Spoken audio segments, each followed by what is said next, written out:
I'm the weakest person who got persecuted, but I became too OP after training in the worst dungeon for 100,000 years. A loner who didn't realize that he became a broken character after being alone for too long. Volume 5. Grand Feast Festival of North Grand. Part 1. By Rika Jui. Translated by C9 at Folksaholic. Audiobook by Masquerade at Masquerade Audiobooks. Chapter 1. Demon King's Distress. 2. Throne Room of Darkness Castle. Castle of Demon King of Darkness, Ash Media. One of 4 great demon kings. Each upper echelon attending the meeting had a bitter look on their faces. Another lost against those heroes. The murmur of one of the upper echelon in that room represents dozens of others' opinions. The one sealed in Babel was supposed to be one of our evil god who lost in struggle against holy warrior god Ares in the long-forgotten era, right? It was something that everyone in that place wanted to know too. Of course, like hell a mere human can win against God. And the one WHO said that was none other than you, old man. Hearing such harsh criticism, the old man with blue skin was crossing his arms, frowned as if he was pondering about something. But, I've told you before, right? If that demon race hater woman you call as hero is really strong to the point of being able to slay a god, we, the demon race, would have long been annihilated by her. And yet, look at us now, alive and kicking. The legend of evil god is just a mere legend after all. I've told you about that too. And yet, he refuted with an equally loud voice, but he stopped right before finishing. And yet? What are you trying to say? My subordinates who acted according to plan are dead. A young officer with blue skin used that moment to strike back, filling the throne room with another rain of jeers. Silence. Hearing the voice of the girl seated upon the throne, Ash Media, everyone had no choice but to shut their mouth and grit their teeth. Old man, are they dying in vain? This time, the old man showed an extremely bitter look on his face upon hearing the girl's question. Since all members of the hero party survived, the answer is yes. He said so. I see. They're dying in vain, huh? Ash Media muttered those words again and again as she gazed at the black stone ceiling with an expression of deep grief in her eyes. We're not done yet. To the end, the basis for our tactic was to reduce the combat force of the hero party as much as possible. The core of our tactic is the revival of our great god in North Grand. I received a report from Name stating that everything went according to the plan. When our plan succeeds, it'll be the beginning of our demon race's golden era. The blue-skinned old man persisted, clenching his fist. But no one in that place cheered up after hearing him. Rather, everyone's expression was flat as if they're chewing bitter roots. And finally, honestly speaking, I can't bring myself to trust Demon King Aldebaran. Even if the golden era of demon race has come, I can only imagine our people suffering from more tyranny than now. When the young officer with blue skin said so. Exactly. Have you gone senile and forgot about what he did to our people during the war, old man? The voices of opposition rise one after another. The blue-skinned old man just hung his head down as he heard everyone's. Then are you trying to say that every member of our race getting slaughtered like pigs is a better choice? He finally cracked and vented all the rage he kept inside. But, the young officer tried to say something but.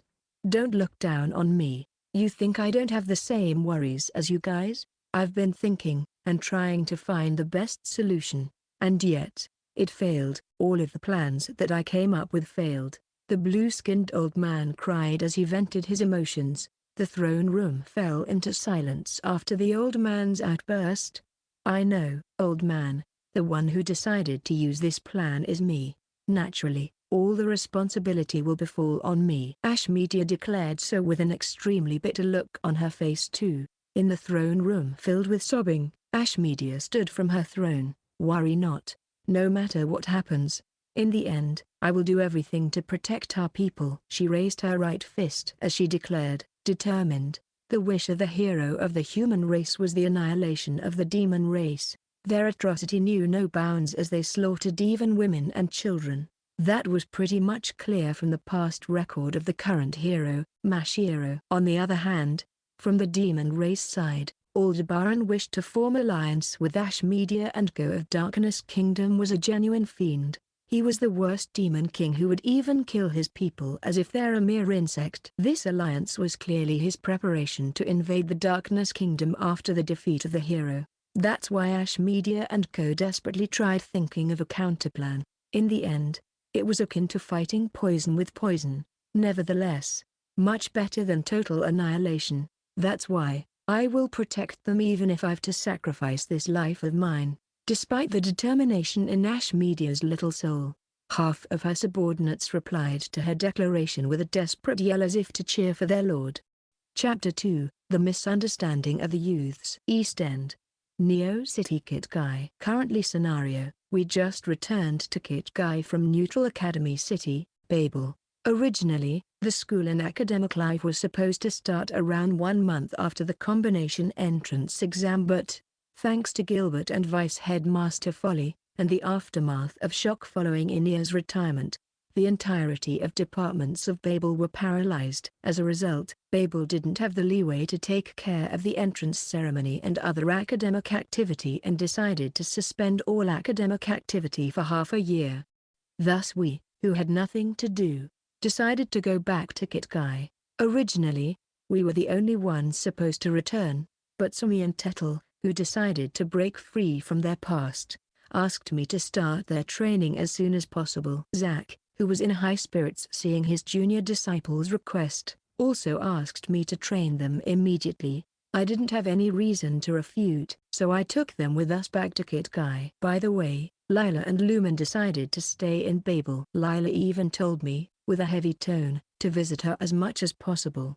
Thus I would have to come back and forth to Babel fairly often during this holiday period. It wasn't the first time for Lila to push such forceful demand on me either.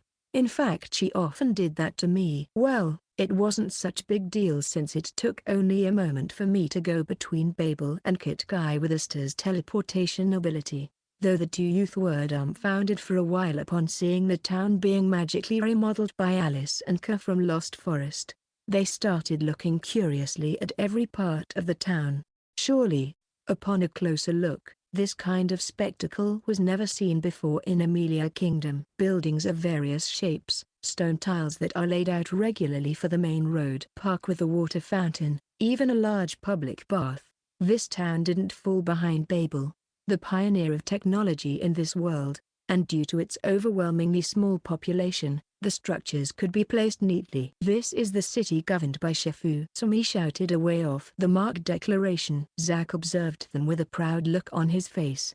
He might be the one who whispered that nonsense to Sumi and Tettle. I mean, they ended up calling me Shifu too, since they didn't seem to be willing to stop even if I told them to stop calling me Shifu. I had no choice but to compromise and told them to call me Kai when we're outside Kit Kai. Honestly speaking, I didn't really care about how they wanted to call me, but it was bound to cause not so trivial problems outside, especially when we're close to my old acquaintances, childhood friends, or relatives. Nay, what kind of misunderstanding is that?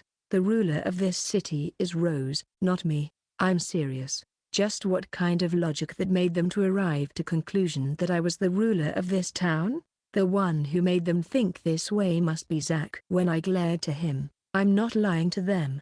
I just stated a matter of fact about Shifu to them. Zack said so with indifferent voice and then drank the specially brewed liquor he got from Nemia. That liquor was a special reinforcement agent that was jointly developed by Nemia and the drunkards. To be honest, I got the feeling that it wasn't your average liquor since they were really fired up when they developed the thick liquid. Well, I guess there was no problem with its safety since they recognized Zack as my disciple. Zack himself seems to be enjoying the liquor. Then how did they reach such conclusion if you're telling the truth? Hearing Asta muttered so while squinting her eyes as she looking at Sumi and Tettle. I'm also curious about that. Rose shrugged her shoulders as she nodded upon hearing Asta's remark. Anyhow, the master of this city is not me. It's that Chinchurin, shorty, princess over there. What do you mean by Chinchurin princess? I ignored the princess, who asked with face of someone that was on the verge of exploding from anger, something that a princess would never show in the public.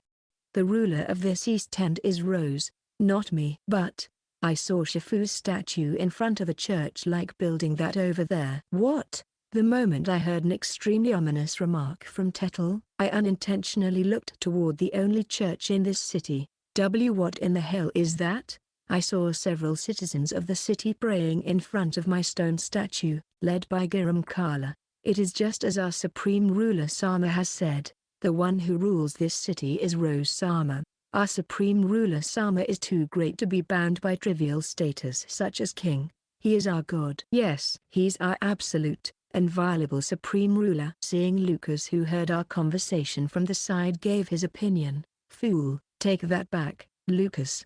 Master is our supreme king. Suddenly, a blonde-haired man with a buzz cut took a step forward from a group of people wearing red-colored baggy attire with tattoos of crow and sun. Obera, the same goes for you. Obera, your remark is blasphemy to Supreme Ruler Sama. Seeing Lucas refuse to budge, he told him to change his remark instead. We refuse. The only one qualified to be the owner of this city is our supreme ruler. We refuse to accept anyone other than him. Obera glared, clearly taking an offense. The other members didn't give any particular reaction seeing the two people glaring at each other's. Anna went with Faf and Mayu to wash their hands. Zack yawned with a bored look on his face. See that? Rose shrugged her shoulders, smiling impishly as she said so. So this Chinchurin, Shorty, princess had actually used this chance to get her revenge on me, huh?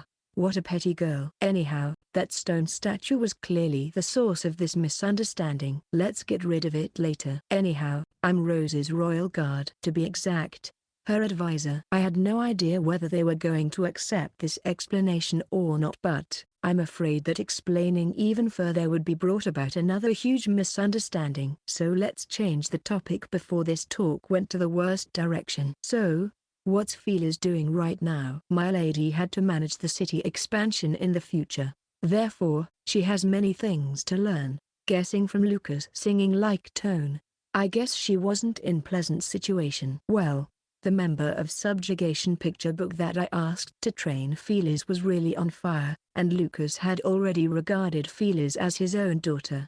I guess there was nothing to worry about her. I want to discuss our plan for the next half year. Tell the representative of each division in this city to gather in the city lord's mansion. The previous meeting was interrupted halfway due to Babel's entrance exam. We had to decide at least one future policy. Lucas bowed respectfully after he heard my order, and then vanished from where he stood. Well then, let's go. We led Sumi and Tettle, who watched the previous exchange, towards City Lord's mansion. Chapter 3, Felis' complaint. When I entered the mansion of City Lord, a man with black suit clad in blackish red flame on his heel welcomed us. Salute to our supreme ruler Sama. That voice resounded in the room. Wearing the same attire as Ifrit, the brown-haired youth who stood behind Felis' Titan was our supreme ruler, forever. Straightened his back and gave a salute with his right hand. The other city representatives save for Felis had also stood from their chair, placed their right fist on their left chest as if to express their allegiance toward me. Amidst such headache-induced situation, hey look. No matter how I look at it, those gesture is clearly directed toward Shifu, right? Why yes. Just as I expected. Princess Rosemary is just the official ruler of this town. Shifu is the de facto ruler of this town. Sumi and Tettle whispered such slander behind my back. Rather, what did they mean by me being de facto ruler? It made me look like the boss of an evil organization who was moving behind the scenes in fairy tales. I guess I had to give the real ruler some roles to play. Look, now you know what they mean, right? Oh, Supreme Ruler Sama. Rose showed a mischievous smile on her face as she placed her hands on her hips, and whispered to me. You seems to enjoy this situation, eh, Rose? Her final goal was to rule this kingdom. In the first place, she seems to have no intention to rule as a king. The fact that the citizen of this city could do as they pleases as long as they didn't break any laws, and suffered no discrimination whatsoever due to the difference between races or status, means that Rose had at least succeeded to achieve her goal, albeit in smaller scale. Well, though I usually hate being used by others, I wouldn't mind as long as it did no harm to me or others. Moreover, this city was in fact part of my slow life plan that I dreamed of. So working on it was only natural. And yet, Felis, you look more haggard than the last time I met you. I simply expressed my concern to Felis, a girl who looked like someone in their teens despite being a middle-aged woman inside with her long, blonde hair tied to the side, glared at me with bloodshot eyes. Though 1 month hadn't even passed since the last time we met, her sunken cheeks were enough proof of her exhausted state. "And who do you think is the reason to made me look like this?" Hearing Felis ask with voice full of resentment. "Eh? Did I do something to you? How dare you to aim me?" She stood from her chair as she regained her vigor. "Every single day, your subordinate locked me up in that mysterious realm created by him and tortured me." She was shouting with raised hands, as if she wanted to flip the table. Seeing her crying figure which resembled that of a tragic hero, I could pretty much imagine what she had experienced during my absence. What did she mean by continue to torture me? I looked over my shoulder and asked Lucas, who apparently was one of the ringleaders behind that so-called torture. Though he regarded Felis as his own daughter, what was considered as painful was relative for each person. "It's just her exaggeration. We just locked her inside Norn-sama's realm for 30 years and made her learn the necessary governing skills as the city lord." Rose was the ruler of this East End. Though Rose could govern this town as its ruler since there was no other city in her appointed territory, she wouldn't be able to do so once the number of town in this area increased in the future. Thus, the job fell to Felis, and she had to learn governing skills to the point that no one would question her competency. I indirectly caused her suffering too. 30 years, huh? That's not a big deal. I mean, she was just forced to learn for 30 years. I would be troubled if Felis turned out to be such a pussy cat. 30 years couldn't even be considered as light in my dictionary. Chicken was. Yeah, she was a chicken was. I felt that as to the actual owner of the Chicken Magin title was the last person who qualified to call Felis with such a name. Yeah, 30 years is not a big deal. Indeed. Zack and Ober agreed with me. Look, even these guys had more common sense than her, and yet, 30 years. The youth, Tettle, was at a loss for words upon hearing that. No way, Shifu. 30 years is a big deal. On the other hand, the other youth, Sumi retorted. Give it up. Those guys' common sense has already got distorted by Kai's lack of common senses. Rose shrugged and heaved a sigh. She spoke as if she had already given up. Oi Rose, why do I feel that you're indirectly just saying that I'm a madman? That remark hurt my heart, you know. Master, I'm bored. Notice you. Faf pulled my sleeve as she spoke with an upturned gaze. You're right. There's still some time until lunch. Go and play until then. I gave Faf, Mayu and Fen pat on their head as I gave them the permission to go out to play. Yes, notice you. Yes. Yeah. The 2 girls and 1 puppy nodded cheerfully and then ran out of the mansion with cheers. Yup. It seems Faf could separate herself from me for a longer time now. The longest record was a few hours. After that, her mood worsened. Now, she could see me once a day. Anyhow, at least, her current situation was much better than before. Honestly, as her father-like figure, I couldn't help but feel proud seeing the growth of my daughter. Well then, let's cut the chit-chat and get straight to the point. When I broke the ice, I don't feel better at all. Each of us took our seat while Felis lying prone to the desk, sobbing non-stop. Chapter 4, Arrangement for the next script. Let's talk about this town development project that I got from you. It seems she didn't waste those 30 years. Well, I'm going to be troubled if she can't think of a plan even after 30 years of training. Felis didn't even retort to my remark and just silently took out a few bundles of parchment from a tattered bag with a sullen face, and threw it on the table as if to vent her annoyance. I took one of the parchment which scribbled with rather messy letters and gave them to the person next to me. The content of the parchments were the way to collect tax in accordance to the scale of the territory. Plans to effectively use the tax money for public facilities, new projects, or R&D. Few governmental plans, etc. etc. Amazing. Big sis Felis. This plan is amazing. Felis didn't react at all even when her niece, Rose, was praising her plans with a flushed face. She just nonchalantly grabbed the last parchment, and spread it on the table for all to see. Written in that parchment was the most necessary thing for large-scale development of demonic forest including East End's wasteland. Moreover, a vast amount of funds, and ensuring the total number of citizens has to come before that, the one factor that gives birth to capital R citizens. In short, almost unreadable letters, which followed by worms-like letters which read as, "We're suffering from labor shortage." In huge, bold letters, she finally reached the same conclusion as Miha. In short, no matter how splendid a plan and system seems to be, it was in the end nothing more than ideal form. The plan and system wouldn't come to existence without a minimum number of citizens. The strength of an organization was the number of their members. With enough numbers, money could circulate properly. That was an undeniable reality. It finally come to that. Rose propped her head on the table with her arms, chewing her lips as she pondered about our most difficult problem. "I've a plan." "Rejected. We can't recruit demon race in our current situation." "Then, no monster either. Are you trying to make an enemy of the world?"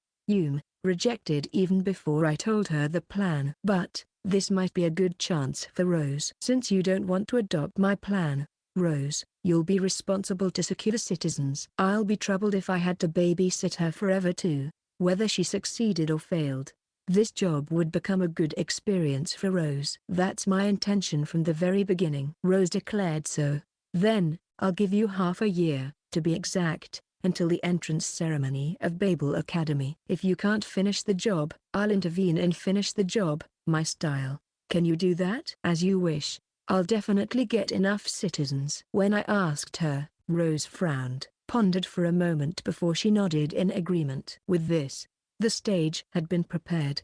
Naturally, I had already made my move long before she realized this problem, throwing baits that would reel in the number of citizens that we need.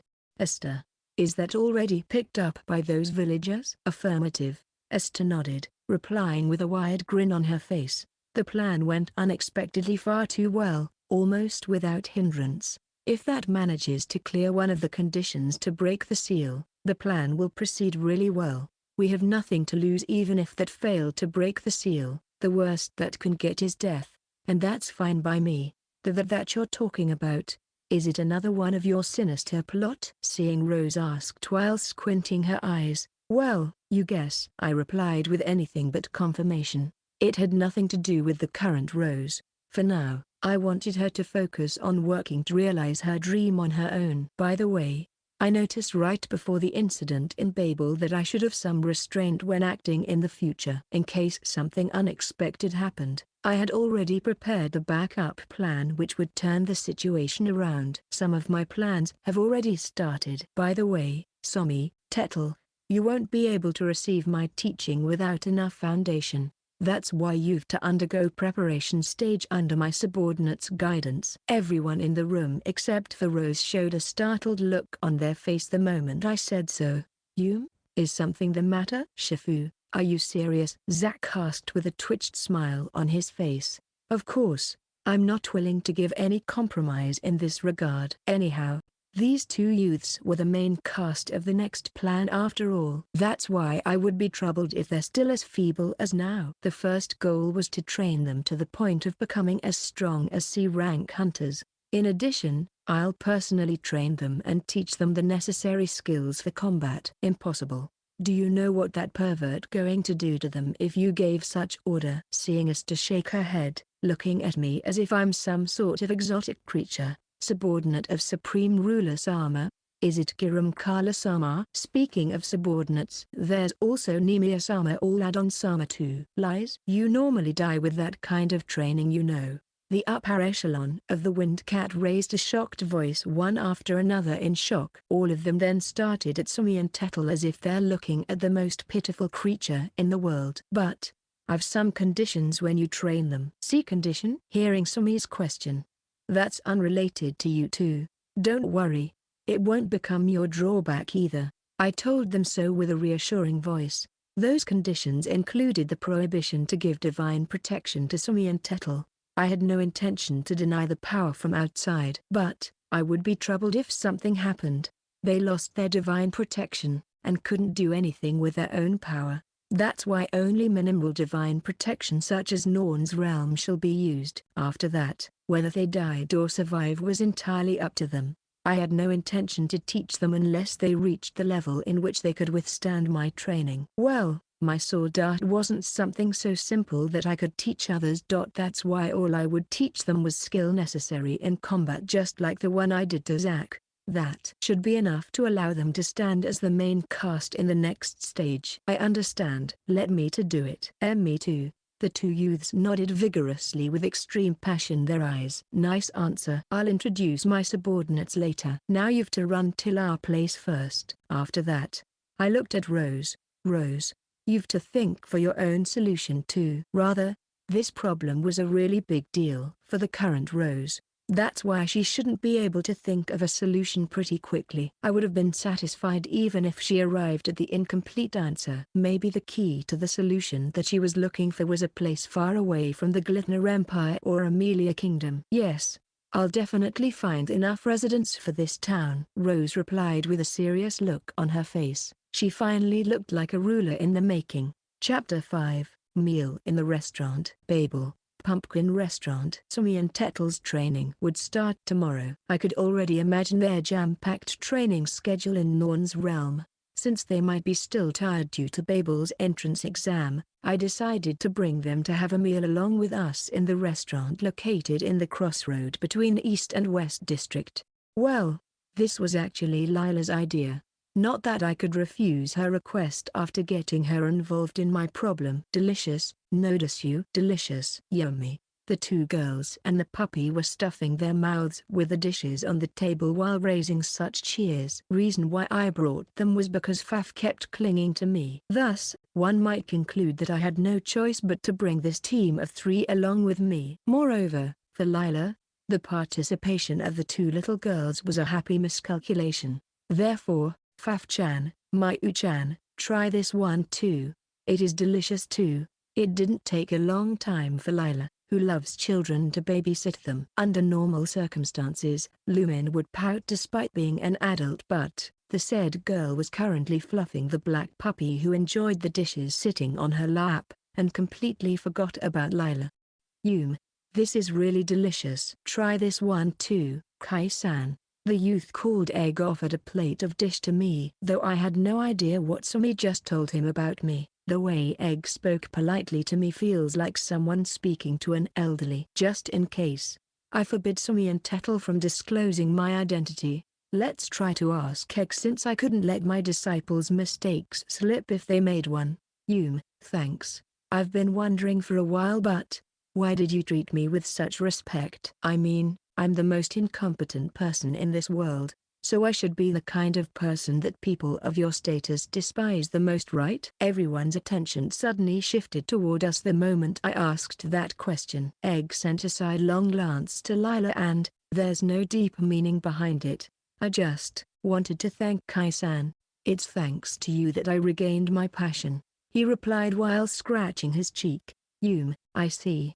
I was sure that I told Lila and Go that the reason why I could become Rose's attendant was thanks to my mother's connections. Lumin and Lila, who had no idea about the real circumstances behind my recruitment, had also accepted my explanation. But the one who came with this excuse was none other than Rose herself. I had nothing to do with such sorry excuses. Well, maybe it was the kind of excuse that an incompetent like me needed.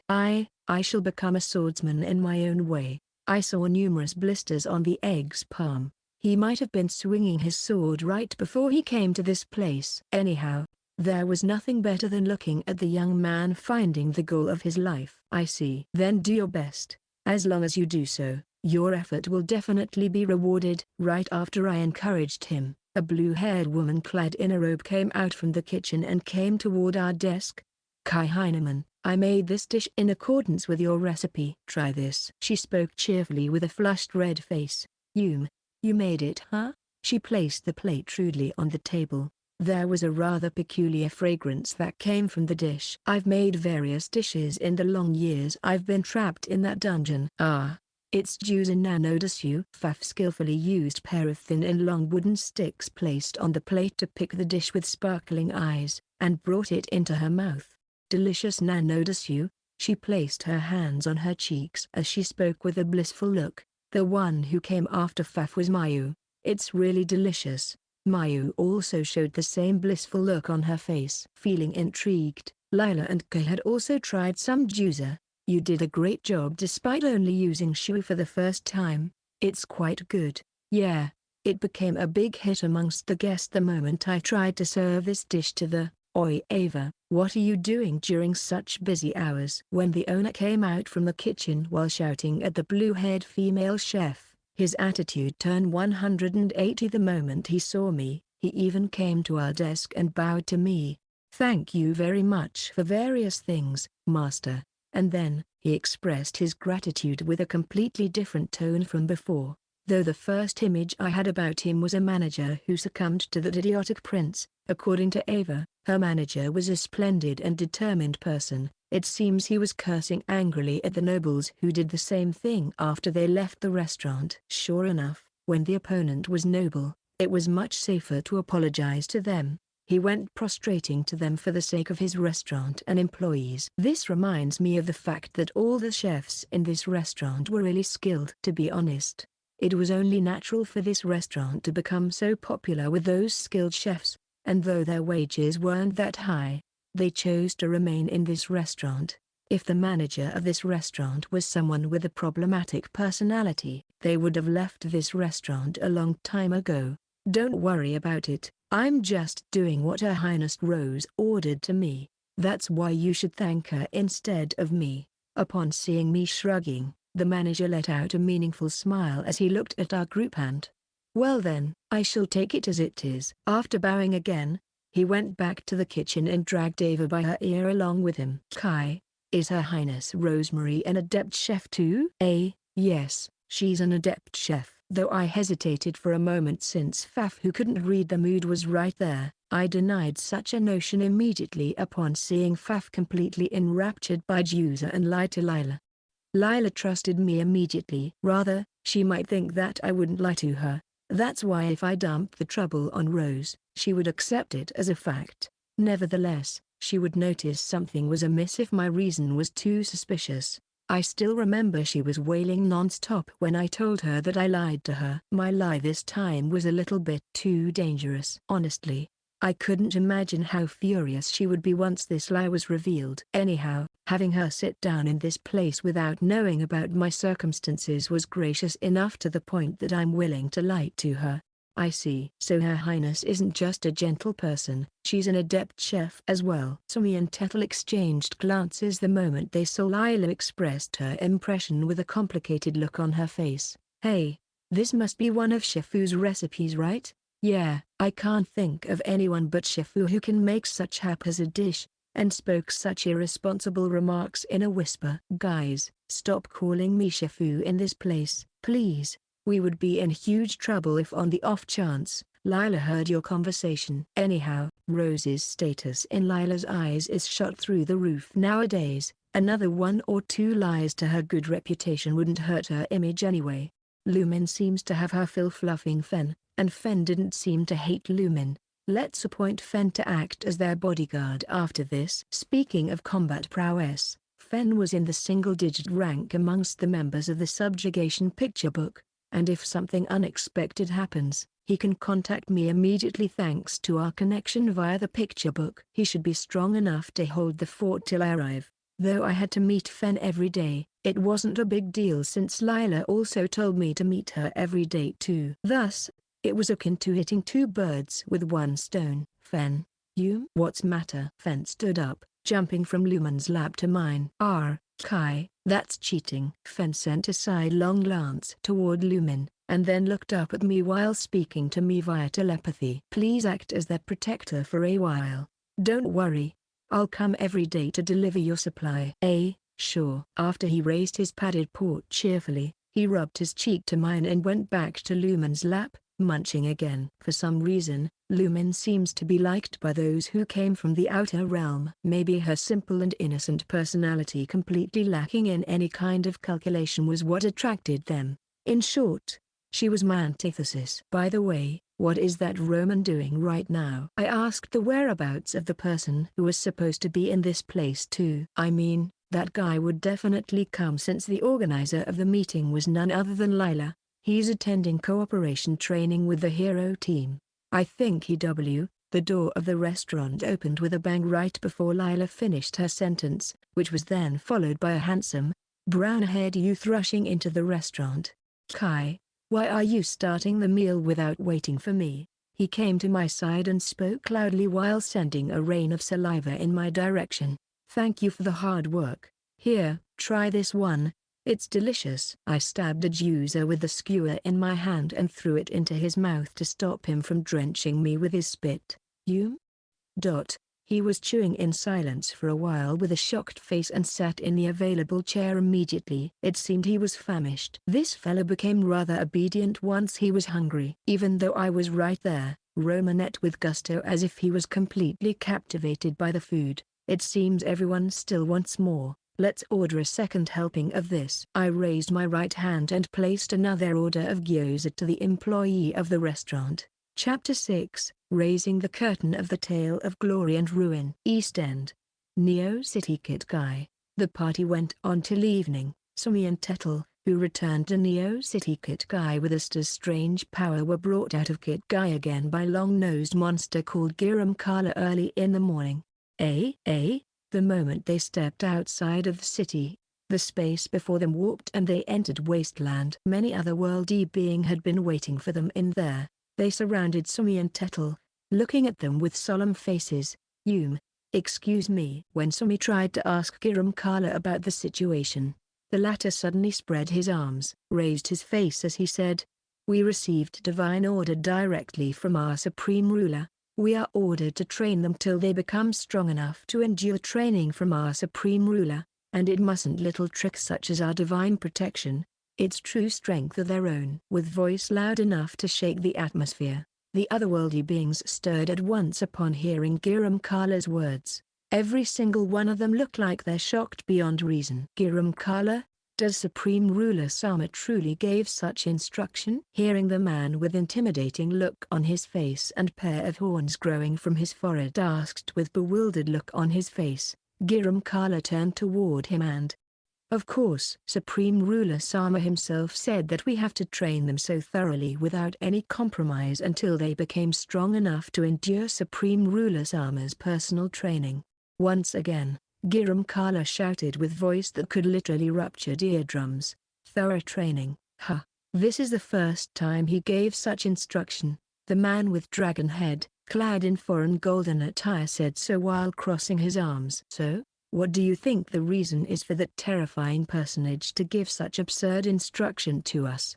Responding to the question of the red-haired youth with pair of wings on his back, Giram Kala's face formed an extremely wicked smile and, "I received a report from our scout saying that the race called Demon Race who live in the north of this place is undergoing some sort of ritual." The moment Giram Kala spun such words as if he sang them, "Enough with that roundabout. Can you get to the point already?" the man with dragon head asked, with irritated voice. "In short, it's the ritual to summon one of the 6 evil armies, General." Another commotion incomparable to before broke out. 6 generals of evil army? No way. Does that mean this land is the chessboard of heavenly demon game? Giram Kala nodded to the man with dragon head. His 3 eyes were bloodshot. "Yes, no doubt about it. They tried to turn this land into the chessboard for that extremely wicked game." "Yes, it's none other than this land. The land governed by our supreme ruler. Soon, this land will turn into sea of flame due to the collision between heavenly army and evil army. Are you going to let them to do that?" The rage of the otherworldly beings exploded at once the moment Giram Kala finished his words. "Unforgivable. Anyone who dares to bare their fangs towards Supreme Ruler Sama shall be smashed to pieces by me." "Where are they? Where are those bastards?" When the man with dragon head shouted like that, "They really underestimate us, huh?" "Sure enough, we're far too weak compared to Supreme Ruler Sama, but still, so what if they're evil army or heavenly army? The current us can literally trash them with ease." The horned man with an intimidating face was really angry, blue veins throbbing non-stop on his forehead. Amidst the rage of those otherworldly beings, Giram Kala gestured with his hands, telling them to call them. "That's right. We won't forgive anything and everything that displease our supreme ruler. That's the common ground between all of us. Our collision with them is imminent." But, Our supreme ruler has already taken our measly indignation into his plan. The plan to drive them to the abyss of despair has already been deployed even as we speak right now. And then, Giram Kala then Lakine at Sumi and Tetel. The otherworldly being's line of sight was also focused on the two. Sumi and Tetel couldn't help but to feel like a frog being stared by a snake. We have to train these two human to smash those evil armies' pride to pieces. Is that the plan of Supreme Ruler Sama? The moment the horned man with an intimidating look on his face asked so. Exactly. Supreme Ruler Sama wants to see them being toyed around by bugs, human. It was met with exploded excitement and delight. That was the only thing that Sumi could express with his limited vocabulary. The otherworldly beings were jumping happily, dancing around, shouting to the sky, and then amidst such abnormal situation. Then, let's appoint them as the subordinate for Obera and Co., Lucas, or Supreme Ruler Sama's best disciple, Zack. We've to give special training to demos who would teach them sorcery too. Let him to see the abyss of sorcery.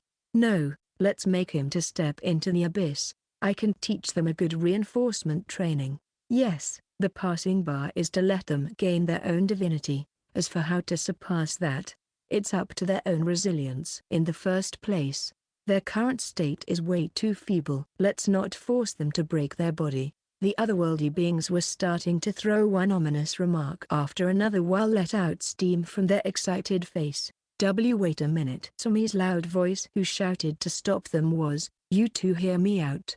You only have half year in real life. During that time, we will make the full use of Norn's power to make a monster of you." Swallowed by Giram Kala's bestial roar. That moment, the worst monsters from Worst Dungeon were completely misunderstood their supreme ruler's intention. As a result, the human, demon, monster, and evil army, those poor lambs were forced to come into the same train as the most terrifying monster in this world, and the destination of that train was hell, or heaven. The tale of glory and ruin had finally entered its first phase. Chapter 7, Mind Zero's Melancholy. When I woke up, I was inside a densely grown forest. Due to the giant trees that covered the sky, I felt instinctual fear from the roar of the beasts in the woods. I wanted to stop, but I ended up walking again due to fear. That fear was what kept me from stopping. Where am I? How did I ended up in this place? No. To begin with, who am I? I couldn't remember all of it. My memories were blank slate. But I know that I would definitely die if I just crouched down inside of a thicket. That's why I forced my feet to move forward. I had no idea how long I walked. It might be 1 day, 2 days, or just a few hours. My sense of time was completely messed up. I was just walking forward as my mind turned hazy due to exhaustion. Damn it, this is bad. I knew that I was about to reach my limit. When that happens, only a certain death is waiting for me. No, I refuse to die in an unknown place, stranded for a reason that I had no idea about. Even if I died, I wanted to at least know the reason why I died. Otherwise, I wouldn't accept it at all costs. My feet stumbled on a tree's root, and fell forward. I turned around and looked up at the moon peeking out from the gap between the giant trees, and thought that the moon was really beautiful tonight. When I raised my right hand to grab the unreachable moon, my ears caught the sound of quarrel. Someone is there. It was definitely the sound of quarrel. The moment I realized that, I instinctively rose up on my feet and walked towards the voice like a moth attracted to light. I've been walking non-stop in this seemingly endless sea of forest, but I knew that my heart was about to reach its limit. In front of my dimmed vision was the figure of a huge wolf and a girl with a tail. The beast approached the girl, saliva dripping non-stop from their mouth. My field of vision dyed red upon seeing the spectacle overlapped with something similar flashed in my head. I ran toward the huge wolf, caught its head with my left arm, and pointed the palm of my right hand into the mouth of the wolf. And then, my mouth moved on its own, reciting words that seemed so familiar to me. The ground beneath my feet set ablaze, forming a geometric pattern. That spectacle was something that seemingly very dear to me, and then, my mouth moved on its own as if I had done this countless times. Flame bullet. The moment I spoke the words of power, several lumps of fire appeared, fired at high speed from my fingers, struck the huge wolf and burned its entire body. Ah, I remember now. The origin of this nauseated feeling. This magic was the magic I hated the most, and ironically, it was also the magic that I was most skilled at. When I turned my face toward the girl, my vision suddenly dyed red. I was extremely familiar with this sensation since I've experienced it numerous times in the past. Yes, this is Mind Zero. Just like that, I passed out. My consciousness descended into the darkness, and the moment I was convinced of my condition. Chapter 8, A Chance of Encounter That Slightly Altered the Fate. The first thing I saw when I opened my eyes due to the chirping of birds was the unfamiliar ceiling. I looked around after barely managing to raise my body and saw a red-haired girl sleeping in the chair beside me. The girl's long red hair gathered in her sides, hair flowing down all the way till it reached her waist, and beast ears on her head twitching lightly.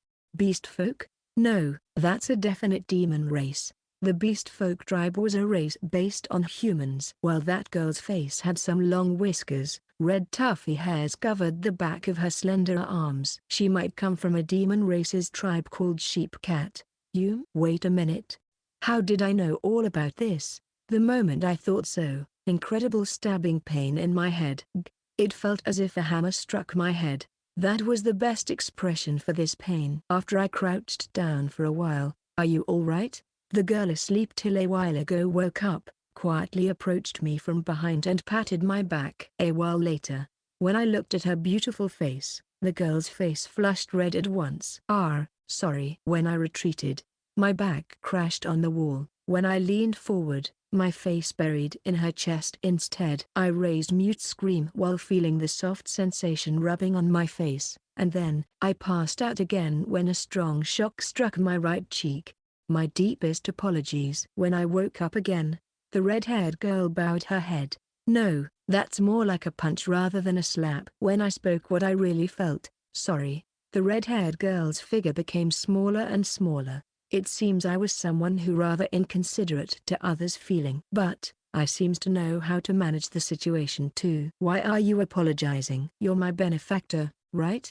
Thank you for bringing me to this place. For some reason, I felt really refreshed when I expressed my gratitude for her. At this moment, it felt like I opened the lid of the box that I kept in the bottom of my heart for years. That box was filled to the brim with despair and malice, and yet, it was also my most treasured box. Ironically, I only realized that fact half-year after this day, the day when I lost everything, and the day when I gained everything. Chapter 9, Discussion regarding the treatment of the outsider. Blue grass covered the floor of the wooden house. Sitting on the grass were several people with appearances resembling a mixture of cat and human. We should kill him immediately. The cat-headed youth with short golden hair stood from his position, shouting excitedly. But, Sham-sama rejected that idea. The demon race is going to invade this place in the near future. Sham-sama's biggest concern right now is maintaining and invoking the barrier ritual. We really can't afford that personage's anger. But a cat-headed old man admonished the youth. Damn it. Why can no one but Sham maintain this village's barrier? The blonde-haired youth struck the bluegrass on the floor, causing it to scatter in the air of the room. For us, the current invasion of the demon race is no different from the massacre of human race. Even if it's the request from that personage, we're still disgusted by the fact that we've to breathe the same air as those despicable human, our mortal foe. When the red-haired young woman with cat head shouted with an indignant voice, "That's right. I can't help but to worry if my child is going to be taken hostage by that human. On top of not knowing his reason for coming to this place, we at least can't leave him on his own device." A cat-headed youth with black hair touched his chin, muttered so with disgusted look on his face. Even the person himself said that he has no idea about that himself. That must be a lie to prevent us from killing him. We've to drive him out immediately. The blonde-haired cat shouted again. But, are you stupid? Humans have already infiltrated this land. If we let go of that human, he might tell his peers about this village, and we're going to be destroyed first by those human instead of invaded by the demon race. His idea got shot down immediately with the red-haired cat. What should we do then? I don't know. At least use that empty head of yours to think about that. What? Wanna duke it out? Fine by me. Seeing both of them standing up, glaring at each other's, enough. A cat-headed, red-haired man with a scar on his left cheek stood there and stopped them. Both of them snapped off their fury and sat down like obedient children.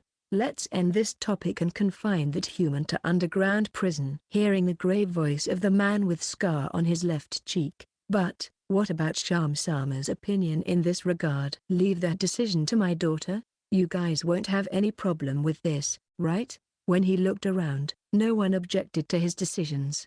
That's just how much they trusted this man. Everyone should prepare for the worst. Thus, the meeting ended with the last reminder from the man with scar on his left cheek. After everyone has left, the man with scar on his left cheek raised his face. Human visitor, huh? Maybe the rumor about that Deboa subjugation is true, he muttered so while shaking his head to the sides.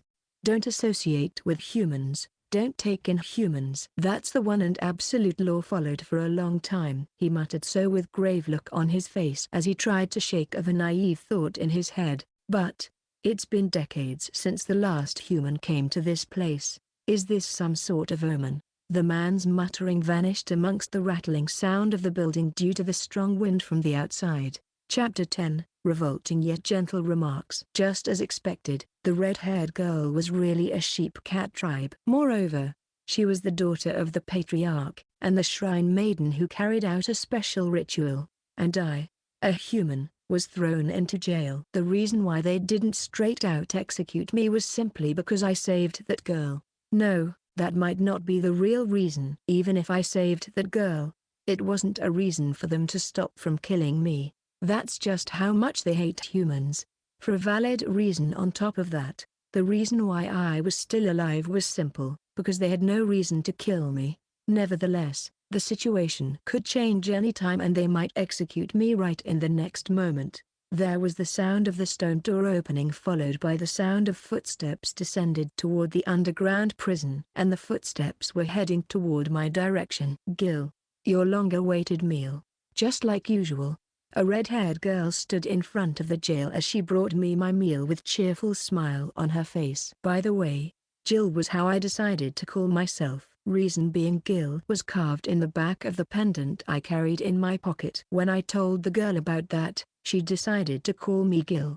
Thanks a lot, Shah. In this 1 week, this red-haired girl, Shah, was the one who always delivered my meal and then, she told me about a lot. Since I literally had nothing to do, hearing her story was one of my only sources of entertainment. You seems to speak more fluently compared to when we first met, Gil. You're right. The reason might be because I could speak about what I really felt. Though I had a hard time to say thank you before, now I could say it far more easily after saying it literally every day. At this point, saying it was as easy as breathing for me. Yeah, it felt like something was holding my tongue at first. Is it really that hard? Yeah, and scary. But, scary, huh? That's right.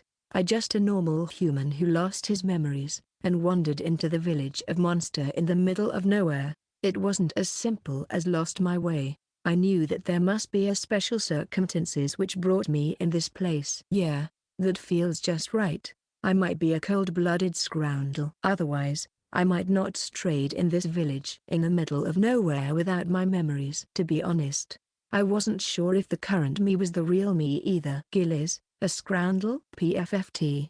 Kai ha ha ha. Though Shah was dumbfounded for a while, she laughed as soon as she snapped out. What's so funny about that? I mean, if Gil is really a bad person, you won't even consider to save me back then. No. It just by pure chance. Even I had no idea why I saved Shah back then. It just that the moment I saw that monster about to attack Shah, my field of view suddenly turned red, and my body started moving on its own. But, I could tell one thing. The reason why I saved Shah back then wasn't because sense of justice, it felt more like my own selfish reason. Maybe, nevertheless, it doesn't change the fact that Gil is my benefactor. Shah smiled as she told me so with unwavering voice. It was as if she tried to cheer me up. Can you tell me what is that? The pendant hanging on Shah's neck had always come in my mind. I had the same kind of pendant, albeit more worn out than her. I received this from a certain person. Sha proudly showed her pendant to me. A certain person? Yes, it's from a female human who saved me when I lost in the forest in my childhood. I see. So that's the reason why Sha wasn't wary of me, a human. It was simply because she was saved by a human in the past. That explained her attitude toward me, I guess. But, even when I lost my memories, I could tell her that not all humans were as selfless as her benefactor in the past. Many of them was nothing more than lump of their greed. And since I came out with such idea, I became more convinced of my status as piece of trash before I lost my memories. Also from the fact that I consider how to use her to escape from this place. But the problem is where I've to go from here? I let out a wry smile. Even if for example I arrived in human habitation, I might ended up executed since I might be a wanted man. No, even the fact that I strayed in this kind of place, so far from human settlement, might be the result of me wanting to avoid people attention. In this current situation, I might have bigger chance to survive rather than trying to act restlessly. At least, I would be safe as long as she care about me. In fact, I really am indebted to Charles since she saved me when I reached my limit. Even without that, I might use my position as her benefactor to save my life. Yup, maybe the me before I lost my memories were a genuine piece of trash who only think about his own safety. When I let out self-depreciated smile, let me to hear more about your childhood. I asked as gentle as possible, suppressed my disgust over my own self, and lent my ears to Shah who seemingly enjoyed telling me about the law of this region. Chapter 11, The Signal for the First Test. Oi, are you absolutely sure that there's a beast folk settlement around this area? A group of robbers was moving along the northeast of the northern block. The female leader of Sad Terror, Sad glanced menacingly from her shoulder as she asked her subordinate, "Why yes, it just right around there." She approached the black-haired youth who replied with stuttered voice and, "Then why didn't you leave any marks?" Seized the youth's collar and asked with enraged voice as she brought his face closer. The scout of Sad Terror had always left behind the most optimum route toward their group's next hunting ground. Everything went very well till midway, until black mist suddenly appeared in the forest, straying them for a while in the forest. When the black mist vanished, he forgot about the mark. Even the retreat path was gone. About that, The black-haired youth shook his head in bewilderment. Damn it, the enraged Sad slammed the back of her subordinate to the nearby tree. She heard the rumor from the peddlers who went into northern forest located in the northeast of the northern block, and after careful investigation, she found that the supposedly no man's land was actually hiding a village of beast folk deep inside the forest. The women and children of beast folk can be sold for a high price. They were so exquisite that the money they would get from selling dozens of them was enough for them to live their lives leisurely. Though things are getting more difficult lately due to the inspection of the kingdom's officials, the risk was worth the money. But there was one problem. There's a possibility of there being powerful beast folk amongst the villagers. For that reason, they made several preparations to prevent accidents. Getting lost in the forest due to mere mist. "Are you alright?" a blue-haired lean man with partial parted hair asked while letting out a huge yawn. The man who wore a coat with crest of a feather on white was Sugar, an assassin employed for this job. His name was rather unknown even in the underworld, but, as a recommended personal from information broker, his abilities were real. "Don't panic." Sad's subordinates moved in hurry as soon as she signaled to them with her eyes while bluffing their opponent. And then, after a long time, her subordinates returned when the sun had set. Too slow. Upon receiving such criticism, the lackey seems bewildered and, "The village is there but," they hesitated to finish their remark. "But what?" "Speak properly, will ya?" The lackeys straightened their back and, "Yes, it's actually not a beast folk village but cat-like monsters." The report was beyond their expectation. "Cat-like monster? What in the world are you doing?" "As if there's such monster in this northern forest." The monster living in this northern forest was powerful, but most of them were individuals who didn't live in groups. Thus, it was hard to imagine those kinds of monsters forming a group. "It's true. It really is cat-like monster." Seeing the lackey's unusual desperation, Sad's anger subsided. "Is that really cat-like monster?" She used more strength to press the answer from her subordinate. Yes, I saw it with my own eyes. Why yes. There's super rare monster ahead. The cat-like monster, otherwise known as sheep cat. They're super rare monster. They're monsters whose figure is infinitely closer to that of a beast folk. A pervert noble with a weird fetish for monsters was willing to pay far higher than when they pay for the beast folk.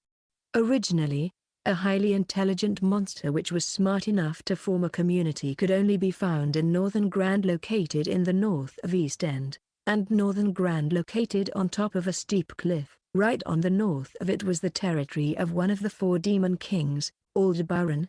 Thus no human was stupid enough to go there. To express the degree of the difficulties, maybe only the strongest hunter in the world could go there to capture sheep cat. That's just how difficult it was. Niceness? It really isn't a boring jube. How does it taste if I kill them, I wonder? Sugar shouted so while hugging his body with entranced look on his face. Hey, your part is. Sugar frowned upon hearing Sad talking about their contract in hurry, glaring at her. And, I know, you can take the young women and children. Leave the strong ones to me. Yes, that's correct. The conversation ended really fast since their interests didn't go against each other. Hiring a skillful homicidal maniac was truly worth their value. Sad couldn't help but marvel by the choice of the information broker. They're really skillful in spite of their age. So, what are you going to do now? Shall I start first? There'll be too much victim from our side if we make a move first. Let's follow the original plan first. She wasn't joking. The price for damaged goods was far cry compared to when they're in perfect condition. Sugar was insurance to make sure that nothing goes wrong with their plan. I'll follow as you say, but I really hope you start faster. Sugar replied so with undisguised joy on his face. Pervert, homicidal maniac. Sad heaved a sigh and then glared at her subordinates. We will go as planned. Everyone remember each of your role. Her subordinates started moving the moment she finished speaking. Lucky to think that I get this kind of chance, she muttered so while imagining her future wealthy self swimming in her own wealth. Chapter 12. Behind the scene of the first act. After the bandit group called Sad Terror had left, a figure of a female butler and a monster with a long nose appeared as if they had been there all along. No one noticed. How ridiculous, when the female butler expressed her thoughts on Sad and Co with a scorn on her face. Don't say that. Your teleportation is still an unknown phenomenon to those human, bug, after all, not to mention my cursed realm on top of that. And not just limited to them. The branch species of those human, bug, called idiot won't notice the phenomenon too. The monster with long nose followed with that remark. So, what kind of scheme our master have this time with that monkey who lost his memories? Humphrey, as if this lowly insect can guess what that supreme ruler thinking about. Hearing the female butler's question, the long-nosed monster raised an annoyed scream for the first time. Yeah, I know how you feel. Since that's the case, what kind of instruction master gave to you on this occasion, Giram Kala? The female butler shrugged her shoulders as if she gave up pursuing this matter further and directed her question toward the monster-nosed Giram Kala instead. Soon, the first test for that disrespectful brat will begin. That was his divine revelation. By the first test, do you mean those? The test isn't a little competition, right? That might be the case from our perspective. But, that human, bug, called Sugar is a little special. That disrespectful brat won't be able to beat Sugar as he is right now. He'll die for sure. When that happens, that village is going to be destroyed, and those poor human will become your toys. Indeed. Seeing Giram Kala nodding gleefully, the female butler heaved a sigh and, well, I don't really care anyways. But, I can't deny that seeing those insects struggle is entertaining. I guess I've to at least see this fast till the end. Her figure vanished along with those words. The corners of Giram Kala's lips rose up and, come out, he shouted toward the empty space. Here. A brown-haired youth and demonic man of fire wearing black attire appeared as they placed their right hand on their left chest. Hear me out. Don't let any of those bug within my realm to escape, but you may kill anyone who is perceptive enough. No one shall disturb this grand play of our absolute supreme ruler. We need to teach those ignorant fools who don't understand their place with their soul. The duo gulped upon seeing Giramkala's face form into a wicked smile. Yes, their figure vanished after they bowed to Giramkala. Giramkala nodded in satisfaction upon seeing that, and then raised his arms to heaven. Our supreme ruler, let those insignificant bugs start the grand tale woven by you, and shouted with a passionate voice. Chapter 13, I want to take back Shah. Few weeks had passed. I am still living in this underground prison, but I didn't feel bored or lonely since she would always, without fail, bring me my meal and tell me the folklore around this area. Just as I had expected, this was Sheep Cat Village, and that girl, Shah, had a duty to put the barrier around the village to protect the village as the shrine maiden. According to Shah, the core of the barrier was the pendant that she wore around her neck, and no one but her could put the barrier. That pendant must be a treasure excavated from dungeon or labyrinth. The woman who gave that pendant to Shah seems to be a curious hunter who happened to be wandering around this place. It was a treasure of ancient ruin class, and if we limit it to female hunters who could give that kind of treasure, that would be Suddenly, a piercing pain ran in my head. I crouched down, holding my head for a while after that, but I shook my head and stood up again. This phenomenon again. How did I come to know such details? I don't think such detailed information about hunters could be known by just anyone, especially that pendant. How did I came to a conclusion that it was a treasure of ancient ruins class? Not to mention that I can use magic and am pretty knowledgeable in something that no ordinary person should know.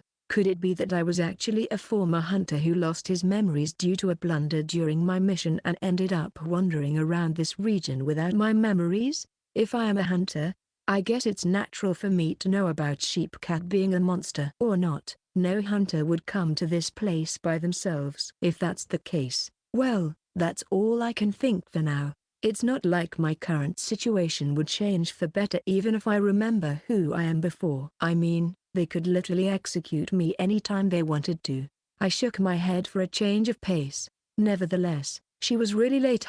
Normally, Shah would come to deliver my dinner, but even when the time for dinner has come, I've yet to see her figure. This was the first time she was this late in the last few weeks. Suddenly, I heard the footsteps of someone descending the stairs, and those footsteps were heading in my direction. Do I feel relieved? An enigmatic feeling that I couldn't explain suddenly sprung up in my chest.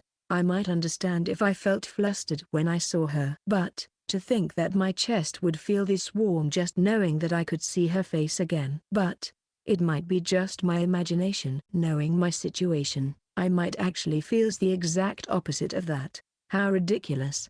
I shook my head again, shoving the difficult problem that appeared in my head aside. What's for dinner tonight, I wonder? I decided to think about the menu for the dinner that would be brought by Shah any time now to distract myself from that question.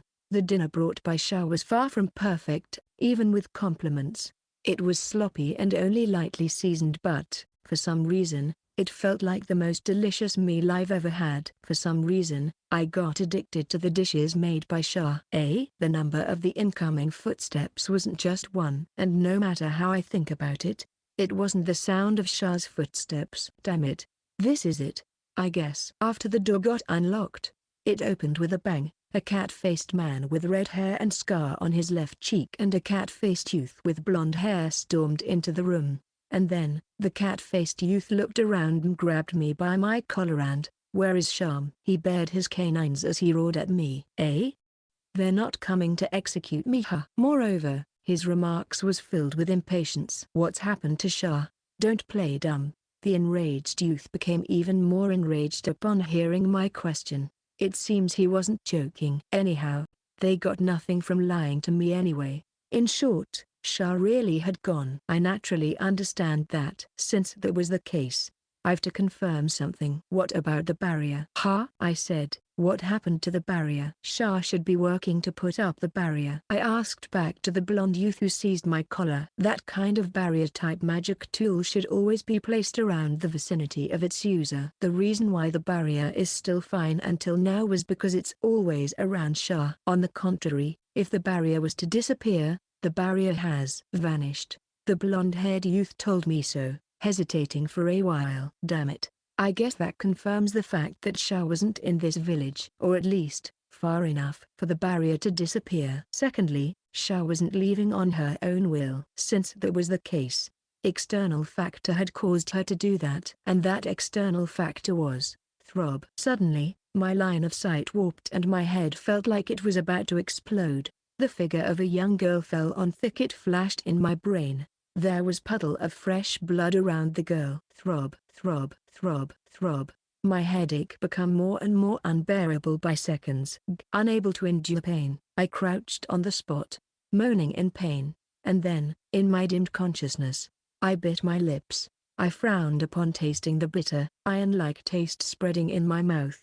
My daughter? No. Do you know what happened to Shah? A cat-faced man with red hair and wound on his left cheek pushed the blonde cat-faced youth aside and asked that question. I see. This man was Shah's father. Since that was the case, Shah isn't in the village. Look, it must be his comrade Steed. The blonde-haired youth shouted so, but he shut his mouth again as soon as the red-haired cat-faced man with scar on his left cheek glared at the former. Why do you think so? Shah's father looked into my eyes as he asked that question. Because you say that the barrier has vanished.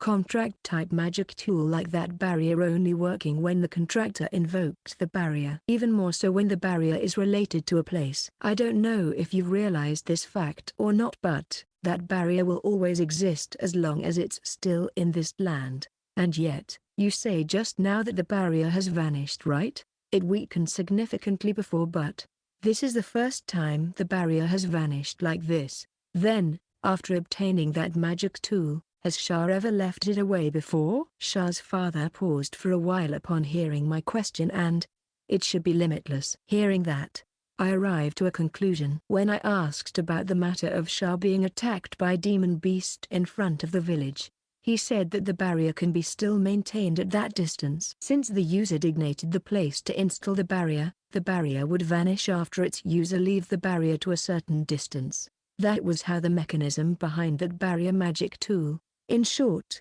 since that's the case, there's only one answer. Shah has been kidnapped and no longer in this village. I told them the harsh reality. Don't screw with me. The blonde youth pushed me till my back hit against the wall. I couldn't breathe for a moment since the air was forced out of my lungs. When I coughed, the blonde youth grabbed my neck with his right hand. That's enough, Chato. But the blonde youth ignored the reminder from Shah's father. Your comrade had kidnapped her, and shouted at me with an enraged voice. I can't deny that. Well, I've no memory whatsoever about the me from before I wandered in this region after all. Sheep cat was an extremely rare tribe whose appearance infinitely close to that of a human. I somehow know that a hunter team once mistook thief-like group of them as monster and sold them. Maybe I was part of THT hunter team. Rather, that would explain the reason why I knew all this knowledge. You've finally shown your true colors, you filthy human. He glared at me with bloodshot eyes, raised his free left hand, and unfolded his claws. I said stop. Shah's father shouted angrily as he seized the left arm of the blonde youth called Chato that ready to tore my throat. But, Chigai-san, don't make me to repeat myself again, Chato. Seeing Shah's father, Chigai told him to shut up. Though Chato could only grit his teeth in fury, he threw me as hard as he could to the ground. Thus, Shah's father, Chigai then squatted beside me who just fell on the ground. Gil, are you our enemy? He asked a question that the current me wouldn't be able to answer no matter what. I don't know. I lost my memories, you see. You bastard. Chato was about to curse angrily at me again, but, Chato, be quiet.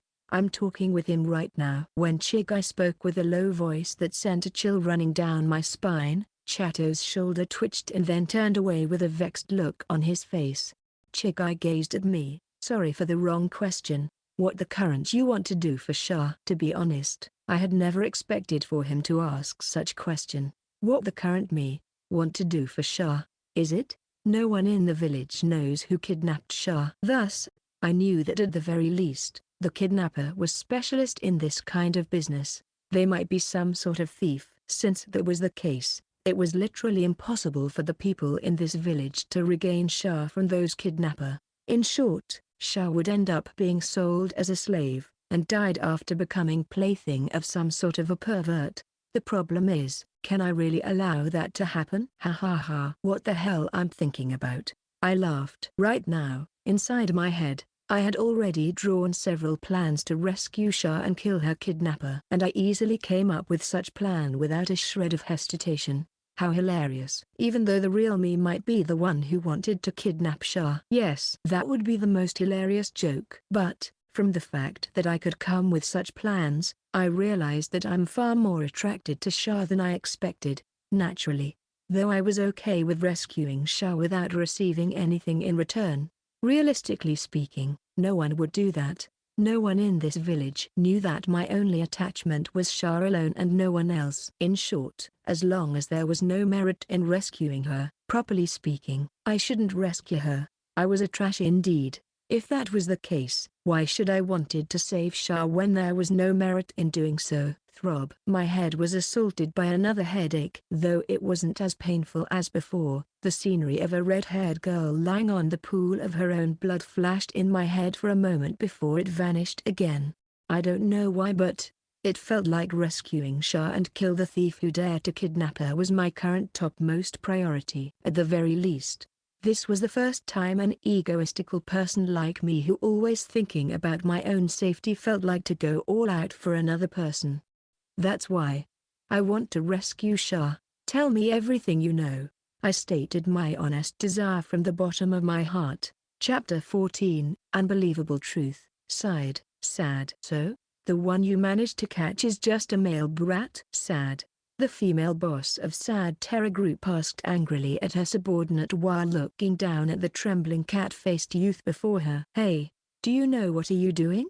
You caused them to raise their vigilance just because you kidnapped this brat that happened to stray from his village. She was really pissed off by the excuse of her stupid subordinate. But, do you know that Yugi's stupid mistake has basically exposed our existence to them? She desperately suppressed her wrath as she told them so. Why, you're mistaken, there's no way we ma. Then what do you think has caused them to raise their vigilance? She grabbed the hair of her subordinates as she shouted toward them. Kidnapping before confirming the situation was nothing more than a huge blunder. Even though everything would be alright if they're more careful with their act. That's completely outside of our expectation. Hearing another sorry excuse, she was about to punch her subordinate in rage. Sugar caught her wrist. Well, it's better if we're found out by them. Isn't that the very reason why you hired me? Shouldn't we test the waters first? Even though our plan had been messed up, this guy only wanted to kill. And if it was this guy, he would even joyfully kill children. When that happens, our plan will fail for sure. No means no. Your turn has yet to come. What are you going to do then? Do you guys really want to catch those few hundreds of villagers by using this little monster as your shield? Aren't you a bit too unreasonable? Sad was vexed since Sugar's remark was right on the money. Originally, their plan was to secretly kidnap the young women and children and use them as shields. It was the most effective method to deal with intelligent monsters like Sheepcat whose intelligence rivals humans. So, what are you going to do? Okay, let's do as you say, but we'll act first. You'll be our trump card for unexpected situation. Even if her subordinates died, it wasn't a big deal since they're disposable pawns. Her subordinates aside, Sugar was in even bigger trouble since he might hurt the product, causing their price to take a nosedive. Moreover, if Sugar wasn't working too much, she could take advantage of that during the negotiation for his remuneration. The most ideal case was for him to not do his job at all. You really are faithful to your desires, eh? Sugar shrugged his shoulder as if dumbfounded and then, let me to see you guys' performance. High's body then blended with the darkness as he retreated into the forest. You guys, let's go. Be careful, our opponent is a monster. Kill all male adults and kidnap their women and children. Hey, what we've to do for the women and children who keep resisting? Just cut off their limbs. They won't sell for a good price if they're too lively.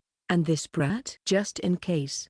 We'll keep this brat as our trump card. In case they failed and had to escape, they could use the kid to prevent the villagers from chasing after them. Well, That most likely won't happen though, because they're just monsters who understand human language. Especially the sheep cat. They're just weak monsters, not as dangerous as ogres. Since their side had a magician who was a ruined hunter, their victory was almost guaranteed. She licked her lips, nodded at her subordinates, and then pointed her sword toward the village.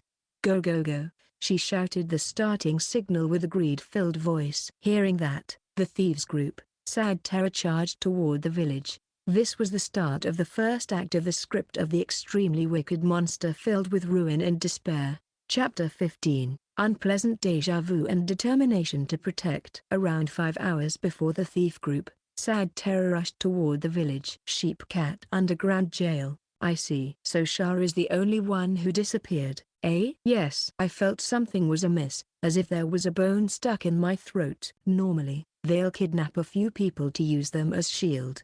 And yet, why only Shah? Is it because Shah was the only who can invoke the barrier?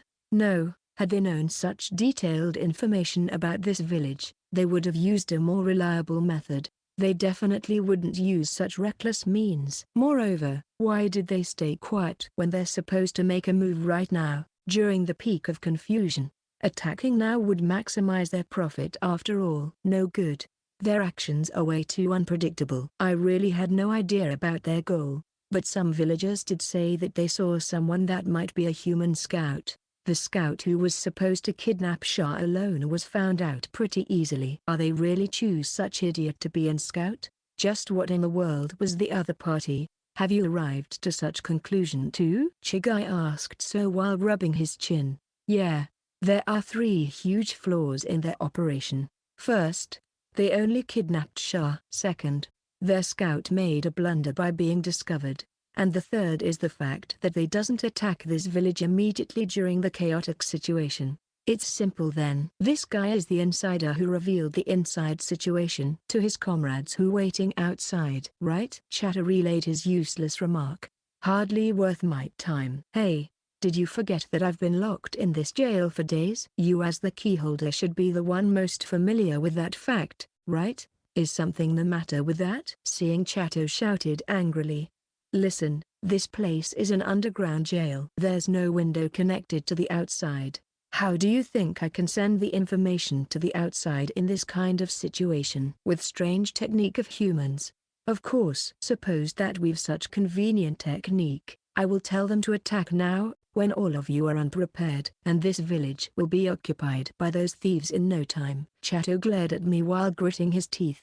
He doesn't seem to accept my explanation. But it's not like he could refute my argument either. This should be enough to shut him for now. It's just a matter of time before those guys raid this village. The best solution for this is arresting those people as fast as possible and ask them about Shah's whereabouts. It would be different matter if they used Shah as a hostage though.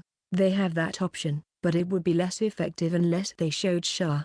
I straightened my posture and stared at Chigai intently. Please, allow me to meet the representative of this village. I expressed my wish for the second times. Either way, I couldn't arrest all of those thieves by myself. The villagers' cooperation was essential. Rejected. What make you think we will trust you? And just as I expected, Chatter raised his objection with a loud voice. But, are you even listening? Are you seriously aware of your current situation? I asked him such to shut his mouth. I did, Chatter replied with a crumbled voice. Nope, doesn't appear like that to me. Because if you really understand the severity of the situation, you won't vent your wrath for being unable to protect Shah from me. I heaved a deep sigh, shrugged my shoulders as I spoke. Shut your mouth, you filthy human. A shock suddenly assaulted my face as I crashed on the wall behind me. I felt dull pain and heat running through my mouth. I spat out the blood in my mouth, and glared at Chato, and then, stomped on the ground, punching Chato right in his face. Why you bastard? I grabbed Chato, who tried to stand up by his collar, and brought his face to mine. Listen carefully. Currently, the barrier has disappeared since Shah has left the village. If that's not bad enough, the other party sent their scout around this village too, ready to raid this village at any moment. This place will be history if we don't strengthen the village defenses as much as we can with little time we have. Do you understand now why I wonder? Why do I get so pissed off seeing Chato's childish reaction? And then, this strong sense of déjà vu. There might be someone similar to him in my past who loves to make such shameful excuses. Chato pouted and left the room as soon as I released my grip from his collar. Sorry Gilbert. It's not so easy to trust a stranger like you. Guess so. Chigai spoke the harsh words I had been expecting. That's why. Are you willing to attend the meeting with your body being restrained? Is that mean you're willing to let me to meet them? Yes. There are way too many variables in this incident. It feels like we're not strong enough to get over this incident by ourselves. That's why I think we can hear your opinion about this matter. He had such honest personality. Chigai then presented his right hand to me. That has been my intention from the very beginning. I didn't wait for a moment to take his right hand. Yes, I will protect Shah. That's what someone who lost his past want to do right now. Chapter 16. Extremely unexpected lifeboat. The sun had already set when I left the dungeon, and a strangely beautiful, perfect circle moon floated in the sky above my head. I've become the center of attention. After that, I was taken into a conspicuously big building with my hands and feet bound by something like ivy in the presence of a crowd. When I entered the building, I saw that the floor of the building was made of green plants, and cat-headed men and women were seated on that plant. I'm against this. We mustn't trust this human. Me too. He's definitely the Black Star who brought bad luck. Since Shah isn't here to protect him anymore, we should just kill him and be done with it. That's right, kill him. Chigai looked like he was forced to chew a bitter pill as everyone in the room shouted kill in turn. The time this village had was going with each passing second. This wasn't the time for this kind of barren dispute. This became more and more annoying. This might be impossible after all. I secretly gave up in my heart. But then I heard a voice which came from the seemingly most unlikely person. I think we should hear him out. Amidst the jeers, Chato unexpectedly spoke for me. Have you gone mad? This guy is the human that you hated so much, you know. Red-haired, cat-faced Gil with shortcuts raised such a hysteric scream as she looked at Chato with an extremely dumbfounded look on her face. Shut up. It's because this guy said that we only have one advantage. First, he told us to prepare our defenses immediately, and that's reasonable advice. We have nothing to lose by doing as he says, right? Then, what shall we do about Shah? Enough, just tell me where they kept Shah. Those guys should be close by. Are you going to abandon Shah? The girl with red hair stood from where she sat. Chato's expression warped. Then let me ask you. What can the Currenters do in such situation? Is there any guarantee that Shah will be returned safe and sound if we kill this guy? And asked back with a loud voice for all to hear. At least, we can exclude the danger of this human. You think the danger that haunts Kitna will be gone if we kill this weak-looking human? Shah is already in huge trouble now, and those thieves scout already surrounded this village. Have you realized that if we don't do something, all of us going to become the toys of those hateful humans? When I looked around, everyone seemed to realize that fact after Chato pointed it out for them. I guess Shah had a special place in Chato's heart. I'm sure that amongst the ones who gathered here, Chato was the one who wanted to save Shah the most. Everyone seems to be aware of that fact. That's why they didn't retort. I agree with Chato. Let's stop the search for my daughter for now. We've to focus on maintaining the facilities of Kitna for now. Moreover, there's too many strange points in this incident. Chigai turned his gaze toward me. It seems he was signaling me to explain my points to everyone in this place. Yeah, I understand. To begin with, gaining their trust in such a short amount of time wasn't a simple matter. Without that, Shah and this village shouldn't be protected. I'll explain the strange point of this incident. Thus, I started my explanation about the strange happenings of this incident. Chapter 17, Contradictory Action. Now that you say that, it's make a sense. After I explained my opinion about this incident, the old, cat-face woman nodded in agreement. Sure enough, this Kitna has already been left in a defenseless state since Sham-sama got kidnapped by them. Even though this is the best opportunity for them to strike while we're still unprepared, they didn't do that for some reason. What is the chance of the one who kidnapped Sama and the one who sent the scout come from different group? That's also one of the possibility, but an old fat villager seemed to hesitate to complete his remark. Yes, that means we're under the attack of two strong groups of human at the same time. That's too much of a coincidence. Even if that really is the case, how can they aim only at my daughter? That's another strange point about this incident. Yeah, it'll be limited to the case if someone telling those people about Sama, right? Black-haired youth with cat face and bobbed hairdo asked Chigai as if he just came upon it. Yes, for now, let's strictly warn everyone to not leave Kidnapper for now. No one shall leave without permission. We won't be responsible to anyone who leave the village during this time. Everyone gulped their spit silently upon hearing Chigai's remark. If the other party is really strong, they'll try to break forcefully into the village even if they didn't hold my daughter hostage. This can only mean one thing. They have another goal. Chigai pondered for a while after I spoke. But, Gil, what's your opinion in this regard? He asked me with solemn look on his face. I think the one who kidnapped Shah and the one who was scouting this village came from different groups. The fact that they managed to kidnap Shah so skillfully, and the fact that their scout was found out seems to be contradictory. Suppose that really is the case, our current priority is to repulse the one who scouted this village. Looking for Shah can wait for later, but then, their timing was way too good. I don't think Shah abduction and thieves raid were completely unrelated to each other's. For some reason, I felt that something far more sinister than those thieves were the one who kidnapped Shah. That's why in a certain meaning, she was safe. If the person who kidnapped Shah wanted to destroy this village, they didn't have to use such roundabout way. They could just directly trample this village underfoot. Well, it didn't change the fact that those kidnappers' goal was still a mystery, but somehow, I knew that the destruction of this village wasn't their goal. Is that really the only way, Chigai-sama? The old woman asked Chigai with a worried face. Yeah, this might be the trial from our guardian deity, Kate Scythe-sama. We are left with no other choice. They're going to attack Kidnapper sooner or later. Good. Chigai used the name of the guardian deity at the perfect timing. At that moment, everyone's presence didn't hesitate anymore. Now we could finally advance the conversation to the next topic. What should we do then, Chigai-sama? Hearing the old woman represent everyone to ask that question, I'll explain the whole plan to everyone for now. Please remember your role in that plan. Chigai then explained his plan to destroy the thieves. This time, my guts about the one who kidnapped Shah turned out to be right on the money. And I only realized that fact a few months after this day. Chapter 18. Dreamgrass. Around 40 minutes before the thief group, Sad Terror rushed into the village. The work is finished. Chato entered into the village chief residence and reported. We somehow made it in time.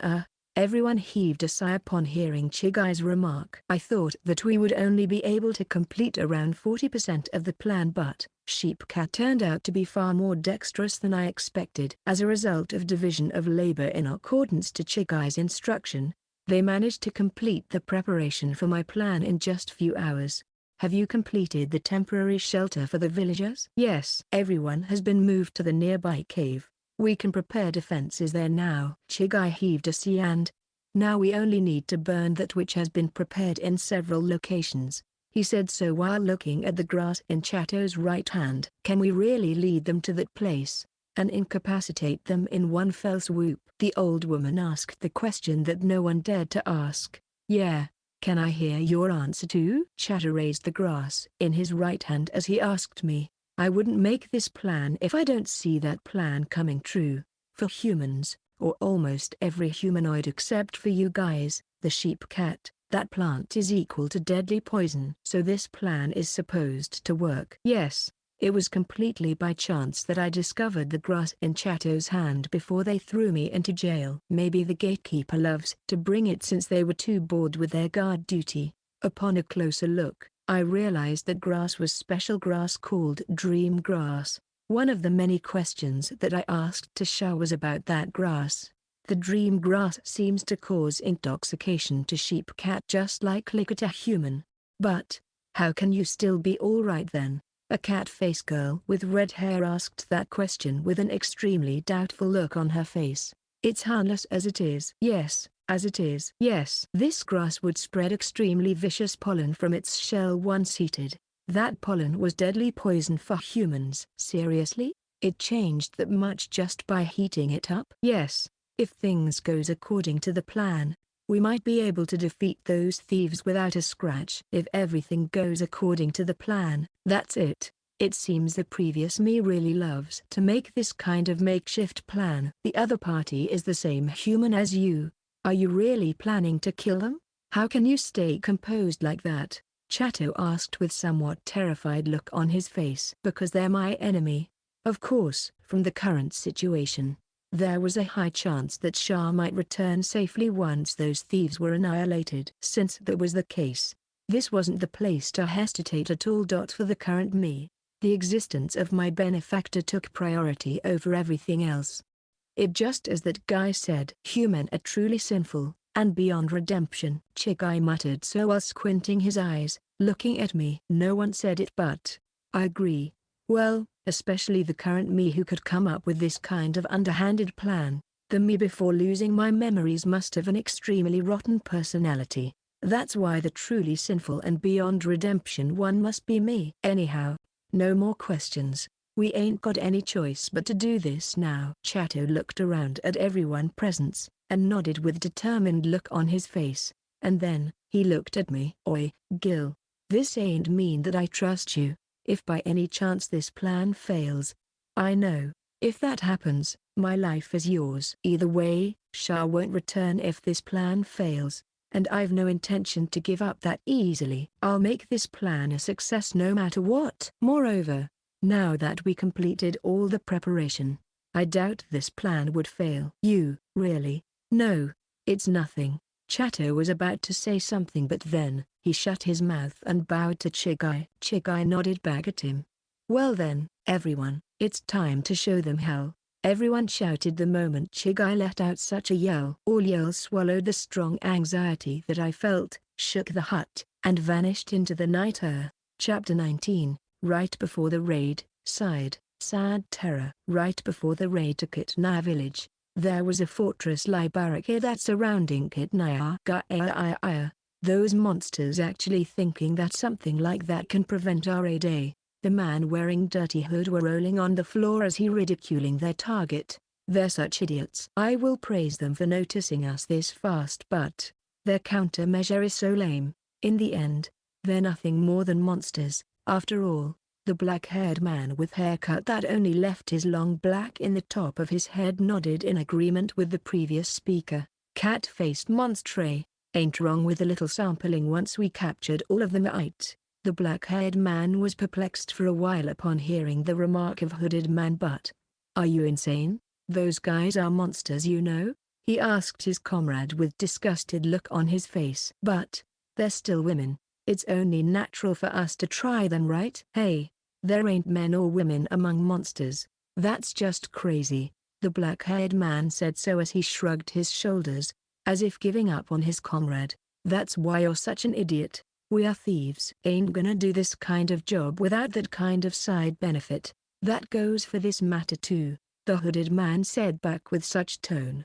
Have to agree with that. Most of our money went to boss after all. The two thieves showed indignant look on their face. But, hey, what do you think about the current boss? The hooded man asked in low voice. No comment.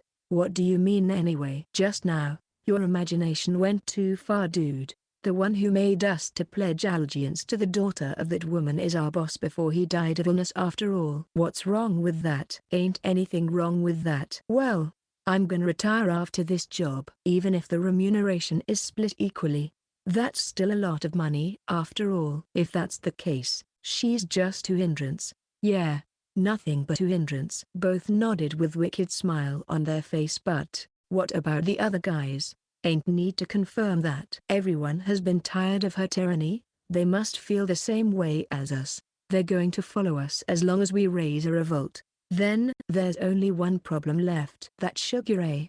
That guy will take our side as long as we pay more than that woman. He seems to be a pro in this line of job, so he must be used to this. Okie How about we start immediately? It's much better to wait till we report to the boss after we capture these monsters, right? Boss is wary of Sugar after all. She's going to keep some distance from Sugar, right? The two thieves with their faces filled with greed went and tore the barricade built by the monsters and charged into the village. Chapter 20. Wicked Plan. Inside the barricade, on the ground that turned reddish-brown, the crude buildings with straw roofs were lined up together. The estimated numbers were no more than a few hundreds. Scale-wise, it was the same as a hamlet or village in the human realm. Not a single soul. The hooded man said so while he looked at the surrounding houses. And I expect them to fire their arrows by using houses as their shield, but there really isn't a single soul in this place. Moe, the black-haired man with Mohican haircut, replied, so this is most likely a trap. Guess so. The composed look on Kukin, the hooded man's face, took a sudden turn upon that realization as he unsheathed his long sword, walking carefully while observing his surroundings. The other party was definitely a monster, but it didn't mean that he would let his guard down knowing the unknown abilities of the other party. Anyone who dares to do that in this situation has already met their maker. In a certain meaning, that was something akin to the unwritten rules of survival among Moe and Co. That's why Moe also unsheathed his knife, walking carefully beside Kukin. After walking for a few meters, Kukin stopped on his track when Moe raised his right hand. Reason being, he saw the mark of something dug up on the red soil. Moreover, the traces indicated that it was out there just recently. There was only one possible explanation for this. Moe took a stone and threw it toward the dug-up soil. Ground caved in the moment the stone landed on it. In that place was a hole big enough for 2 or 3 people. Pitfall. Are they really think that such crude trap going to work on us? Well, they're just monsters, after all. It's not that bad, I think. Greenhorns would surely fell for this trap. Kukin sneered as he said so. Raising their guard against them was a waste of time after all. I guess this was the best those monsters could come up with. Even if they could be reasoned with, they're just bunch of idiots. If this was all they could come with, we could harvest them real quick then. Moe jumped casually on that childish trap while twirling the knife in his hand and humming lightly. Kukin returned his sword into its sheath as he walked over the trap with sneer on his face. Apparently, the most conspicuous mansion in the center of the village was something like the mansion of the boss of the monster. And when they entered together with several other group, from Sad Terror Group, you came to the young thief with blonde hair from a different team called out to them with a troubled face. They were the team who was supposed to infiltrate the village from the south, the opposite direction from which Moe and Co came from. No way, you guys also couldn't find anyone? Yeah, not even one. Properly speaking, that was really strange situation indeed. And everyone felt the same way. The scout from Sad Terror infiltrated the village from the 8 direction. They were heading toward the center of the village. If there really isn't a single person found there, it means that the village has been abandoned. Since they ain't in this place, have they by chance escaped? If that's the case, what's the use of that barricade then? I expect that few of them will remain to let the others escape. Damn it, those monster has tricked us. The blonde youth kicked the chair, sending it flying till it crashed on the wall. What are we going to do then, Moe? Kukin asked Moe about their next course of action. Well, let's say, when Moe touched his chin, pondering about their next course of action, his nose suddenly moved. He remembered smelling something similar in the past. He tried to remember the smell while sniffing the smell in the air. Oi, do you hear me? Kukin asking again in frustration. Can you shut up for a moment? I am trying to recall this smell, Moe shouted back at Kukin with irritated voice. You bastard! Kukin stood up angrily upon hearing Moe's curse at him and grabbed the latter by his collar. Alright, let's just ask this guy. Hey, what do you think of this smell? Fragrance? Kukin's eyebrows frowned as he asked so. Yeah, this sweet fragrance. When he replied so while raising his index finger, monster the bald-headed thief who kept his silence until now, suddenly unsheathed his sword and slashed at the blonde-haired thief while raising such a scream. A while later, He suddenly recalled one of his old memories while looking dumbfoundedly at his fellow thief who fell on his back and died after receiving a long and deep diagonal slash on his body. That memory was the exchange between sad terror and a dead poison user. Yes, this fragrance is. Get out of this place, now. This is the fragrance of dream grass. The moment he shouted those words while dodging the slash of the bald-headed fellow thief who kept swinging his sword in half-crazed state, Maui hurriedly ran toward the entrance of the building. He literally rolling out of the building. What a terrifying plan. Then, he noticed that the one who came up with this kind of trap wouldn't be so naive as to only prepare one of such trap. He then realized that the area around them had already filled with that sweet fragrance. When dream grass received a certain treatment, its hard shell would become brittle and could be crushed so easily with light shock, scattering invisible pollen in the surrounding air which had the effect of inducing a potent hallucination to anyone who inhales it. Now he knew that the pitfall that they destroyed and sneered at must be filled with dream grass, and the maker of the trap intentionally used psychological tactic to induce them to destroy the crudely made pitfall, thereupon scattering dream grass pollen in the air. Large amount of pollen got scattered in the air once the dream grass received even a light shock. That was the most scary part about dream grass. Oi, are you sure that we don't have to stop him? Maui asked Kuken, who left the building which had already been filled with maniacal scream. It's already too late for him. Stop breathing right now if you don't want to die. Kuken concluded that the inside of the building had already filled with the pollen of the dream grass. The one who arrived had already smelled the fragrance of death. Maui and Ko was really lucky since they left as soon as they entered that building. Maui observed Kuken and saw the latter nodded, and agreed with him to escape to a safe place. A dense amount of pollen came out from the pitfall. It was so dense to the point that they might be affected immediately if they stopped and inhaled the pollen by accident. If that happened, they would become crippled. Damn it, damn it, damn it. Kuken kept running, which cursing in his heart. Naive. No. The reason I failed is because I'm too naive and ended up grouping the other party in the same rank as monsters. Surely, being able to come up with this plan means that they're not just monsters with meager intelligence. That trap was indeed a psychological trap aimed exactly at that kind of expectation. It was a trap which exactly predicted that Maui and Ko would definitely demolish the trap once they saw them. In the first place, dream grass is an extremely dangerous good that makes anyone who knows its effect to dispose of it immediately. It was a crazy plan which used the entire village as the trap itself. Wait, could it be that there's more to this trap? They kept running while holding their breath. The pain while doing so was simply unimaginable.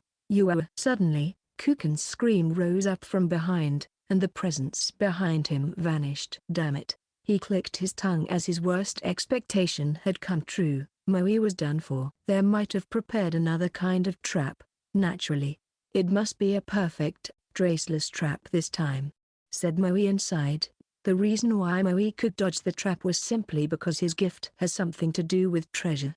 Are you fucking kidding me? The magicians were already few in number, or the vanguard, and now Kuken had already died. Not to mention that he still had to face the other party who could come up with such a devilish plan. His heart kept telling him to crush his pride and escape from this place like a defeated dog. The moment he stepped on the ground, which was the only safe landing place among the pitfall, he felt an impact on his chest. That moment, he felt an intense pain, as if his spine was hit by scorching metal. What is this? He wiped the blood that flowed out from the tip of his lips, looked down on his chest, and saw a spear skewered through it. The next moment, a violent impact hit his head, dyeing Maui's consciousness in pure white. Chapter 21, Fixed Watching Duty. The place was around 1 kilometer north of Kidnapper. Currently, we're watching the beginning of the first trial I imposed on that in the display created by Esther, which allowed us to see the situation over there. Not bad. I couldn't help but give that praise, but this is the first time I see someone as shameless as you, Master. The one who ordered us to make an arrangement to place that dangerous grass in front of that monkey's prison is none other than you after all. Have you expected this development? Esther squinted her eyes as she asked that question. I'm not giving him a clear hint that will allow him to pass this trial so easily. In fact, the total destruction of those bandits is purely due to his own ability. Well, I'm rather surprised since he could exceed my expectation and created such a plan. Nevertheless, that monkey becomes really reliable after losing his memory. I agree with you. I had never expected that he was actually quite a tactician. Especially the last attack that killed the last thief who had a treasure-type gift. It was splendid. He narrowed down their choice of action with the trap that lay on the ground, and then used the spear he enchanted with his magic to deliver the finishing blow. Just like that, he easily sends the last thief to meet his maker. With this, those bugs, thieves, who lost most of their manpower have no choice but to take out their trump card. If I'm not mistaken, the one they call Sugar, right? Is such weakling really enough for the main antagonist of the first trial? According to Mugina, the information broker, Sugar is a really powerful fiend, toy. Thus I tried to observe him doing his job, but, honestly speaking, he smelled like small fry. I'm the same as you, Master. I also have no idea about the difference in power between bugs. Or rather, it looks the same from my perspective. That's why I think that monkeys should be able to deal with it. But, I'm told by Giram Kala that something weird is mixed in. Ah, I hear about that too. That fellow will show his true nature when he's doing his job. Have you seen that? Esther asked me with a dumbfounded look on her face. Yeah, are you really sure that monkey can win against such an enemy? Naturally, that small fry is actually rather insufficient to be the enemy of this trial.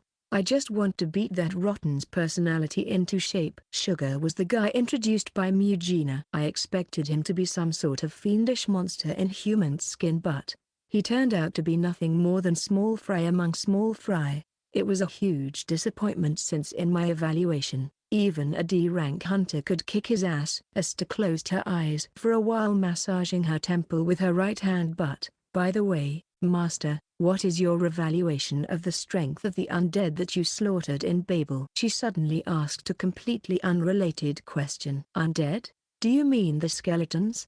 Or the zombies? The boss of the guy who tried to kidnap Miss Lila. Ah, that balloon-like, weak-ass undead, huh? If it was his power, then I could give a clear evaluation.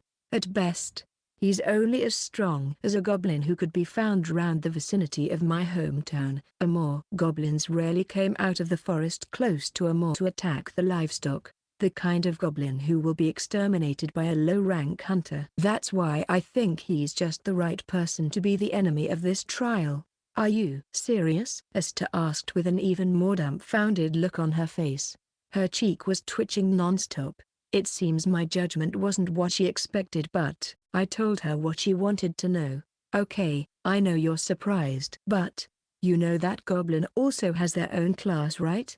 Naturally, feeding that with an enemy of the goblin leader's class is an overkill, you know. The goblin leader was the leader of the pack. Your average hunter could barely defeat it. That worthless undead would be curb-stomped if it fought against the goblin leader. Okay, that's enough. Let me take back my previous statement. The one who lacks common sense here is you, Master. How cruel. Anyhow, Master actually has the gall to say something so outrageous. Even that so-called slug may be over the top for that monkey. Esther heaved a sigh and looked down while shaking her head lightly as she spoke. Over the top. Is it? It's definitely over the top. That monkey will die as he is. Well, he just needs to defeat that slug, right? Well, it won't become a tale if he ended up dying in the hand of that slug. Even if he is somehow unable to pass the current trial, I've already prepared something to assist him to pass this trial. It sounds even more like a wicked plan since you said it so easily. Giram Kala's cooperation is indispensable for this. Heaving a sigh, Esther expressed her feeling with a tired look on her face. Did you say something just now? Just talking to myself. It has nothing to do with you, Master. Walking misunderstanding sounds more like vex to me, but whatever. Now we're moving to the climax. I thought the other party is somehow underpowered, but it doesn't really matter. This is the first trial after all. Surely, it's going to be a killjoy if the real opponent of the first trial was too strong. So the one I prepared should be enough for the first trial. Roger that. Let's proceed to the next stage. Esther's figure vanished like smoke after she bowed to me. Now then, show me what you got. I looked again at the image displayed before me. Chapter 22. The participation of dangerous man. Inside the forest, around 1 hour since the start of the raid on kidnapper. Why has no one returned yet? Who knows how many times I have asked while tapping the ground angrily with my feet. Maybe everyone has already been killed. I grabbed the collar of the acting woman before she could finish her words. Annihilated? By opponents who are literally no different from a cat? How can they be defeated by such weak monster? And add even more questions to her. I've never heard about sheep cats being specialized in combat, not to mention that we've a sorcerer on our side. There is no way we're going to lose against them. There's no need for you to be so angry. If your scouts are annihilated, it simply means that the other party is one step ahead of you. Moreover, you've to at least wait until she finish her words. Maybe most of your subordinates have betrayed you. Am I right? Sugar, whose blue hair was trimmed in a symmetrical style, suddenly appeared from inside the forest and asked Sad's close aid. Sad's close aid nodded even though she had a hard time breathing, since her collar was grabbed by Sad. Don't screw with me. They're the underling which have been around since the previous leader, you know. Those people were orphans that were picked up by my old man, the previous leader. They're indebted for life to my old man. So, it's obvious from seeing how you treated them. You never treated your subordinate like a proper human being, right? What's wrong with that? They're just disposable piece for me, tool for me, their leader to use as I wished. Their life is for me to decide. Sugar shrugged his shoulders as he sent a scornful laugh at Sad. You really are beyond saving her. But, whatever. Whether they're betraying you or annihilated, everyone but that aide of yours are no more than disposable piece, right? Just tell me, what do you want to say already? When she asked, she saw that Sugar had already said all that he wanted to say and had no reason to continue the conversation. Nor did he give Sad another reason to continue. I'm off then. If you're betrayed, I'll kill them. If the enemy is strong, it's my prey too. That's my duty, right? He was right. Nevertheless, it has nothing to do with the current Sad, because she deemed anyone who lost against a monster like a sheep cat useless. Not to mention that she had another way to forestall her subordinates. Anyhow, the other reason she hired Sugar was for insurance to prevent something like this, and this was the best moment for doing the cleanup. Understood. I'll leave them to you. 60% of the total profit from selling the sheep cat will be mine. How does that sound? Damn it. He tried to strike a bargain at this very moment, but we'll be at a disadvantage if we make an enemy of Sugar at this time. 40% of the share is already a lot. At least, the profit we get from selling the young sheep cat that is still trembling in fear until now is enough for us to have enough money to open a more respectable business. Sure, but you've to take care of all the opponents. We're going to stay behind. There was a skilled sorcerer amongst my subordinates, especially Moe and Kukin. They're quite capable fighters, and troublesome enemies have decided to betray me. I knew that the information broker guaranteed that Sugar was quite a reliable force in this regard, but he might have had a hard time against Kukin and Moe. If that was really the case, the safest plan was to watch the ensuing situation till the end from a highly elevated place. Leave the ones who try to escape to me, meaning that you're fine with seeing only piece of their body, right? That's your job, right? How miserable. Sugar shrugged his shoulder again, turning around and walking slowly toward the village before his figure vanished after he moved at his top speed. We'll return immediately with this brat if Sugar doesn't come back at the promised time. Why yes. After her aide replied so, both of them turned round and walked away from the village. Chapter 23, A Small Victory. Forest. Top of a large tree northwest of Kidnapper. I threw 2 spears enchanted with my magic from the top of giant tree. One of the spears pierced the air, and struck into the chest of a black-haired man with mohawk hairstyle. The second spear, which pierced the back of his head, confirmed our victory against the scout. Awesome. Every single one of them really died. Chato, who acted as my observer, let out an astonished voice. It seems the same goes for everyone. They were at a loss for words when they looked at their village littered with the corpses of those thieves. How did you make the last spear hit the target? Chigai touched his chin as he asked with interest. I just threw those spears within throwing distance of the point on the map that I memorized with magic. All I used was an intermediate rank of hit correction type magic, clean hit combined with attributeless magic weapon enhancement, mid, applied on that spear, and physical reinforcement, mid, magic to throw the spear. Anyhow, I already predicted that the lucky one would try to escape the village. When that happened, all I needed to do was wait for the right timing. Gil, maybe you're same as those people called hunters? Chigai pointed out one possibility of myself before losing my memory. Hunter, huh?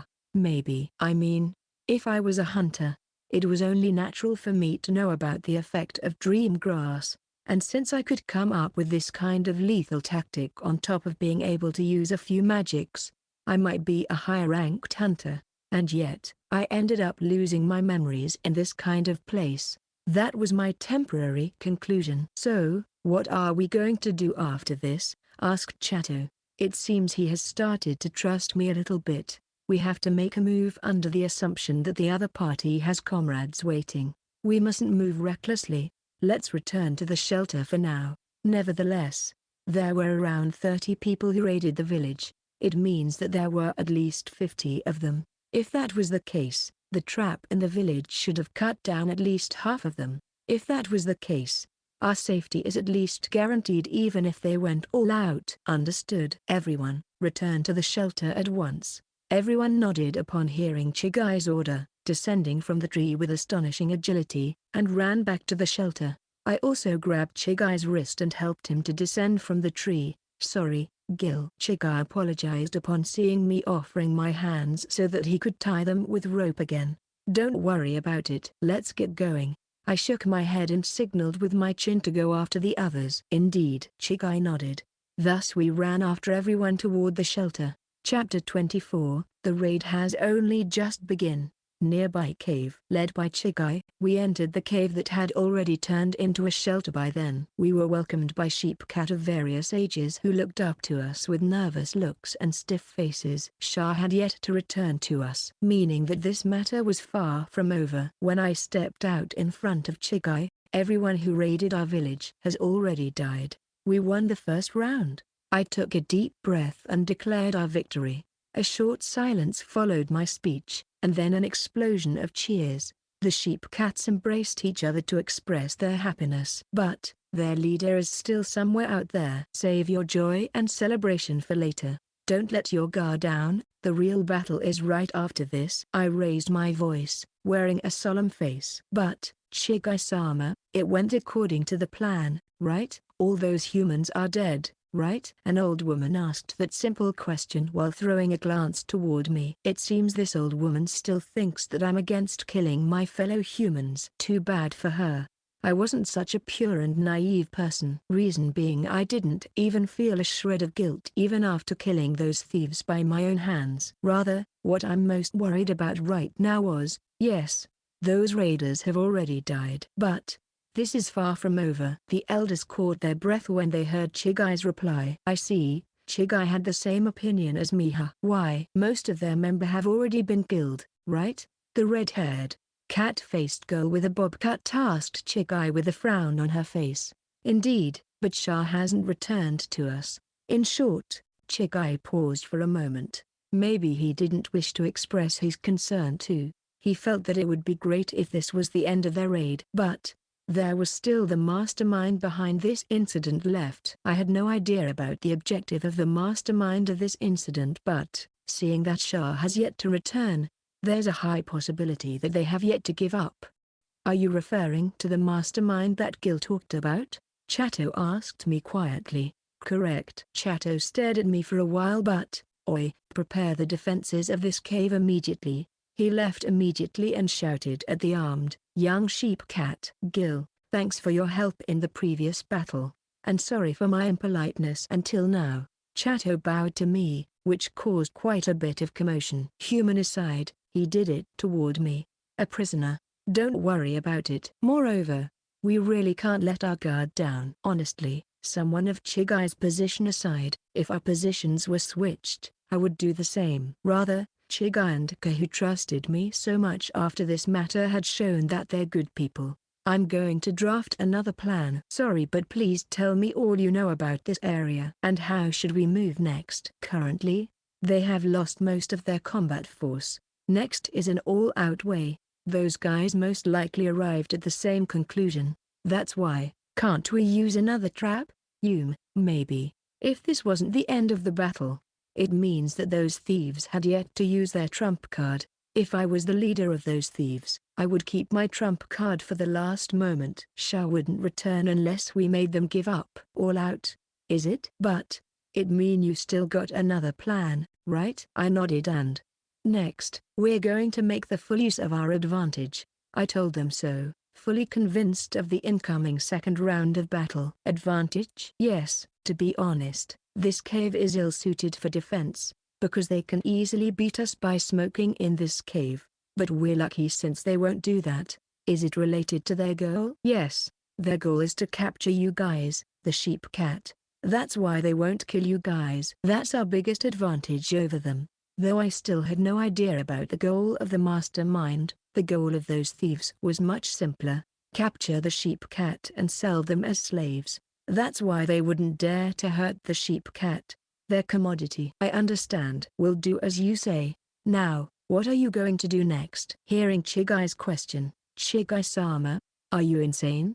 He might be the spy of our enemy. The red-haired girl with bob cut closing in at Chigai with pale face. But if Gil is truly their spy, he won't go as far as annihilating the entire main force of our enemy. Moreover, he's our last hope. Chigai approached me and cut the rope tying my wrists with the spear in his right hand. Wah! The red-haired girl with the bob cut shouted, her mouth flapping non-stop. Are you sure about setting me free like this? You said it yourself, right? We've no way out of this situation.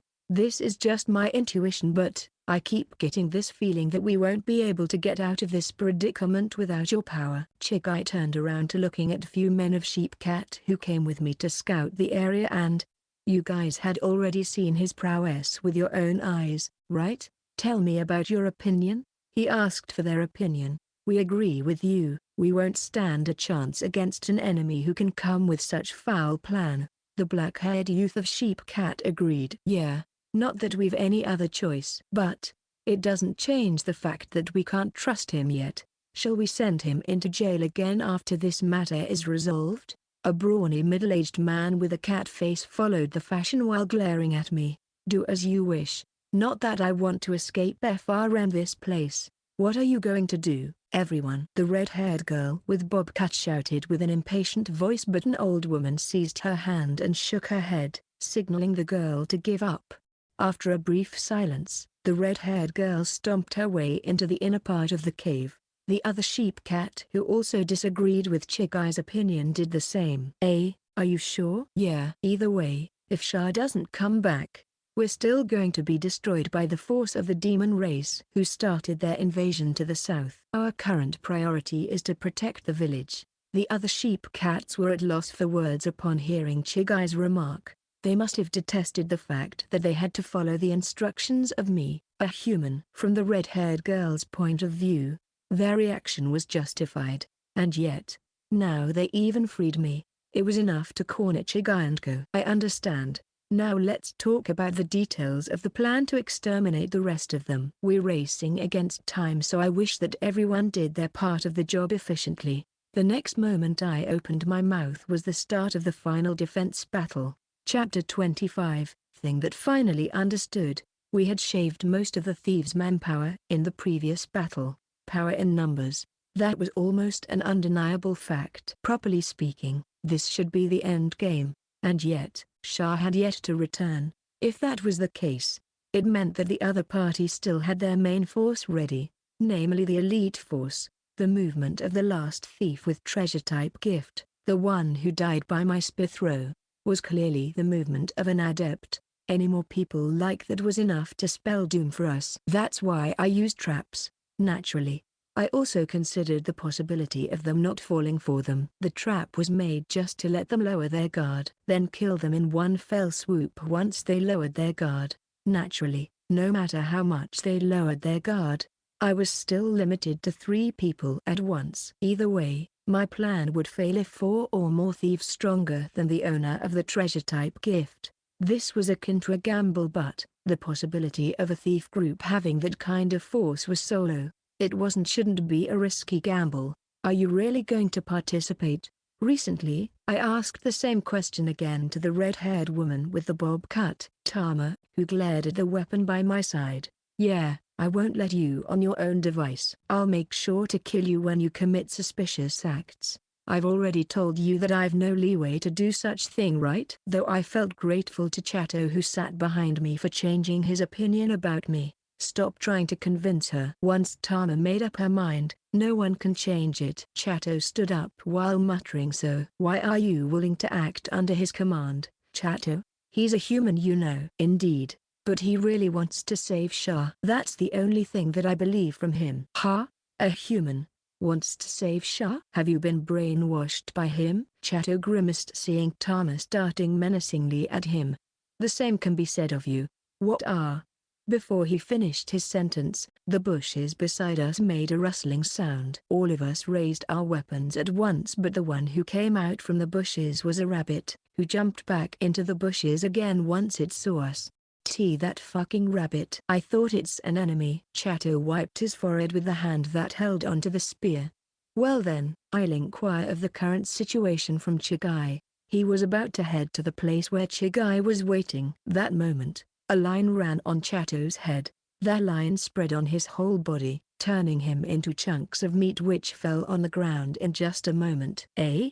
Tama raised a bewildered voice upon seeing Chato turned into chunks of meat in just a moment. I told her to escape without even turning around. I won't let you to do that. Swish. I felt a chilling sensation all over. It felt like a giant carnivore beast pressed on me from behind. It was an extremely terrifying killing intent. When I turned around slowly, I saw Tama had already become a corpse and, oh my, I've killed her. I've been ordered to capture the females alive. She's surprisingly fragile. I saw a tall and slender blue-haired man with a symmetrical hairdo grab Tama's head. The tips of his lips rose to his ears, as if in the peak of ecstasy. Ah! A desperate voice leaked out from my mouth. I finally understand. The trap only works on those who live with the same providence as humans. Those traps wouldn't work against this very person who went out of those providence. Ah! My scream was, yes, one scream get. My consciousness descended into darkness as the man finished his sentence. Chapter 26, Boring Reality. What is the meaning of this? I muttered quietly while looking down at the minced idiot prince, Gilbert. It was such an unexpected situation. According to Rose, this guy should have received a gifted education of martial arts from a young age, though he never used magic again due to certain incidents. Talent-wise, he was comparable to the leading magician of court mages. I had never expected that he would lose against that weak small fry who hid his true strength. That's why I said using that is overkill to that monkey. Esther, who stood behind me, heaved a sigh as she repeated the same remark for the nth time. So I made a mistake to judge someone's real strength. Master, you're underestimating yourself way too much. Those inferior creatures, human, are far weaker and brittle than you expect. So weak to the point that even that weak small fry like that can kill them so easily. Underestimation, is it? And humans are weak. I failed to see that. For once, after spending more than 100,000 years in that easy dungeon, never once fighting against another human, I ended up unable to properly measure human strength. But, I see, if it was my misjudgment, could it be that balloon-like undead is actually a powerful being? I've no idea which strength value you're referring to. That undead is small fry according to our group's standard. But, according to the normal standard of this world, that undead is the most powerful transcendent in this world aside from us. Not to mention that even us are only small fries in your evaluation, Master. We're literally equal to the creature you call as goblin around the forest. I see now. I felt something was off. Why did a giant organization such as Babel and Hunter Guild readily obey my orders? Because they understood that they could never win against me. Now, Everything is finally clear for me. Does that mean the pervert who only wore underwear and small fry dragon with 3 heads were powerful foes? If that was really the case, I've already, Esther. Do you think I can fight with my everything after this? Esther averted her gaze, and shook her head lightly. I see. I looked down at my feet. Ha ha ha. So I'm someone with few screws loose in his head all along, right? What I wished should be a slow life, right? Since that was the case, what is this empty feeling in my heart? Esther, now I understand why you retorted all those times. I see. Esther nodded lightly as she replied to me, her figure then vanished. I'll take responsibility for this blunder. These people died due to my misjudgment. That's why this matter is my responsibility. Though it was already too late, I shall exterminate that small fry with my everything. The same goes for the demon race who did everything as they pleased in the north from here. They shall be destroyed. But I wish to perform a small experiment before that. I took out the subjugation picture book. The registration object of the subjugation picture book has been expanded after I cleared that easy dungeon. Now it could register someone whose strength is above a certain standard. I've tried various experiments with subjugation picture book after that, but I failed to register normal monsters or undead into subjugation picture book. The only successful cases so far were Ifrit, Titan, and Deimos. Even though they weren't normal members of the subjugation picture book, they're registered as Giram Kala and Ghostkin. Though I had no idea, the current me could vaguely guess the reason. The registration in the subjugation picture book means linking the capture to my soul. In short, they need a certain level of strength to be able to form a link with my soul. The same goes for the human and monsters' corpses before me. But the current me wishes to register them, since not that much time has elapsed since their death. Their souls should be still around. Please, register them. But the picture book maintained its eerie silence no matter how much I wished for it. Impossible, huh? I heaved a sigh. Yeah, life is filled with ups and downs. The result of my actions was an irredeemable mistake. Dead couldn't be resurrected.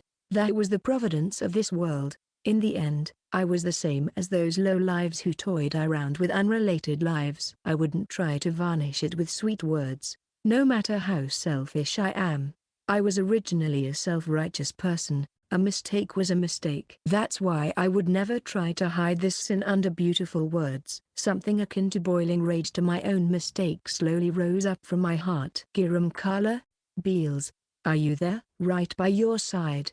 Yes. Giram Kala and Beals appeared, kneeling before me. We're going to suppress the activity of the demon race in the north after I take care of that small fry called Sugar. There's an evil army backing up the demon race in the north. What are we going to do about them? Beals's mouth moved restlessly, making a wisping sound the moment the words evil army escaped from Giram Kala's mouth. Lately, I understand that this was Beals's gesture when he was excited. Maybe he was originally related to those trashes from evil army. And then, upon seeing Beals's excitement, I had no doubt that they were quite powerful. Evil army? What's that? The group from which the 3-headed wicked dragon who got slaughtered by you a while ago, Azadahaka, came from. Ah, the one who keep yapping around about game, huh? Honestly, it was a trivial matter for me. I mean, it's not like the group to which that weakest dragon could beat me. The trial has ended. I'll deal with the aftermath. Don't try to stop me.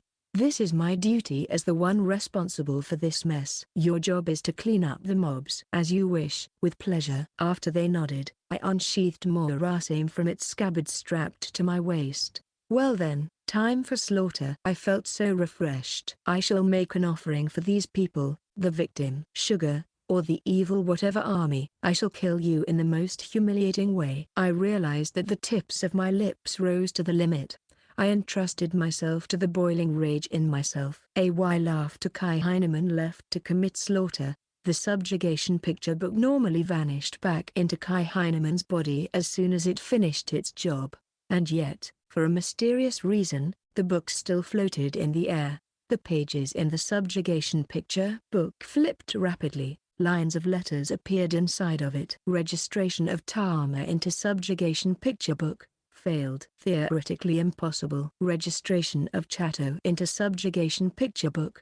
failed. Theoretically impossible. Registration of Gilbert Lotto Amelia into subjugation picture book, failed. Theoretically impossible. Registration of Gilbert Lotto Amelia into subjugation picture book, Fei led. Registration of Gilbert Lotto Amelia into subjugation picture book, Fei led. Registration of Gilbert Lotto Amelia into subjugation picture book, Fei led. Registration of Gilbert Lotto Amelia into subjugation picture book, Fei led. Registration of Gilbert Lotto Amelia into subjugation picture book, Fei led. Registration of Gilbert Lotto Amelia into subjugation picture book, Fei led. The letters appeared again and again. After it continued for several pages. Registration of Gilbert Lotto Amelia into subjugation picture book, success. Gilbert Lotto Amelia is the possessor of subjugation picture book, thereby becoming the rightful kin of Kai Heineman. Creating soul link with his master, Kai Heineman, success. Recreate the flesh from the soul of Gilbert Lotto Amelia, failed. Recreate the flesh from the soul of Gilbert Lotto Amelia, failed. Recreate the flesh from the soul of Gilbert Lotto Amelia, failed. Recreate the flesh from the soul of Gilbert Lotto Amelia, failed. Recreating the flesh from the soul of Gilbert Lotto Amelia judged as impossible due to the effect of picture book owned by Kai Heineman. An alteration to Gilbert Lotto Amelia's gift, Supreme Mage, Special Class, was made, success. Got Soul Dravenger, Returnee Soul, Title. Power Acquisition, Transformation, activating the effect of the new title. Soul Dravenger, Returnee Soul, success. The soul of Gilbert Lotto Amelia would be sent back from the present to a random point in the past at a fixed interval. Chapter 27, Disturbing Dream. Applying the registration of Gilbert Lotto Amelia as a proper member of the subjugation picture book, denied. Applying the registration of Gilbert Lotto Amelia as a provisional member of the subjugation picture book, permission granted. Due to the register of the soul during the registration as a provisional member, the microscopic alteration has been made in common sense, mind, and flesh. My consciousness arose from the abyss upon hearing that inorganic voice. Opening my eyes, I found myself inside the cave. Oi, Gil, are you okay? My body was shaken repeatedly by Chigai inside that cave. This place is. After looking around few times in hurry. Exclamation mark. I hurriedly rose up from my position, looking around in hurry due to those vivid memories in my brain. The red-haired girl with a bob cut looked at me with a displeased look on her face. Her figure overlapped with the girl in my memories whose head chopped into mincemeat, Tama. When I stood up immediately and hugged her as I called her name, "Are you okay? Are you hurt somewhere?" I patted her whole body to confirm her safety. Hey? Though Tama was dumbfounded for a while, her eyes turned round as her face flushed red from embarrassment. You are. She raised an enigmatic scream, pushed me away and ran into the innermost part of the cave. A while later, I finally regained my composure after pondering for a while. What in the world was I seeing just now in my memories? I've tried to confirm it a few times but I found that both Tama and Chatter were safe and sound, and above all else, they forgot that both of them were assigned to move along with me. Or should I say that forgot was an incorrect expression for this situation? I mean, it's as if that horrifying massacre never happened. That was the only conclusion I arrived at after thinking carefully, as if the time rewinded to the moment of our quarrel in front of the cave, a few hours before our death. It seems I suddenly passed out right in the middle of the quarrel and fell flat on the ground. Was that a daydream? But it felt too realistic to be a mere dream. But I couldn't say it was real either, just from a mere dream. Since that was the case, this might be a future vision, or should I say, prophetic dream. Since I lost my memory, I had no idea about my gift either. Thus, this power might be the effect of my gift, and then, it would be triggered when I got in danger. Thus, I was forced to see the future once something dangerous was going to happen to me. If that was the case, then the dream would make sense. Since that was the case, it means that we're in a really dangerous situation. We wouldn't be able to defeat that blue-haired man. Rather, I couldn't even see his movement since it was simply too fast. As it is, everyone would be killed. If possible, I wanted them to escape, but that would mean abandoning Shah. For some reason, I instinctively knew what would happen if I escaped from this. We cornered her. When I scratched my head, trying to find the best solution, Chato and Chigai came to me. Well, we're about to bet our life in this incoming fight after all. They must have noticed something from my attitude. Chato grabbed me by the collar and dragged me into the private room of the innermost part of the cave. Chigai followed behind. Is something the matter, Gil? Can you tell us about it? Chigai asked with a serious look on his face. Maybe the reason why they dragged me into this room was to prevent others from eavesdropping. Chigai did a really good job in this regard. A mass panic might occur if the others knew that we were about to fight against the opponent that we could never beat. It's depending on whether you two can trust what I'm about to tell you or not. They frowned upon hearing my story. Prophetic dream, huh? Sure enough, that's the worst possible outcome, Chigai muttered quietly. I was really surprised to see him trust my story. I mean, even I had a hard time believing that kind of phenomenon immediately and had to make several assumptions. And yet, Chigai trusted such absurdity without a shred of doubt in his voice. Oi-io, Chigai-san, are you really going to trust such absurd story? Chato frowned as he asked the most sensible of questions. Chato seems to doubt my story, but, since he wasn't enraged, it seems he at least realized that I wasn't joking. Well, that person happens to have the same gift. It might be the prophetic dream gift given by the god of humans. Your people's god. Seriously, does that mean I really am going to die as is? Chat paled as he muttered, don't worry, I've got a plan. Have patience. Chigai left for a while, and then returned with a long and narrow wooden box. When the lid of the box opened up, I saw 3 stake-like items. What is this? I received this from a certain hunter a really long time ago. It is a stake that can restrict ability. Are you referring to the same hunter who gave that pendant to Shah? Yes. That person said that it was almost used up anyway, so it was kinda like giving away the last batch of it. The way to activate its effect is by infusing magical power into the 3 stakes when that dangerous fella is within the vicinity. Unfortunately, none of us among the sheep cat can use it save for Shah, who is gifted with magical power. But, since you can also use magical power, can you use this? I took one of the stakes and studied it carefully. If I wasn't mistaken, the letters engraved on its surface were of the ancient alphabet. This was definitely an ancient weapon excavated from some sort of ancient ruin in this world. The fact that it came from ancient ruins itself is enough to regard this as a national treasure class weapon. If this weapon really could restrict abilities, then it was plenty enough to weaken that monster. This might be our only chance to turn the tables against him and win this battle. Yeah, we've no other choice, but there's still a huge problem. Namely, we've to wait till that appears before we can invoke the effect of this stake. I couldn't read that monster's behavior at all. I mean, I don't think that monster was stupid enough to stay still, waiting for me to invoke the effect of the stakes. Is that guy really that fast? Too fast. Too fast for me to perceive his movements. I mean, he was already right behind me before I noticed. We might be akin to slow-moving slime in that monster's eyes. That's why stopping his movement was the crucial part of this plan. Is there any plan to somehow force him to stay in his place? I've told you right. He doesn't recognize us as a threat at all. To stop.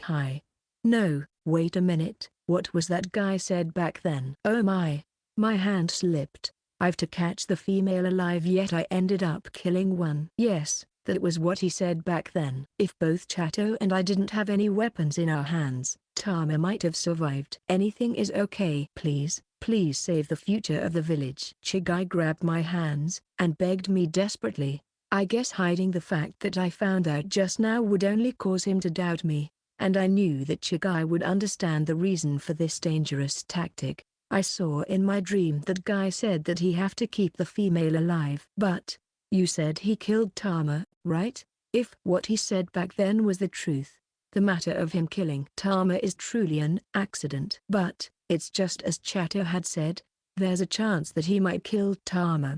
This is a dangerous gambling that I don't want to use. I see. I understand. We really have no other choice but to think of another plan. When Chigai dropped his shoulders in disappointment, I'll become the bait. The door of the room suddenly opened by the red-haired girl with a bob cut, Tama, who declared so as she entered the room and placed her hands on her waist. She might have eavesdropped our conversation from the other side of the door. "No, it's too dangerous, be quiet, outsider," Tama shouted at me, walking toward Chigai and then bowed to him. "Chigai-sama, I'm willing to become a bait." "No, Gil have told you that it's too dangerous, right?" And got rejected by Chigai. "If that human really is as strong as you say, then we literally have no way out of this situation. If he catches us, we either become a slave, or die. Since those are the only choice, I'm willing to take this gamble and bet my life for the safety of the entire village." She was serious. Her face was that of someone who prepared to accept her fate. "Shigai-san, I agree with Tama in this regard. If that man is really that fast, we're nothing but sitting ducks for him. Whether it be bait or not, he is still going to hunt us down. But, since Tama is a woman, he might not kill her, and that moment of hesitation is our chance to strike back. Please understand, Chato. I've told you that man is way too dangerous." "Gil, Tama had told you, right? Those people are different from you. They regarded us as livestock. That's why this is our best plan. Am I wrong?" Chatter raised his voice angrily while gritting his teeth. "I was wrong. Talking with that guy was only a waste of time since he saw the sheep-cat as nothing more than livestock. If we didn't resist, he would see us as nothing more than mere commodities. That's where our chance to win this battle can come from." "I understand. I shall obey Chigai's decision." A while later, Chigai's closed eyes opened wide and, "Let's do this. Let's protect the village." He said those words. Chapter 28. A certain someone whose whereabout is unknown. That guy's speed was simply too bizarre. Even if we managed to restrict his ability, this plan would fail if he escaped into the thicket. That's why we had to bait him into coming to an open field. That's why the most suitable place to confront him was the wide field in front of this cave. Seeing that I had no idea where he came from, we couldn't leave the cave so carelessly. Therefore, the women and children had to stay in the cave for their own safety, and escape by using the back route of the cave after the battle broke out. Nevertheless, in the worst case in which the resistant group got annihilated, catching up and caught everyone was no big deal for that guy with that speed of him. In short, we bet everything in this upcoming battle. Let me to warn you again, Tama, our opponent this time is a total monster. We had already placed the stakes around the field, so I approached Tama, who stood with an undaunted pose in the middle of the field, and repeated my warning to her. Either way, the other party is still too fast for us to see, right? The result will be the same anyway. Well, that might be true, but still you're the only one who knows about that guy. Now go away and leave me alone for now. Tama shrugged her shoulder, waving her hands casually as she shooed me away. Just listen to me. You must not resist at all cost. Once he appears, you can leave the rest to us. After I repeated my warning, I turned around. When I was about to walk away from her toward the designated hiding place in the thicket, "Thank you," I noticed her muttering those words. "We're currently hiding behind the trees. That monster is about to come. We would die immediately if we lost our focus even for a split second. That was the kind of monster we're going to fight." I knew my fingers were trembling non-stop just recalling the dream. Somehow, I could feel it. I could feel that my previous self was a somewhat cowardly person. I knew that I wasn't the kind of person who would do this kind of make-believe hero's role. And yet, for some reason, here I am, betting my life in this place. It was an action which felt like the exact opposite of me. And yet, for some reason, something in me screams that I mustn't abandon Shah. Which reminds me, I would escape with my tail between my legs knowing that I'm gonna fight someone much more powerful than me. But, when it comes to a fight with my belief on the line, I need to display an image of an overwhelmingly strong man. And then, I had to act as if I was that person. I remember someone told me about that long time ago. What a jest. Even though I can't even remember the person who said that to me. But, that was my best solution to get rid of this fear in me. Let's see.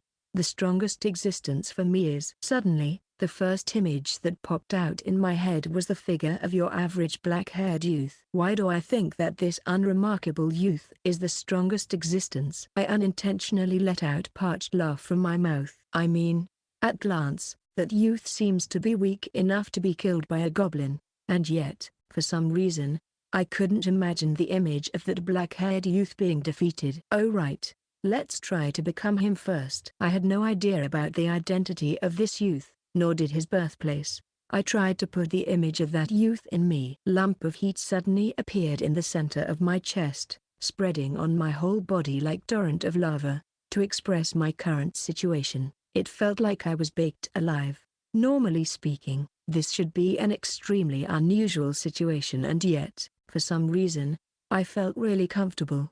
I was completely immersing myself in that youth image. A while after I maintained the image of that black-haired youth, I noticed something extremely unpleasant fast approaching from the forest. In my prophetic dream I couldn't feel anything at all, and yet, oh well, it's just a pipe dream after all. I guess asking for such accuracy in my dream was asking for too much. Anyhow, that was definitely the blue-haired man in my dream. I had to kill him in one strike as soon as I invoked the stakes. Though it was a truly naive plan, that was the most ideal situation. Moreover, that unpleasant sign approached closer and closer, and yet, for some reason, it felt less scarier than the instant death which I saw in my prophetic dream. In fact, I even felt that guy wasn't a big deal. Naturally, I didn't let my guard down, but it was also a fact that I wasn't as afraid as that monster as before. Amidst such disordered thought in my hiding place, the lanky, blue-haired man had finally appeared. Yup, it was the same man in my dream. He licked his lips as he approached Tama. This is definitely a trap. Doesn't matter though. It looked interesting after all, the blue-haired man muttered so as he looked around. This guy is a fool, huh? The reason for your loss was precisely because you guys underestimate us. The moment that man arrived right in front of Tama, I loaded my magical power into the stakes. I was really surprised when I felt extremely dense magical power akin to that of muddy river flowing out of my right hand. That moment, 3 magic circle which formed triangular shape formed around that blue-haired man. This is some sort of restriction formulae. Moreover, not the one from my old hometown. This should be excavated from a big ruin. The man touched his chin, nodded repeatedly with expression full of interest, but too bad. When the man muttered so while snapping his fingers, the magic circles vanished. Damn it, did he just forcibly cancel the activation of National Treasure class item with snap of his fingers? No, I didn't felt that much pressure from him now. It still felt the same as before the activation of the item, but let's think about it for later. At least, he didn't feel like an invincible monster in my dream. Compared in that dream, the current team seemed to be really weak. Upon a closer look, he did felt weaker than before the activation of the stakes. Yup, that must be the effect of the stakes. This kind of child play do. I didn't waste my time for useless chit-chat and kicked ground with all my power, jumping toward the man. The scenery around me flew at breakneck speed, and by the next moment, I had already closing in at that man. Wah! I grabbed a hold on his abdomen, using the gap before he recovered from the shock, flame bullet, and then invoked my prided skill, flame bullet. The black flame released from the tip of my fingers pierced through the man's body. Due to the impact of our collision, that blue-haired man got sent flying, spinning for who know how many times in the air, crashing against numerous trees along the way.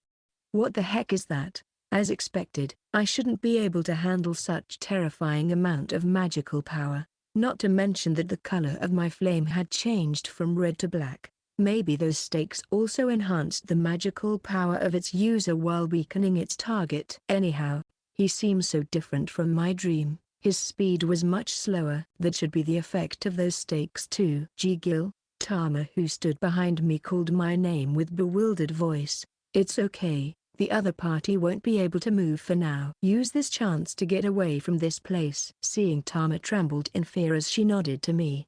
Now, I yelled at her and she ran into the cave soon. The blue-haired man stood back on his feet, albeit barely. He glared at me with bloodshot eyes, looking like he wanted to tear me to pieces, kill, and muttered so.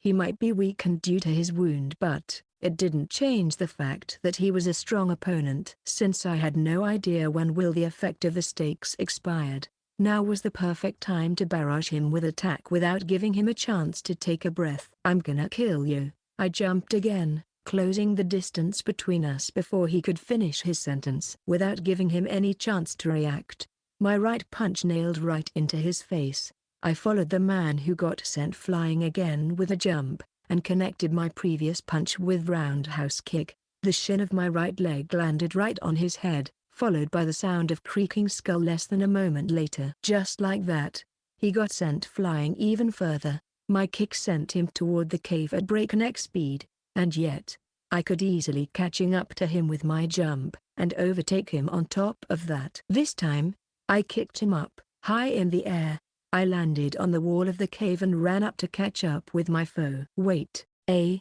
He tried to say something, but my axe kick nailed him down back to the ground. Boom. His body fell to the ground in front of the cave as I smashed his skull. The sound of him falling on the ground resounded in my eardrums. My last hit created a giant crater with his as the center, raising a cloud of dust. The remnant of that blue-haired man laid on the ground. Did that kill him? His body didn't even twitch anymore, but I mustn't let my guard down. Especially when the restriction effect of the stakes had expired. He could easily kill me even in his critically wounded state. Just to be safe, let's burn him. I pointed the palm of my hands at him and flame bullet. I kept using flame bullet on him again and again. I fired black flame non-stop till not even a piece of his flesh was left. Chapter 29. The end of the first trial. Gil nailed down the blue-haired man with an axe kick as if he was sent flying high in the air. The blue-haired man's body literally got planted into the ground by that kick, didn't even twitch with his face looking up. Gil pointed the palm of his hands toward the man. "He's not done yet." Seeing Gil unleashed numerous vicious-looking black flame from his hands, Chato couldn't help but mutter so with a mix of amazement and fear. "We won." Chigai managed to somehow squeeze those words. Their opponent had literally turned into soggy charcoal. He didn't even breathe anymore. That's just how hot the black flame fired by Gil was.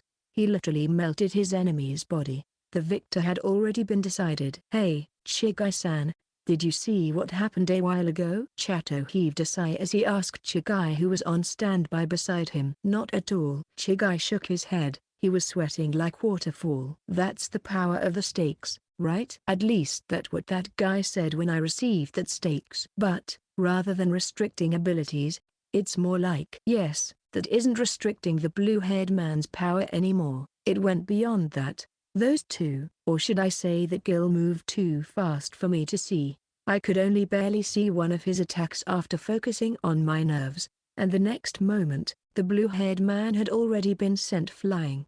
Those stakes aren't restricting ability, it raised the user's ability. It was only natural to regard it in that way, but something is amiss. The magic circle is clearly targeting the blue-haired man, though I have no idea what kind of magic circle is that.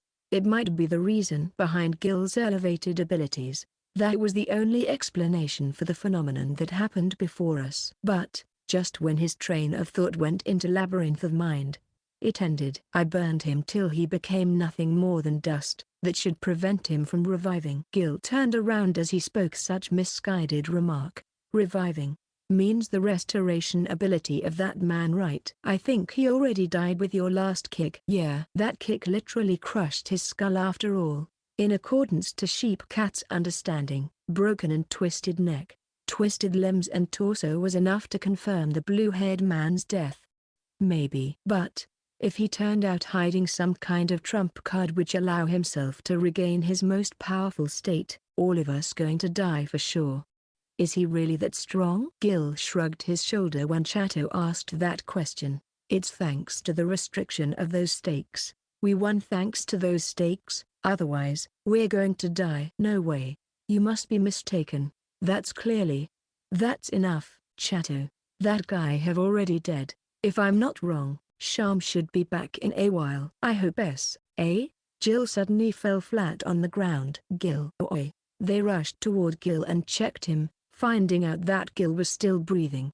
"Let's go back and tell everyone about our victory." "Do we still have to do that, Chigai-san?" Chato pointed toward the cave with his thumb as he spoke. There was the other sheep cats looking at the three like looking at their heroes. The corners of Chigai's lips rose up, forming a smile as he waved to those group of sheep cat while carrying Gil with his other hand. "We won." Those words became the trigger for the resounding cheers after that. Chapter 30, Warped Common Sense. The place was around 1 kilometer north of Kitnaya. The scene projected in Asta's projection ability showed me the scene where that idiotic prince, Gilbert, baked his enemy till there was nothing left of him. Gahahahahaha. This is an absolute masterpiece, don't you think so? I laughed heartily. Yeah, that's only natural. That guy had shown a performance which exceeded my imagination after all. This is impossible. Asta on the other hand showed a really complicated look. Look, I'm correct right? Though Asta underestimated that idiotic prince, that idiot was still royalty. According to Rose, he received gifted education in regard to combat from a tender age. He seems to have fairly good achievements in martial arts as well. Given all those factors, he should be able to defeat that small fry without giving the other party a chance to go all out. "Master, what did you do to that?" "What do you mean by what did I do?" she asked another enigmatic question. Honestly, I had no idea what Asta tried to ask right now. "So you've no idea?" A much appreciated answer. "Is it Giram Kala?" "I don't think so. That guy will definitely tell you if he does something." Since that's the case. Seeing Asta drowned in her own train of thought while touching her chin. "The game has ended." "Tell Giram Kala about that." I declared the end of the first trial. "What about that small fry assassins?" "Well, I don't want to destroy their festive atmosphere. I'll handle that matter." When I asked the opinion of one of my subordinates in the subjugation picture book who possessed analysis abilities, I heard that Sugar Person was a special case despite being the same human as me. That's why killing him wasn't a simple matter. That idiot prince seems to notice that fact as well. That's why he cooked his opponent till the other party became ashes. That's why his flesh had died. Yes, only his flesh. But the one thing that one had to be careful with was that guy's possession ability and transformation ability. First was possession. He couldn't just possess anyone. There were several conditions to achieve that. That's why he currently tried to possess those women from the thieves gang. "Master, may I ask you a question?" "You?" "What is it?" "Did you foresee the battle of that, Master?" "Well, mostly, it went in accordance to my predictions." "Well, I hadn't expected that small fry would be defeated so thoroughly before he showed his final form though." "But, that was also his fault for letting his guard down. He got defeated before without even being able to touch his opponent." "In a certain way, that was an ideal form of battle. That's why the victory of this first trial goes to that idiotic prince." "So you're even messing up with the world's common sense." "Master, you really are a terrifying personage." Asta heaved a really deep sigh as she muttered those rude remarks. Chapter 31, Repulsive Play. 5 kilometers south of Kitnaya. Sad. The boss of Sad Terror suddenly fell on her knees, suffering as she scratched her throat. "B-boss, are you okay?" Her female aide saw Sad's face with worried expression while patting her back. "Eh?" She suddenly raised a hysteric voice. That was only natural since Sad's face suddenly became flabby. "Hi!" That moment, something that used to be Sad suddenly stretched its hand, gripping the female aide who raised a scream by her collar. And then, their flabby faces suddenly flattened. The head of the thing that used to be Sad suddenly wrapped the upper half of the body of the female close aide as she raised a scream. Crunch. The sound of crushed bones and chewed meat resounded in the area. The female close aide who lost her upper half then plopped on the ground. Short time later, Sad's entire body suddenly let out a creaking sound. Her skin started burbling as if it was boiled. And then, what used to be Sad transformed into a lanky blue-haired man. Sugar. That was close. I've underestimated them. Turned out the natives of this continent had such monsters among them. Sugar stretched a little to check the condition of his new body. "Well, I won't let my guard down for next time though. Sugar licked his lips, though he felt humiliated to be defeated by someone he looked down to. It was another story if the other party was a strong foe. For Sugar, who lacked the general concept of death, a battle to death against a powerful foe was an important exercise to keep him entertained. Great, that guy is the best. Now I can't wait to eat him after driving him into the deepest hell. He wrapped his arms around his body with intoxicated look on his face, wondering how delicious the taste of the foe who just killed him was, after he cornered the said foe. But, before that, I should have a meal first. When Sugar turned around at the cat-faced boy who trembled in fear in the corner, "Hi!" the boy raised a shriek. Sugar had a special power. A power to restore his physical strength and magical power by consuming the other living creatures. As a result of his previous defeat, he was so exhausted to the point that he was forced to possess Sad's body. That power was enough to defeat any normal foe, but, for an opponent of that caliber, he needed his real body. Otherwise, victory was nothing more than a pipe dream. Or if his blonde-haired foe was caught unprepared, it's okay. It isn't painful. It'll end in a second. The boy tried to step back when Sugar approached him, but, too bad for you. The previous meal is your last super. Someone came from behind the boy, circling around Sugar and caught Sugar's neck from behind and pulled him back. A man's voice resounded. When Sugar tried to see his assailant, it turned out to be a youth with a common face and seemingly weak at glance. Who the hell are you? The youth's sheer of arrogance made Sugar wondering whether the youth was a strong man or just a fool. Me? My name is Kai Heineman. Surprisingly common name! ! Sugar, who felt tremendous killing intent bursting forth from behind him, turned round and saw a beauty with a monocle standing behind him. Who in the hell is this guy? This is the first time I see such a malicious being. Moreover, Sugar was also curious in how he failed to detect the presence of the two newcomers even though they were so close to him. No, it isn't just the black-haired beauty. That black-haired brat is the same. No matter how hungry I am, I would never let my guard down even during meal. Previously, only one person managed to achieve such feat before Sugar. Sugar's survival instinct screamed, telling him that the two newcomers were bad news. He retreated to take some distance from the two, but then his nape of neck got captured again. Then he felt as if his head wasn't in its place. Don't waste your time. Just show your true self. Once again, he threw into the air, and then falling on the ground with the most unsightly state. Give it up and just show yourself. Even if you evolved from small fry and become king of small fry, you're just a small fry. In fact, you're not even worthy to stand before my master," said the beautiful man with the monocle as they looked at Sugar as if he was interior to trash on the roadside. "Well, I might be lacking eloquent speech, but, even then I don't understand what you mean." "Is that so? Well, he should at least feel honored that I call him small fry." "Oh, whatever. Let's continue our conversation." The corners of the youth's lips rose up as he looked down at Sugar. "Hi!" Sugar ended up letting out such indescribable scream the moment he saw the native, or rather, the human revealed a smile befitting of an evil god which sent a terror that he never felt before running down his spine. Sugar's body reacted spontaneously.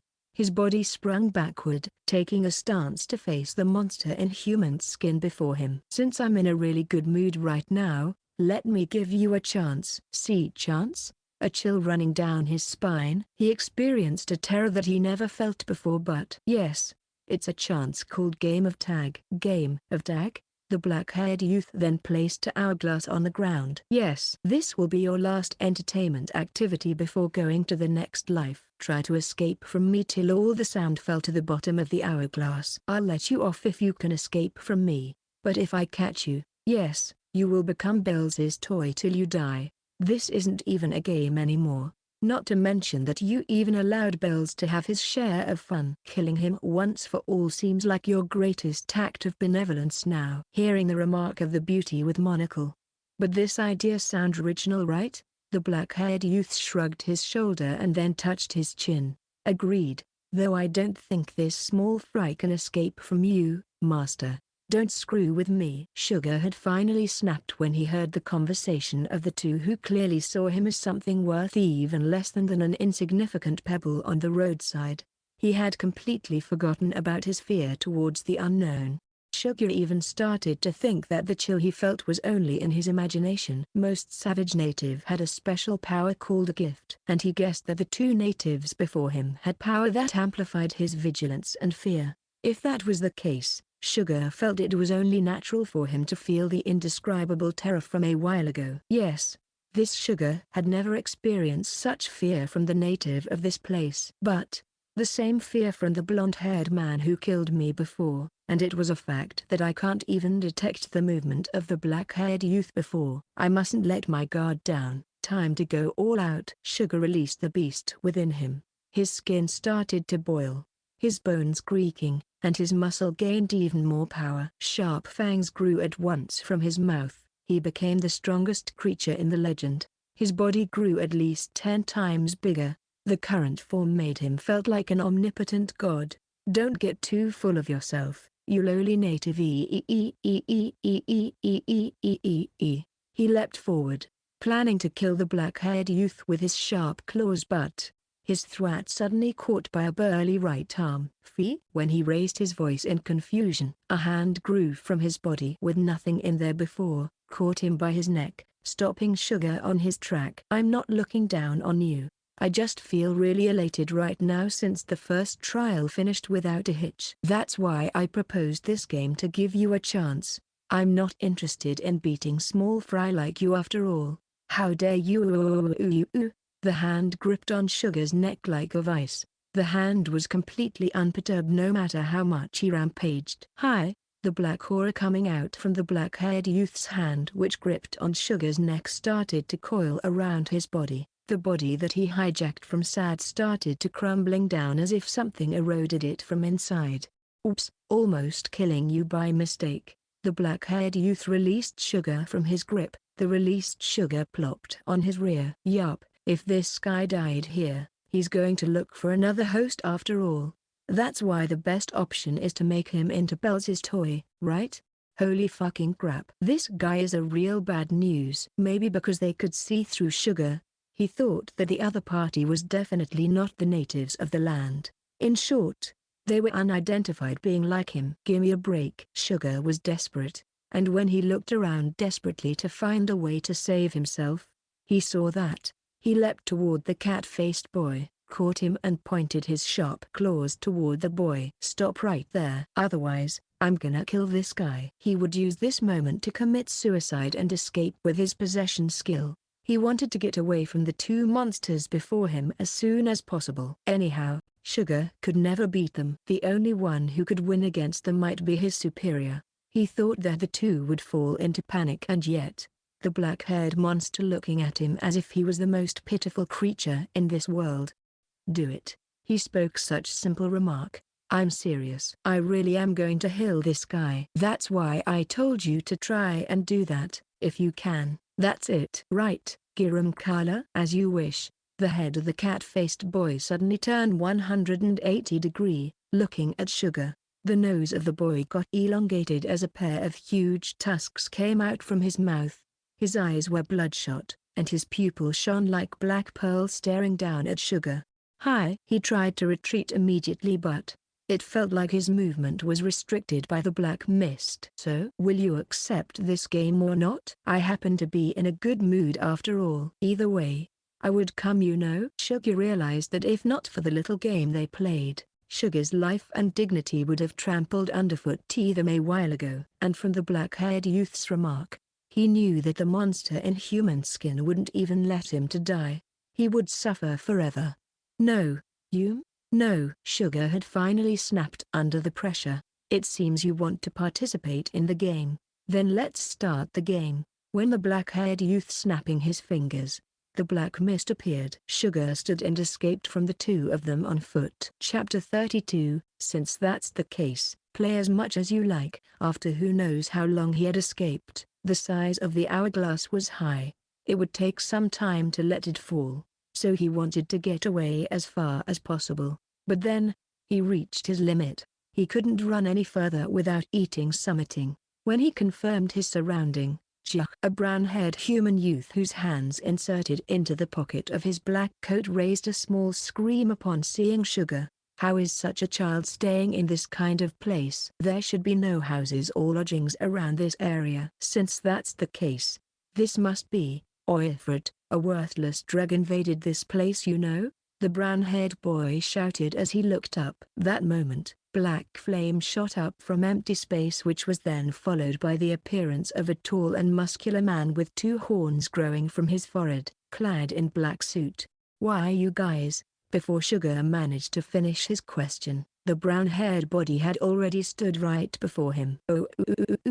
His field of view turned around along with a jolt from his feet. Sugar's body spun upward, and then fell to the ground. And just before he regained his composure, something trampled down on the back of his head. I received a contact from Giram Kala just now. This small fry is in the middle of playing game of tag with our Supreme Ruler. Is it the game personally directed by Supreme Ruler Sama? The unmotivated look on the brown-haired boy till a moment ago was suddenly replaced with a blood-curdling smile as he asked to the horned man. Most likely. This worthless piece of small fry had actually have the honor to play game of tag with Supreme Ruler Sama. Damn it, I'm so jealous of him. And then trampling angrily at Sugar with a momentum that caused the ground to cave in. I feel the same as you. But do you know that you're going to become Bells Sama's toy if you're caught? Though only a little bit, the muscular man said so with slightly compassionate voice. Then I shall force him to remain in this place for good, though just for a moment. I still cannot forgive this small fry to have the honor of playing game of tag with Supreme Ruler Sama. After raising a shrill voice filled with his pent-up anger, the brown-haired boy stepped on Sugar's limbs, and broke them as if they were mere twigs with his small feet. It's Brooke, the beauty with the monocle and the black-haired monster sighed. How can everyone that I met in this land have so much power like this? How can I, Sugar, one of the most prominent member of Wicked, even back in my birthplace, suffered like this? I've been invisible after I descended to this place, and yet, I've been suffering from consecutive defeats after coming to this particular place. Not to mention that in the end, I had to grovel like an insect under the feet of this kid. And it happened because the kid was envying me, who was forced to participate in the game of tag against that black-haired monster. Like hell I wanted to see this kind of nightmare. Serve me. Sugar managed to squeeze those words as his face sunk deeper and deeper into the ground due to the trampling of the brown-haired boy. Dream on. Giram Kala-sama ordered us to not let even a mice to leave the realm. The muscular man with horn on his forehead flat out rejected Sugar's plea. That's only natural. Do you think we're going to forgive the small fry who received such honor? The brown-haired boy's trampling became more and more powerful till it finally broke Sugar's skull, scattering pieces of his brain and bones. You guys captured it before me, huh? When that carefree voice came out of nowhere, Supreme Ruler Sama, the brown-haired boy raised his feet from Sugar and replied with a delighted voice. Sugar, who barely managed to raise his face, saw the brown-haired boy kneeled in front of the black-haired monster. The same goes for the muscular man. Thank you for your hard work. You did a good job. Thank you. It's my honor. It's the greatest honor for this humble one. The two replied with an extremely passionate voice, borderline of fanaticism, as they kneeled in front of him. The black-haired monster heaved a sigh instead when he saw such a spectacle. He then approached Sugar, grabbing the latter by hair and raised him up. There was no such thing as majesty or benevolence in the cold piercing glare that captured Sugar's figure. I won this game of tag. Therefore, I'll have you to become Bells's toy till you perish. Bells. The moment the black-haired monster said that name, you called me Supreme Ruler Charmer. A bipedal fly appeared as they kneeled toward the black-haired monster! A single glance at the bipedal fly was enough to made him felt like he was dropped into the freezing abyss. Www. What in the hell is that? This was the first time Sugar saw such a repulsive and sinister creature. A single glance on their figure was enough to shake his very soul. It was the strongest emotion of a creature, something akin to survival instinct. In other words, it was a fear toward absolute predator. To have something like this as his subordinate means. Sugar finally understood from the bottom of his heart. He finally realized just what kind of monstrosities that targeted him. No. Sugar could only wail in despair in his heart upon such realization. You can play with this guy as much as you like till he died. The black-haired monster gave such instruction to the bipedal fly. Right.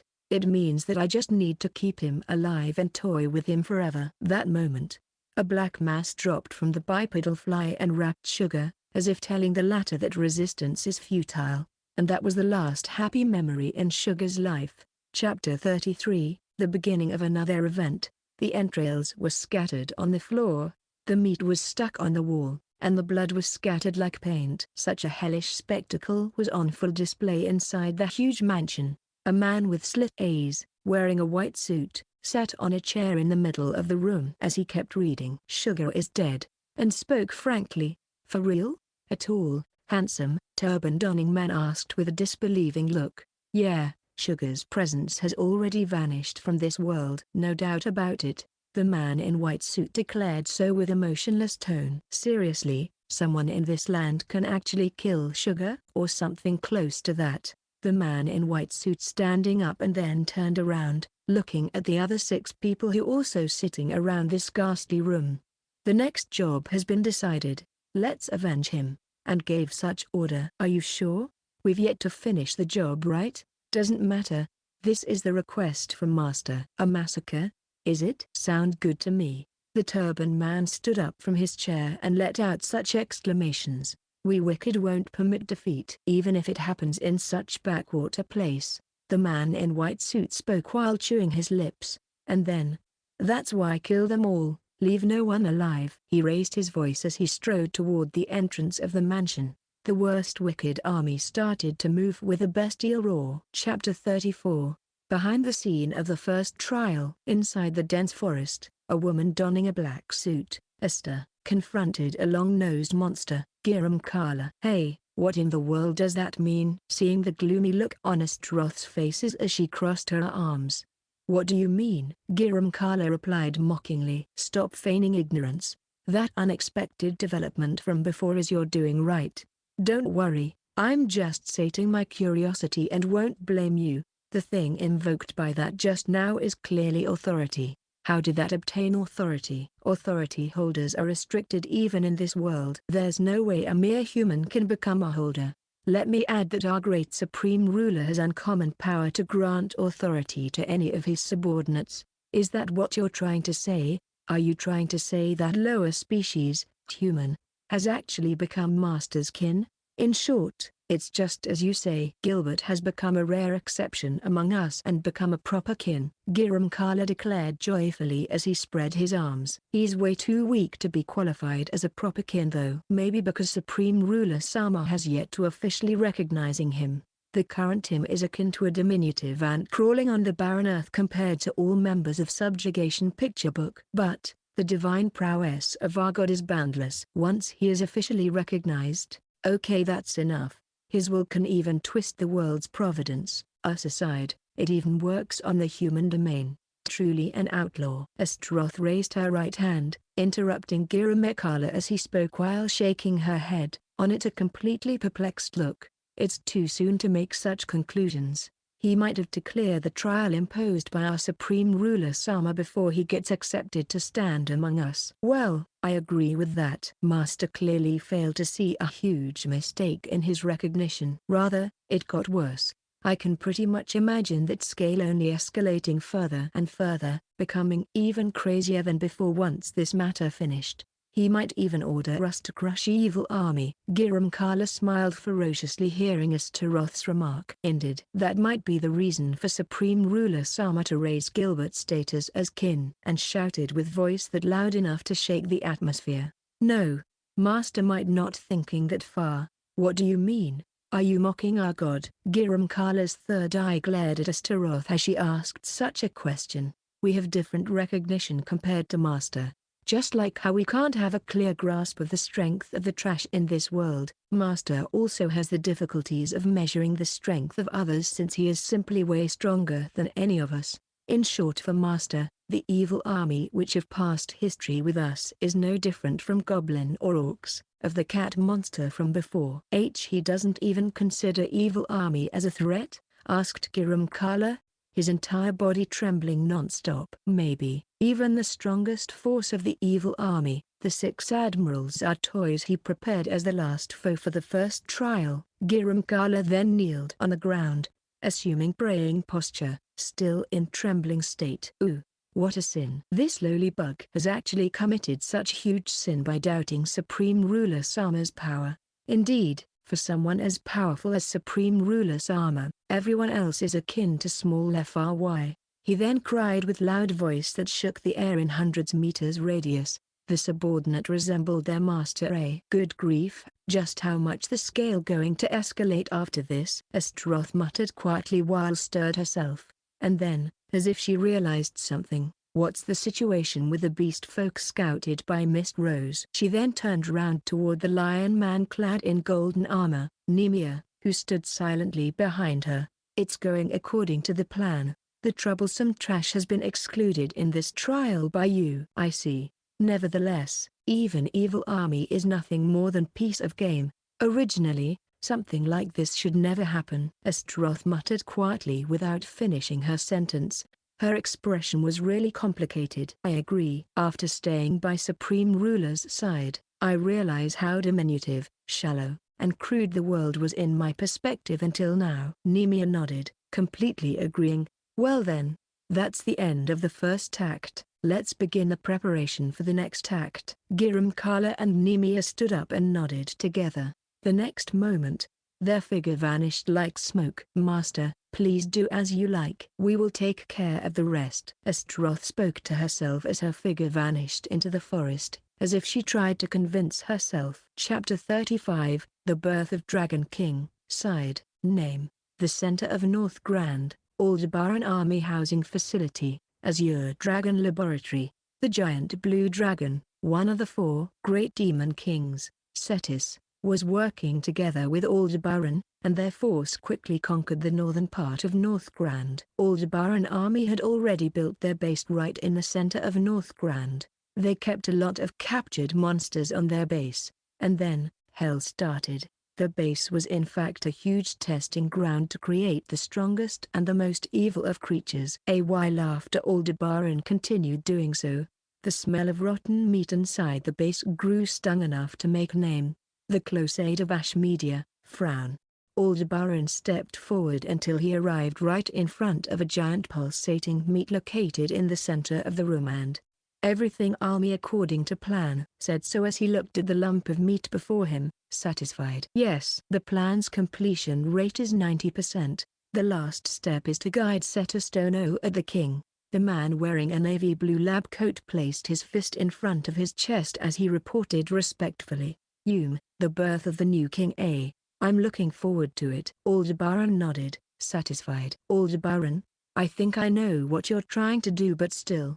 Name made the last confirmation. This was their trump card to summon their great god as a countermeasure against the hero.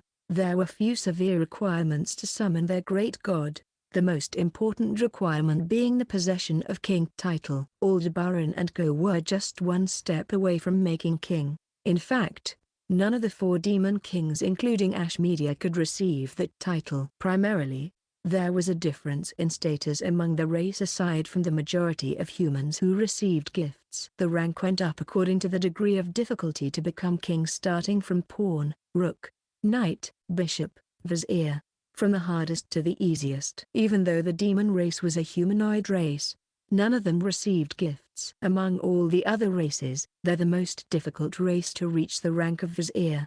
In fact, the 4 great demon kings were only vizier. The only one who managed to become king was a legendary demon king hailed as true demon king.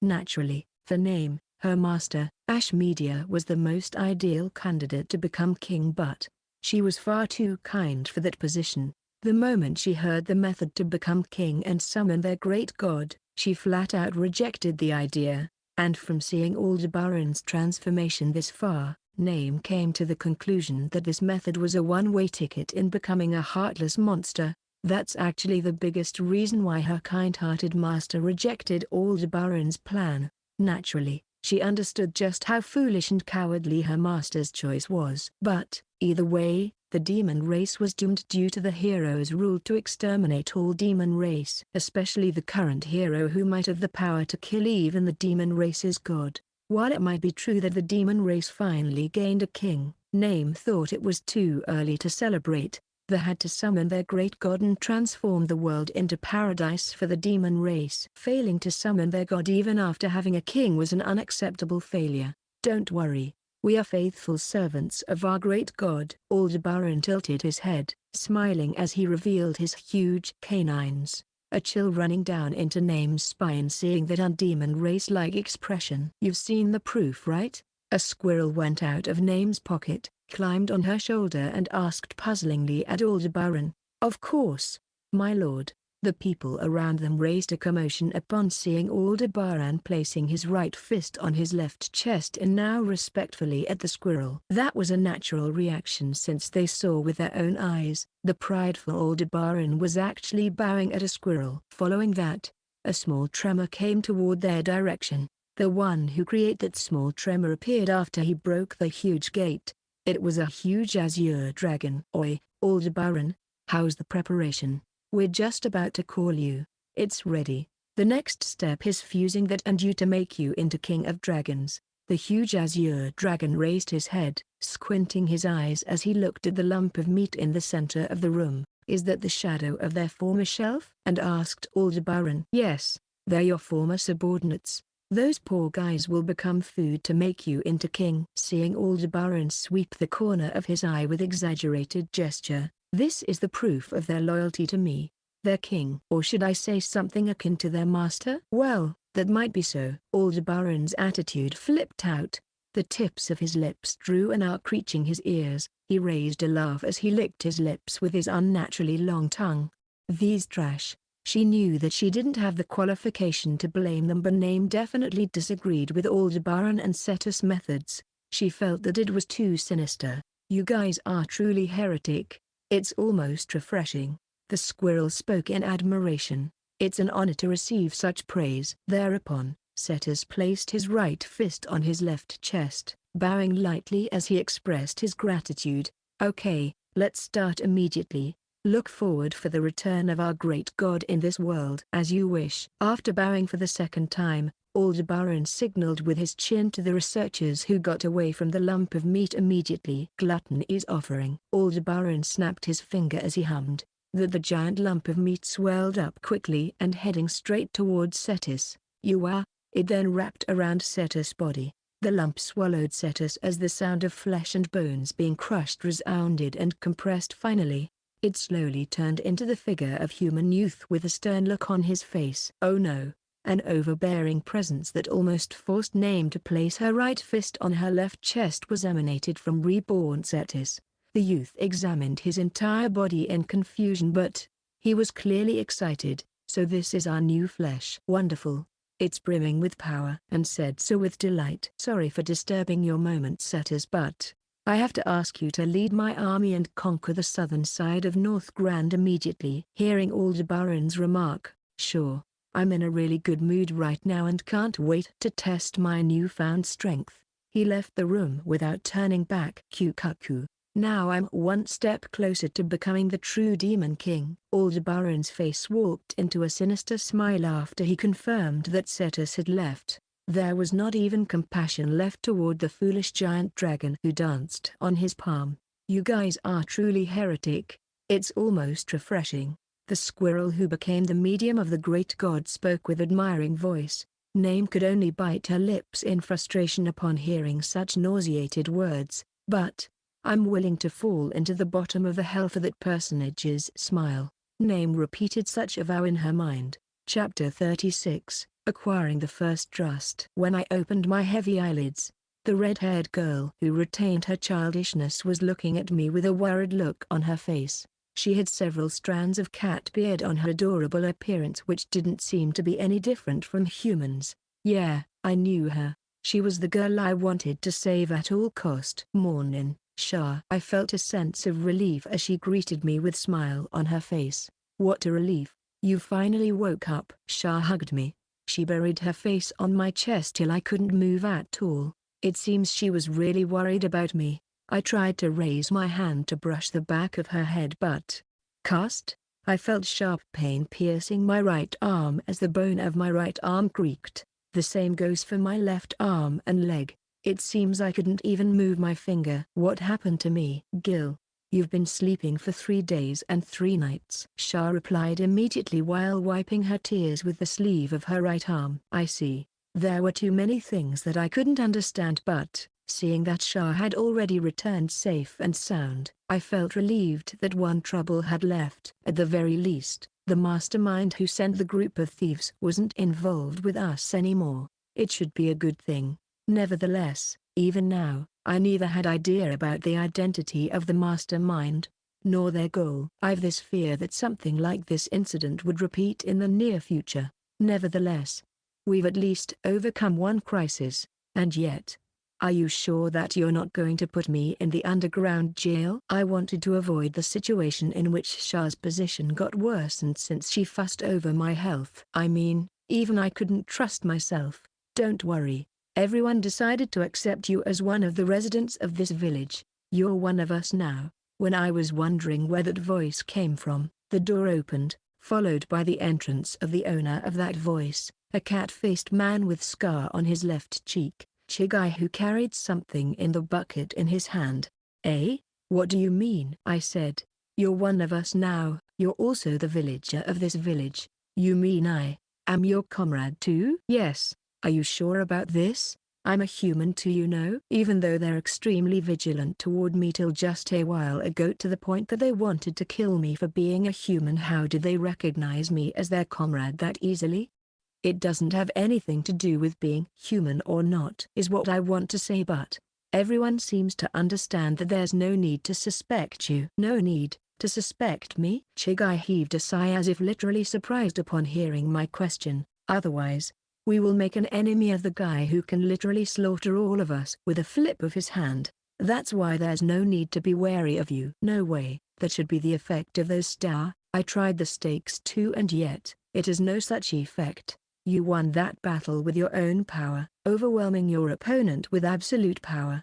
The stakes have no such effect. Sure enough, my movements felt way too natural. Both my abilities and dynamic vision literally rose across the board, and yet, I felt nothing abnormal about that situation. I just felt that I moved like usual. Well, that might be the reason why the backlash was enough to literally force me to pass out for 3 days, leaving numerous cracks on my bones, and tore my muscles. Anyhow, with this incident, we realized that this village is in danger. What about the barrier? In my final analysis, the reason we can overcome this situation is thanks to you, but had we put in the same situation without you, this village will definitely wiped out. Yeah, they're relying on Shah's barrier, but that was also this village's fatal weakness. Reason being, the mastermind of this incident had actually kidnapped Shah from within the barrier. If we didn't think about other defensive tactics, we might be wiped out for sure next time. And by the way, Shah, do you remember what happened when they kidnapped you? Well, it didn't really matter if she couldn't answer though.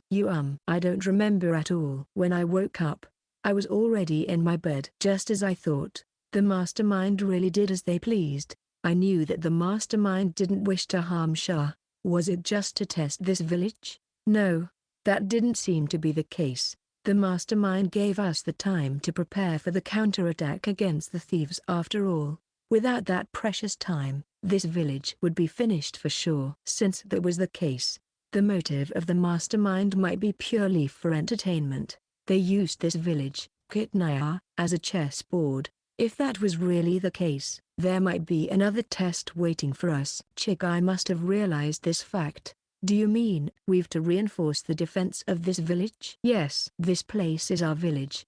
We've to protect it with our own hands. And I know I've nowhere else to go anyway. I'll cooperate too. Seeing me raising my right arm, which became quite muscular after the last battle, and agreed to Chigai.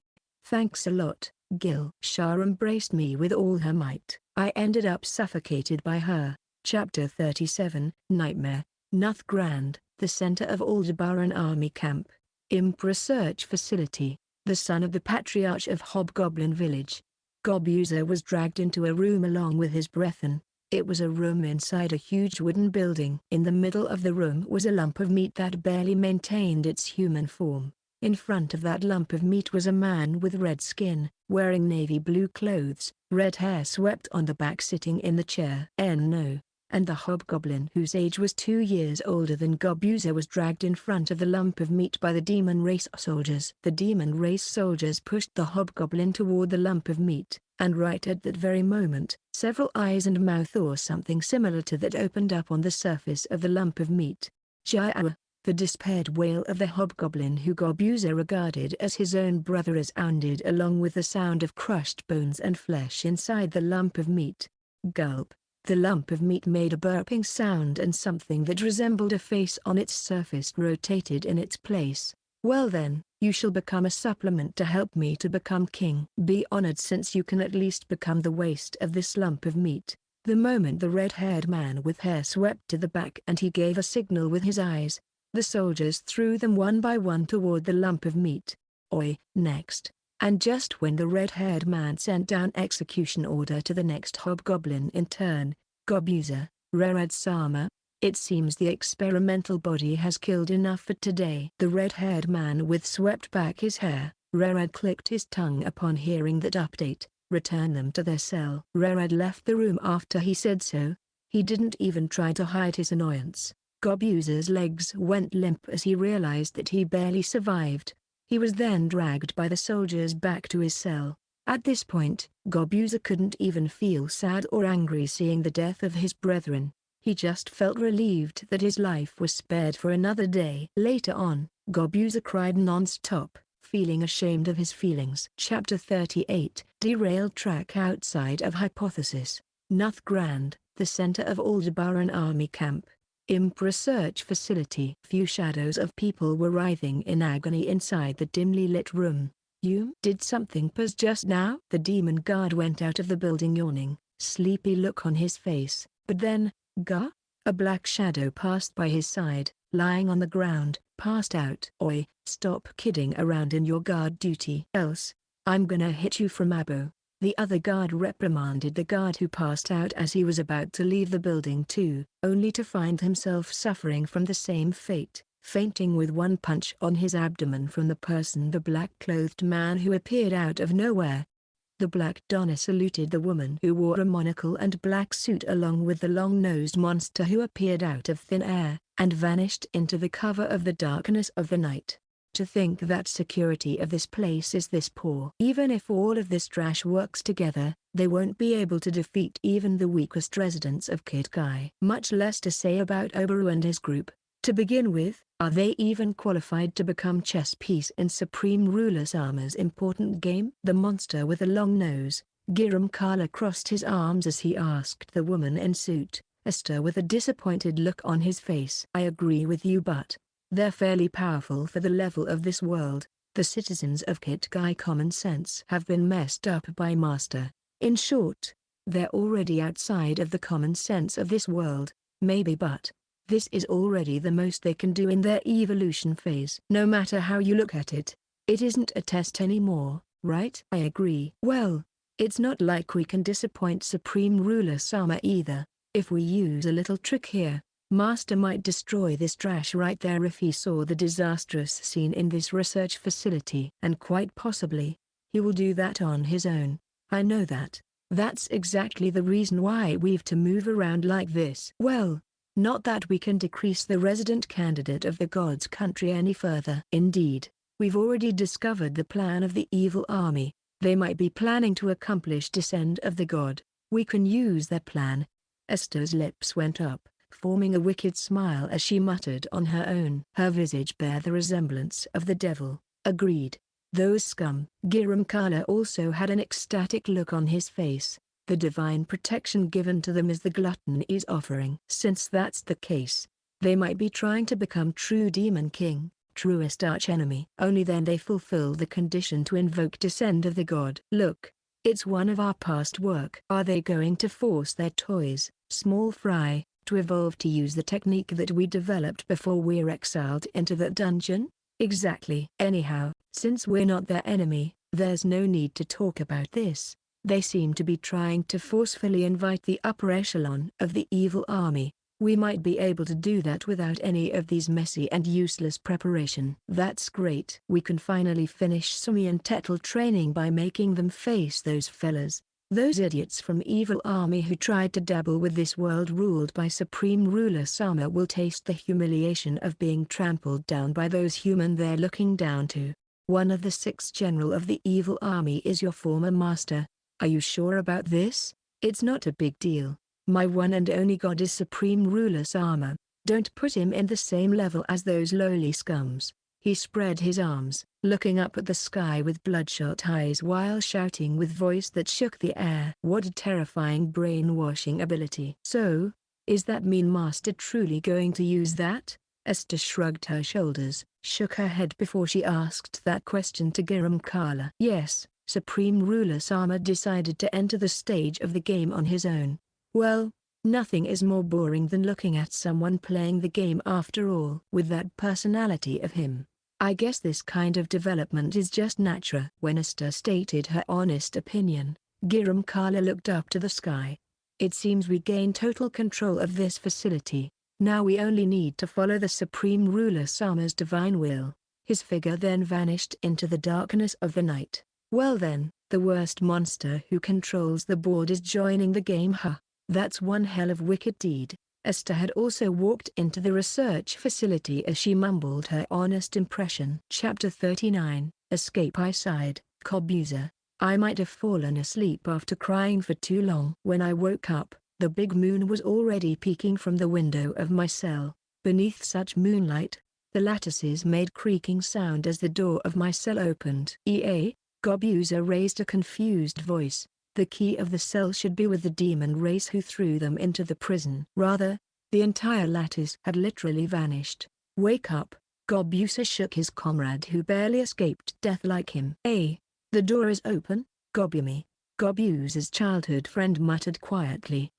We've to escape quickly with everyone. That's impossible. Seeing his childhood friend about to cry, he gently brushed Kobumi on the head and, otherwise, the food won't be killed until tomorrow. He looked around as he spoke to his comrades. The reason Kobuza is still alive right now is simply because the monster flesh has reached its limit. Even if they're caught again, they won't be killed until tomorrow. Though they might be beaten to pulp if the guard caught him, better try than not. Young Master Kobuza is right. We've to escape.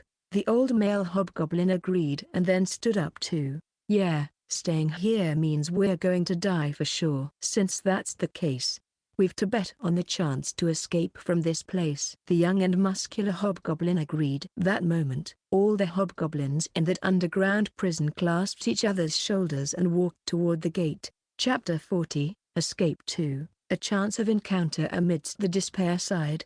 Kobuza. What's the meaning of this? Why aren't we meeting any demon race in guard duty?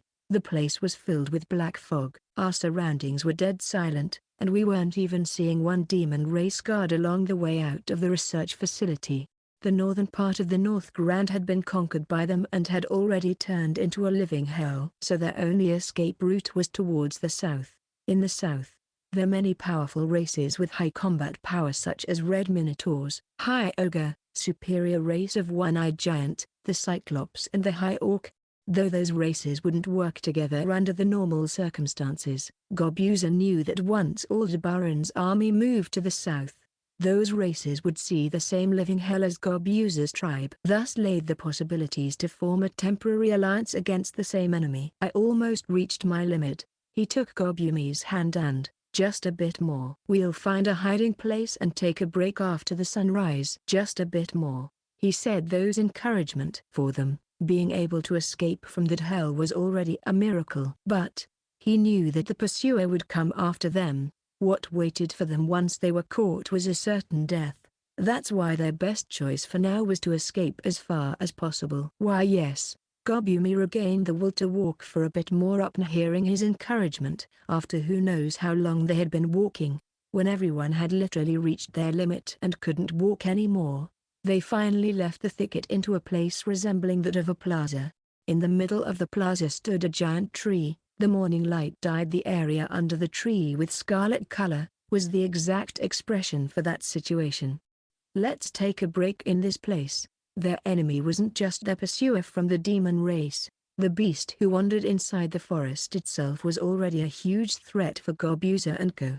In that situation, resting in a relatively safe spot for a while was much a better choice than wandering aimlessly inside the forest. And then, when everyone sat under the shade of the tree.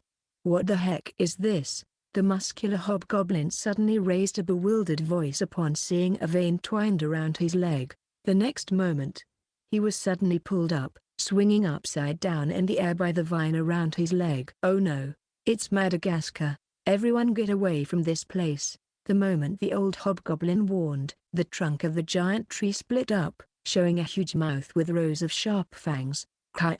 Another vine twined around the hobgoblin beside Gobumi and Gobumi herself, pulling their bodies to the air. "Goburo, Gobumi."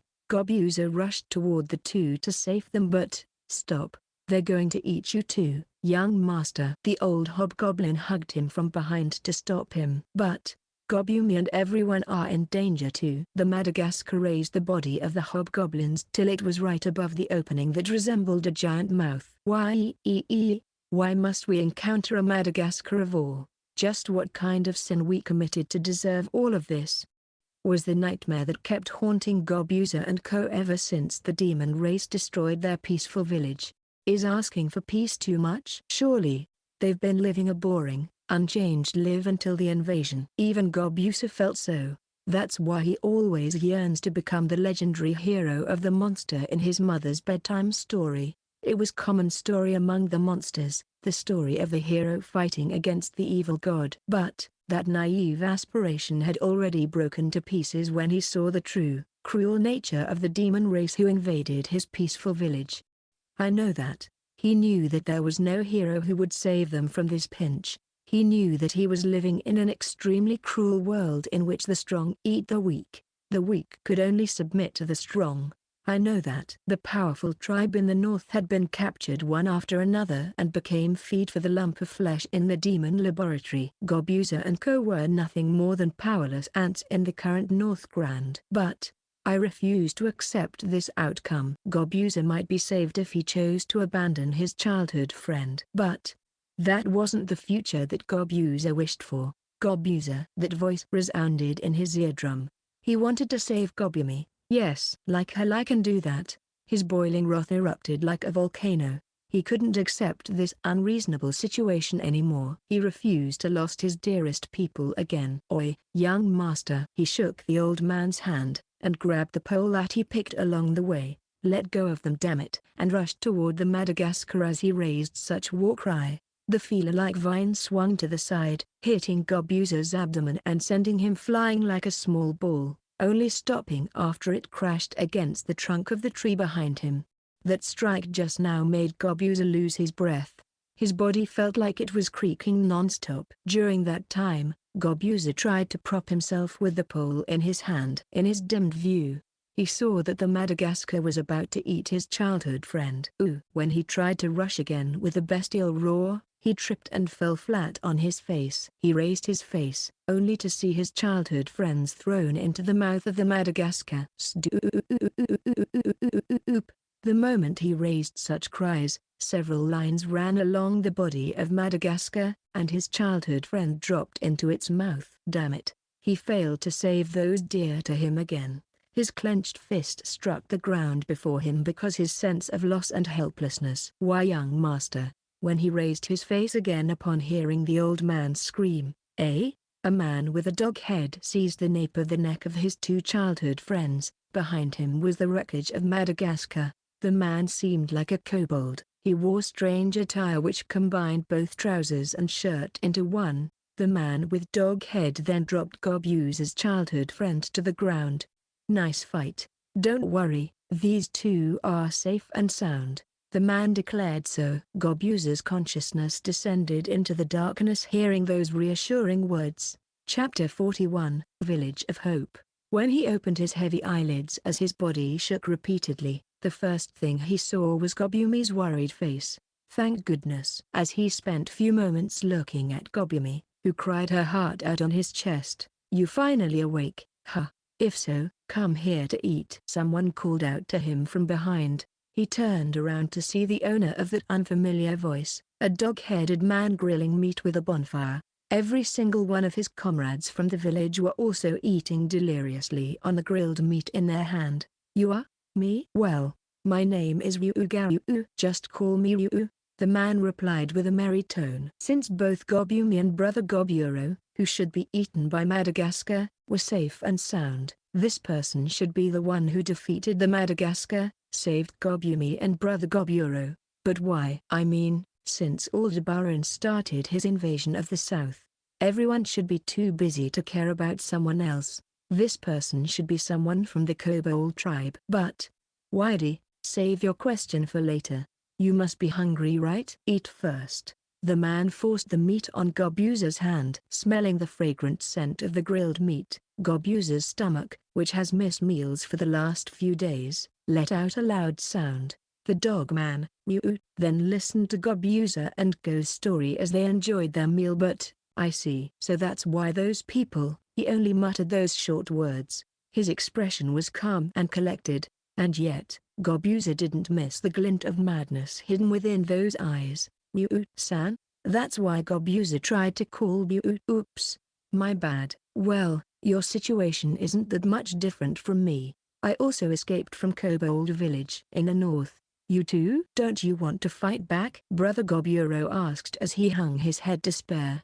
"Well, fighting an army of that size is a fool's errand." I felt as if I received a hook on the side of my head, seeing Ryu-san reply with a helpless smile on his face. "Indeed. Take the Madagascar that just got insta-killed by Ryu-san. It was a monster which is akin to a living calamity that lives in the forest. No one dares to live around them except for the tribe with prominent combat forces. That's why the area around Madagascar tended to be avoided by other living beings. If you happen to meet a Madagascar, the only means to save yourself is running with your tail between your legs." Not to mention that Gobuza's desperate rush was nothing more than a suicide attack. He would definitely die under normal circumstances. Ryu-san killed that Madagascar very easily. It means that he came from a tribe with extremely powerful combat prowess. Meaning that the opponent who forced that powerful Ryu-san to escape must be even more terrifying. We're literally small fries in this situation.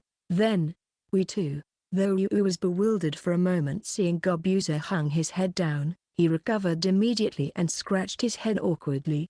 "Don't worry. The only thing my tribe lacked are numbers. Moreover, there's still hope." "Hope? Hope? Where can you find hope in this hopeless situation, which even forced powerful tribes to run away? There is no way we can have peace of mind with such a threat looming over our heads." "Yeah, you'll find medium-sized villages if you keep walking south of here." The combat tribes all over the North Grand began to gather in the same direction. Though I said I ran away from Aldebaran army, I don't think I lost to them. If we set aside our difference and worked together, we should have a chance to stop the invasion of that filthy demon race. Gathering of combat tribes. One might say that it was the most ideal situation for Gobuza and Co. Even if just a joke, there really was no other way to stop Aldebaran's invasion to the southern side. "Please take us to that place."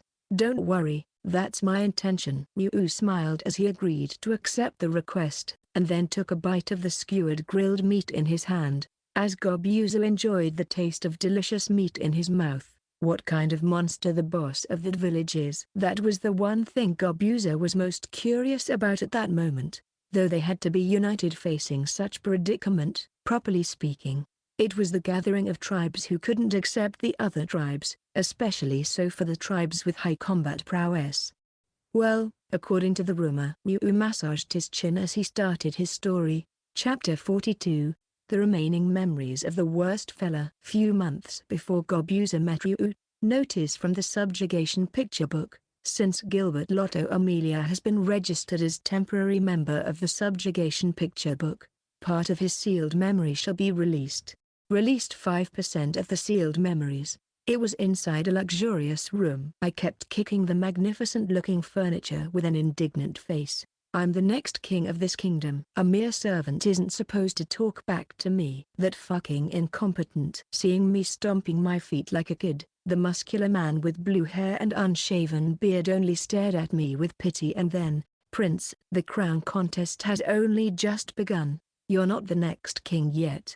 He nonchalantly rebutted my remark. Al, are you trying to say that I would lose to that failure too? The blue-haired man, Al, heaved a sigh and stood from his chair, and then, yes, as it is, you'll definitely become the first one to drop out from the crown contest. Don't mess with me. You think those failures can defeat me? Prince, reality never goes according to your will. You can curse all you want but, Prince, you'll definitely look back at this point in the near future and feel nothing but regret. Al declared so while gritting his teeth. Al was my swordcraft teacher, and he never stated any denial of me until now. Me? Regret? As if. Al shook his head as he closed his eyes. Nope, you completely misunderstand my point. The point is, by the time you regret it, it will already be too late for you. You betrayed so many people. Your big sister, your vassal that followed you wholeheartedly. You're a heartless master whom no one wanted to follow. That's why please find your friends, those who are willing to forgive you even after knowing that you're a mere rotten shell. And said something that akin to the greatest insult for a royalty like me with a pitying look on his face. Al, you bar. When my anger reached boiling point hearing such admonishment, that's all I can tell you. As for what you're going to do later, it has nothing to do with me. Godspeed, Prince. Al then turned around and muttered so as if it was a monologue. The scene changed. I have no need for my knight to be incompetent. Kill him. Tettle has been your attendant since your childhood, you know. Hearing an elderly knight ask such questions, so what? Useless attendants are nothing more than a hindrance. I'll kill you if you dare ask such questions again. I spoke again in a louder voice.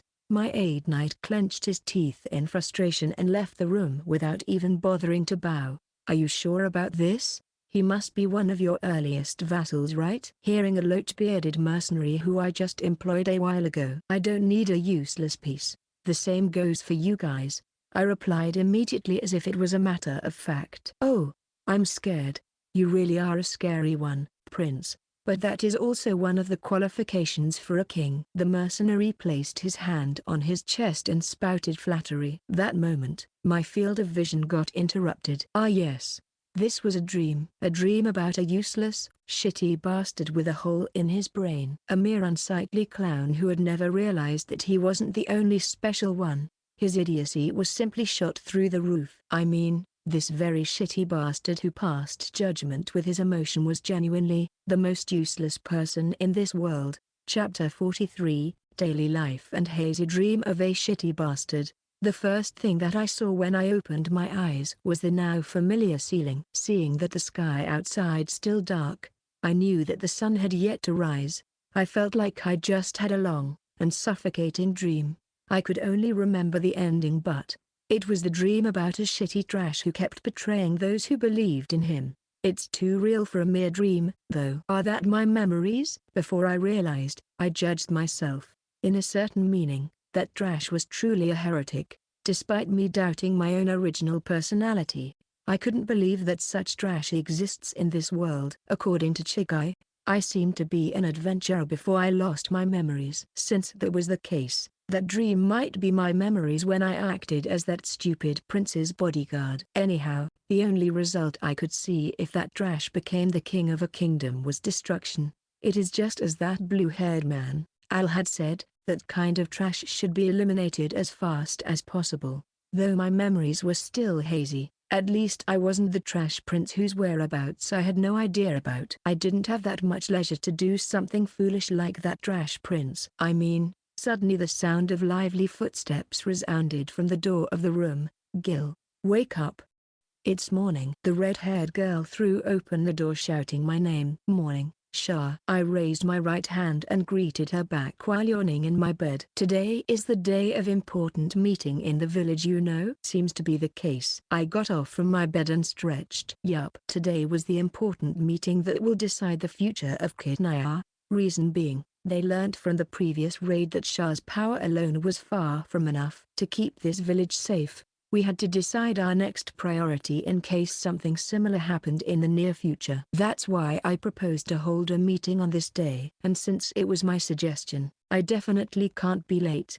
Nevertheless, having to wear the same clothes day and night sure is inconvenient. Let's prepare countermeasures for this too. I verified my own power when I was incapacitated in the bed due to muscle pain. As long as I have this power, the defense of this village aside, I could even raise the standard of living in this village. Come on, Gil, the breakfast time is running out. Shell stood at the door of my room, puffing her cheeks as she placed her hands on her hips. Oops. Right away I headed toward the first floor with a wry smile. That strangely realistic fragmented scene. From then on it might have felt terribly unrealistic and disgusting. That's why I might end up keeping it in the corner of my head, trying my best to forget about it. Chapter 44, Invitation to the Monster from Another Tribe. This is my proposal for the development of kidnapper. I did my best to come up with this plan for the last few days, even cutting on my sleep. Everyone ended up just looking at it in silence with their mouths open. Is there something wrong with this plan I made? I tried to ask everyone present in a hesitant voice. However, well, how should I say it, rather than bad? It's more like, Even when I asked for the opinion of Chato, who sat beside Tama, with the same face, yeah, he nodded in agreement with all others present. Chigai crossed his arms while looking at me. This staring contest lasted for a while. Maybe everyone's question is something along the line of, can we even do this? Chigai then took the initiative to decipher the meeting members' reaction to me. It might be possible with my power. The last few days testing this newfound power was enough for me to come with this impossible plan. We can't always rely on the barrier constructed by Sham. That's why I established a few places for the construction of enchanted weapons. Moreover, raising the quality of life will automatically raise the productivity of the village itself. That's why, if possible, Chigai started making a rough draft while mumbling over something. Anyhow, let's start with the place that we understand immediately. There are also a few policies that I need to discuss after that. About the proposal to create alliance with the other tribes, including some combat tribes. Everyone in the room made a really anxious face hearing the remark from the old, cat-headed woman. I'm against this plan. Think about it. Just how much of our brethren became victim of those guys' atrocities in the past? The cat-headed youth with a bob cut denied the idea on the spot. But at this rate, nothing can stop the Aldebaran army from marching to the south. All the peaceful monster tribes in the North Grand have already become their victims. This is an undeniable fact. The old woman with a cat face could only shake her head with a sad face as she uttered those words. But still, it doesn't mean that we've to work together with those savage ogres or pigs. Tama slammed her dominant hand on the table. But, yeah, if it's just simple alliance, then there's no need to recruit those battle junkies. Something was amiss. I could actually declare so with certainty even though I had no memories or knowledge about those battle junkies beforehand. I mean, I knew exactly that we absolutely couldn't make an alliance with those guys. Those kinds of people were normally nothing but bunches of muscle brains whose status was based solely on their strength. Definitely not the kind of folks who are willing to hear the opinion of those weaker than them. Oi, are you going to wage a war against them? It's not a war since I've no intention to kill them. In exchange, I'll beat them real thorough. I'll force them to help us after I beat the crap out of them. That was the only way to have a proper, equal conversation with them. Though saying it is easier than done, you do realize that the other party is the strongest, or second strongest combat tribe in the North Grand, right? I don't care. Seeing that the northern part of the North Grand is occupied by the demon race, it means that the power of the demon called Aldebaran is even more than that. If things keep going in this direction, those two tribes would be the first ones to become Aldebaran's target. Sorry, but I'm not asking whether you can defeat them or not. The problem is whether you can convince them. Those battle junkies don't listen to words. Seeing Chato pointing out the most obvious problem in this plan. It's not matter if it's possible or not. The situation has already escalated to the point that we have no choice but to take action. I told them so with a reassuring voice. The mastermind, who was specifically targeting and observing this kidnapper was obviously a malicious being. The previous case made me realize some more hard facts. The mastermind clearly had no intention to help us, or destroy us. They acted more like mere observers. Maybe they just want to observe if we could clear the trial imposed on us or not. If we succeed, we are naturally going to advance to the next stage. That will continue till we finally get defeated. I get this feeling that it was some kind of game. In this situation, we would almost certainly be defeated in the next stage. I mean, we were by no means strong, and our defeat means only one thing, death. With those kinds of possibilities in the back of my mind, I proposed this plan. That again, but Gil might be right. Chato heaved a sigh as he shrugged his shoulders. Chigai-san, I agree with Gil's plan, and agreed obediently. There's no other way. You might even say that the current situation forced us to choose this option. Everyone should have realized what's gonna happen if we chose to do nothing at all, right? Tama also nodded as she asked for everyone's agreement. The members have no choice but to nod with a vexed look on their faces. The facts were irrefutable and they would surely die in the near future if nothing is done. We might have no choice but to do this, otherwise this villa, no, the entire North Grand will become hell on earth. Just as Chigai had said, Kitnaya had no choice but to participate in whatever the mastermind had prepared. Chapter 45, Persuasion of the Combat Tribe. The defense wasn't simply seeking items for defense. In the end, it included personal defensive abilities. And everyone came to realize that after the previous incident. Moreover, we wouldn't be able to develop in a better direction unless we had a standardized defense. Thus, the first and best option was forming an alliance with the other tribes. That's why I was currently visiting the High Orc of the Pig Tribe's village along with Chizzy and Chato. We were currently facing a fully armored pig-head man inside a stone castle. Oyo, lowly cats like you guys actually had the gall to offer an alliance with us. Are you trying to make us start laughing? Though they were laughing loudly, they were visibly pissed off after hearing our proposal. Well, sheep cats were undoubtedly a weak tribe even by North Grand standards. In short, they were akin to plebeians.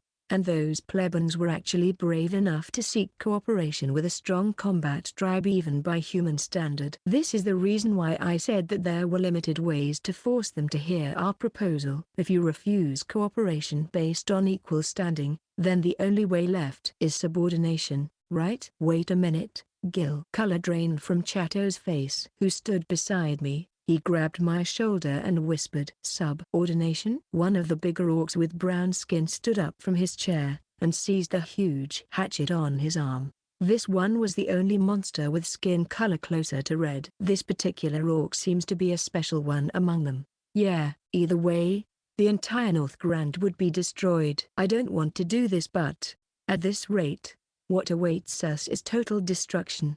This was the truth. The northern demon king called Aldebaran, whose army was currently advancing to the south, was one of the 4 great demon kings. Humanity was in a heavily disadvantageous situation against the 4 great demon kings, before they summoned the monster from another world who was hailed as the hero. And strangely enough, despite not knowing anything about myself, I was really knowledgeable about the political situation in this world, and yet, the revelation about this matter brought more worries to me. That's nice words for a lowly cat. I shall reward you by chopping your head and exposed it to weather. My current appearance was changed to that of a sheep cat youth with my abilities, making me look like a sheep cat too, according to my investigation.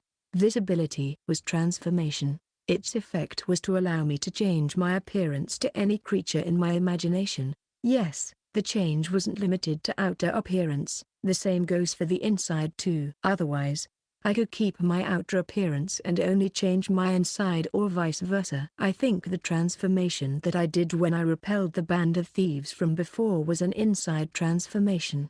But then, there were several restrictions to this ability of mine. Regarding the inside transformation, it was only limited to anyone whom I have met before. Outer appearance transformation wasn't restricted by this. Not to mention that I could literally change my outer appearance to just about anything as long as my imagination allowed it. And this transformation was what I used to change my current appearance. I mean, it would be easier for them to have an audience with sheep cat rather than sheep cats mixing with humans, right? Enough with pretentious talk. Come at me. The orc was clearly pissed off when I beckoned with my hand. How dare you? Fine then. D-E-E-E-E-E-E-E-E. He stepped forward, raising his hatchet, and brandished it toward me. Seeing the approaching hatchet, I unsheathed the long sword hanging on my waist and parried the blow, redirecting its power. I quickly closed in toward the orc who had yet to recover from his shock, and landed a blow on his abdomen with the hilt of my sword. The power behind my blow was enough to send the orc flying behind, and only stopped after he crashed against the wall behind him. As expected, there are no problems as long as I'm not using him. During an experiment with my newfound power, I found out that my body wouldn't be exhausted unless I transformed into that black-haired youth. Though my inside was currently transformed to the sword master in my dream, I found no problem with this transformation. The orc stood up, lowering his stance. His conceit from before had disappeared. The real battle had only just started. This was obvious from his stance. This guy was powerful. I couldn't afford to have a leeway against him. I had a reason to win this fight. That's why I readied my sword and rushed toward him. Chapter 46, Persuasion of the Combat Tribe 2. The victor had been decided. The orc laid face up in front of me.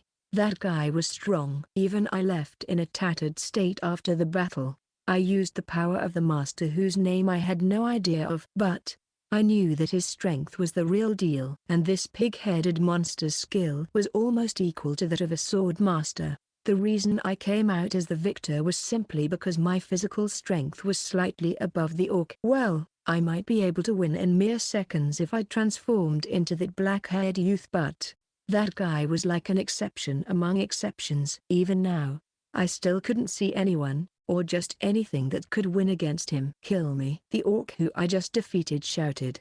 His current expression was completely different from before he fought me. It was respect for those stronger than him. I had never expected to see such an upright and gallant attitude from a monster. I refuse. I've told you before, right? Your power is needed for the future of this North Grand.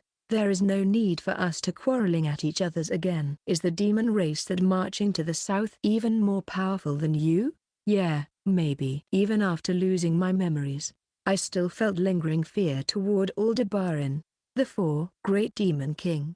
That guy wouldn't spare anyone who lost against him. If they're lucky, they would be reduced to a slave. Otherwise, they're dead. Even if this entire orc tribe challenged him, they would be utterly defeated. That's why we had no choice but to unite the entire monster tribe. I see. Fine. Let me hear your proposal first. But I've condition. He raised his body, sat cross-legged and crossed his arms as he glared at me. What's your condition? I'll do my best as long as it's possible. Let me see your real appearance. Your smell is different from monster. He spoke in a low voice, his nose twitching as if smelling me. When I turned around and looked at Chigai, he nodded at me. Either way, the matter about me being a human was already known among the sheep cat. There was no need to keep this matter a secret after this. Understood. I cancelled my transformation and returned to my original appearance. The orcs raised a ruckus the moment they saw my original appearance. You are a human? Yes, my name is Gil. And I have no idea about the rest of my identity. Neither from where I come from the fact that I'm strangely familiar human society. There was no doubt that I was a human, but since I excelled in magic, had strange ability, and lost my memories, I must have extremely special circumstances. You have no idea about your origin? The orc asked with confused look on his face. Yes, the sheep cat are the ones who sheltered me, wandering in the forest, losing all of my memories, I replied while pointing at Chigai and Ko. The human who lost his memory? Huh. That's sound fishy. The orc showed a wry smile on his face. Same here I guess. I agreed with him. There was never a suspicious person like me. I mean, humans were the nemesis of the monster tribe. Chigai and Ko who accepted me immediately were the strange ones. The orc stood up, put back his fallen chair on its place, and sitting in the "Let's talk, everything will be decided after that," and spoke with the same blunt voice. "Are you sure about this? I'm a human too, you know." "Ha, ha, whether you're a human, orc, or cat, we obey the strong. That's the rule of our tribe. Not to mention that I'm also rather annoyed by those demon race." Seeing that everyone in his tribe seems to have the same opinion, "Thanks. It's Beauty. You? It's my name. Just call me Boo." With that introduction, our sheep cat gained our first comrade from a combat tribe. Chapter 47, City of Monsters. New City, Kitnaya. A few months had passed. Boo and Ka were a considerably powerful combat tribe in the North Grand. After Boo and Ka from the High Orc tribe joined our alliance, more and more tribes expressed their decision to join Kitnaya, especially the smaller combat tribe around Boo and Ka. And then, one of the biggest factions in North Grand, the Red Minotaur's tribe and the surviving one-eyed giant, the Cyclops tribe, became the trigger who ruled more than half of the territory in the southern part of the North Grand. "Who, that one seems to be a good one," the man with the dog face who entered the smithy muttered. "So, it was the same smithy where I enchanted swords." "Currently, I used my abilities to imitate the skill of the famous magic engineer and blacksmith whose name I can't remember in my lost memories to create enchanted weapons. Ryu-san. His name was Ryugaru, a young kobold who joined us recently along with the group of hobgoblins. According to the women from other kobold tribes, he seems to be regarded as a handsome gentleman with a refreshing smile. He was currently living with the hobgoblin who he protected along the way. Is that enchanted weapon? Let's see." After I gave him the completed sword, Ryu-san examined the weapon from close up. Honestly speaking, the result of his appraisal never missed even once. Even though he insisted that he couldn't use magic, which is true since the kobold tribe couldn't use magic, his combat sense was unbelievably sharp. It was obvious from the fact that any kind of weapon that got his approval turned out to be a really excellent one in live combat. "Not bad. This is a hit." Hearing Ryu-san muttered on his own, "Yeah, I made a guts pose." His approval means that we got another additional weapon in our arsenal. My current biggest worry was the rumor about dragon race raising Cyclops to the ground. According to the story that I heard from the survivor of that incident, the dragon who raised their village with such overwhelming power was the strongest, gigantic blue dragon of North Grand, Cetis. That guy single-handedly destroyed the Cyclops village. If not for Ryu-san's timely rescue, all of the surviving Cyclops might have been slaughtered back then. We were in urgent need to raise our combat force to fight against such a powerful foe. And yet, in the end, yeah, everything depends on the wielder of the weapon. Right? Exactly. We're weak. We're going to die for sure if we keep attacking blindly. Ryu-san, who came to this place and saw our war potential, judged that we're still too weak. At this rate, we would be trampled down by the Aldebaran army. As of now, I trained in accordance with Ryu-san's instruction and felt a great improvement in my skills and abilities. That includes this enchanted weapon. When I told Ryu-san about this matter, Ryu-san gave several pointers. And then, the one thing that I developed after hearing his pointers was this enchanted weapon. Moreover, I never forget to spar with the other monsters every day. "Gil, Master Ryu, it's time for the meeting, you know." Boo, the chief of the High Orc tribe, entered the room and called out to us cheerily. "I see. Let's go then." Ryu-san then headed out of the room. Yeah. Boo also followed obediently from behind. At first, Boo refused to admit Ryu-san challenging him to a match. The result of their match was a landslide victory for Ryu-san. Ever since then, Boo has always followed Ryu-san like a little brother. I grabbed the newly made sword and followed after them. Numerous monsters come and go along the road made of brick, wooden buildings lining up along the road. Lively solicitation and fragrant aroma that whet my appetite came from the direction of the butcher. This place has completely transformed compared to when I just came to this village. After the High Orc tribe joined the alliance, the number of monsters who joined our alliance increased at astonishing pace. Kitnaya had already developed to a level comparable to medium-sized human cities. Naturally, We built a high stone rampart around Katnai and installed several anti-siege weapons on top of the rampart. This place was safe as long as the rampart wasn't breached. Gil, the red-haired cat girl, Shah, called out to me, waving her hands with a beaming smile on her face when she saw me. Shah, you're prone to fall if you run like that. And just as I had expected, she tripped right in the next moment and I barely managed to catch her before she fell flat on the ground. See? I've told you. Thank you. Shah's face was flushed red as she thanked me. And when she tried to get up, you two get along really well, eh? Yu-san spoke in a teasing tone with a gentle look on his face. Yeah, we're getting along. Seeing Shah raised her right hand cheerfully. Yeah, Gil. Even Boo readily approved that fact with a silly look on his face as he slapped my back. Boo. I've already told you that we're not in that kind of relationship, right? If you're a man, just accept it. Boo laughed heartily as he slapped my back, completely ignoring my opinion. Hey Gil, what is that kind of relationship? Seeing Shah cocked her head as she asked that question. It's not important, I replied to her while brushing her hair. Gil, are you trying to deceive me now? No way. There's no way I can do that. It's a lie. I told her a lie. Seeing that, Yu-san heaved a sigh as if he was completely dumbfounded and, Gil, maybe, this might be just my assumption but, I think you're going to face a really important choice in the near future. And told me so with an extremely serious look on his face. Why are you suddenly saying that out of nowhere? Just hear me for now. When you meet that kind of situation, it'll be for the best if you already know the answer. But, in case you completely have no idea about what to do, just choose the option that you will never regret. Hearing Yu-san unusually serious yet profound remark, what does that mean? I ended up asking back in puzzlement. You will know when the time is high. Yu-san muttered and started walking again. Chapter 48, Dissonance. Kidnaya's conference room. You have finally come before us, huh? Hearing Chigai's gloomy remark, everyone present in the conference room couldn't help but grit their teeth, as if hunting us down. That giant azure dragon, Cetus, had been destroying the village in this region slowly as if enjoying despair and fear, and that guy had finally arrived in this village. Just when I'm wondering when will he come. So what are we going to do? This village going to be destroyed unless we do something about that guy.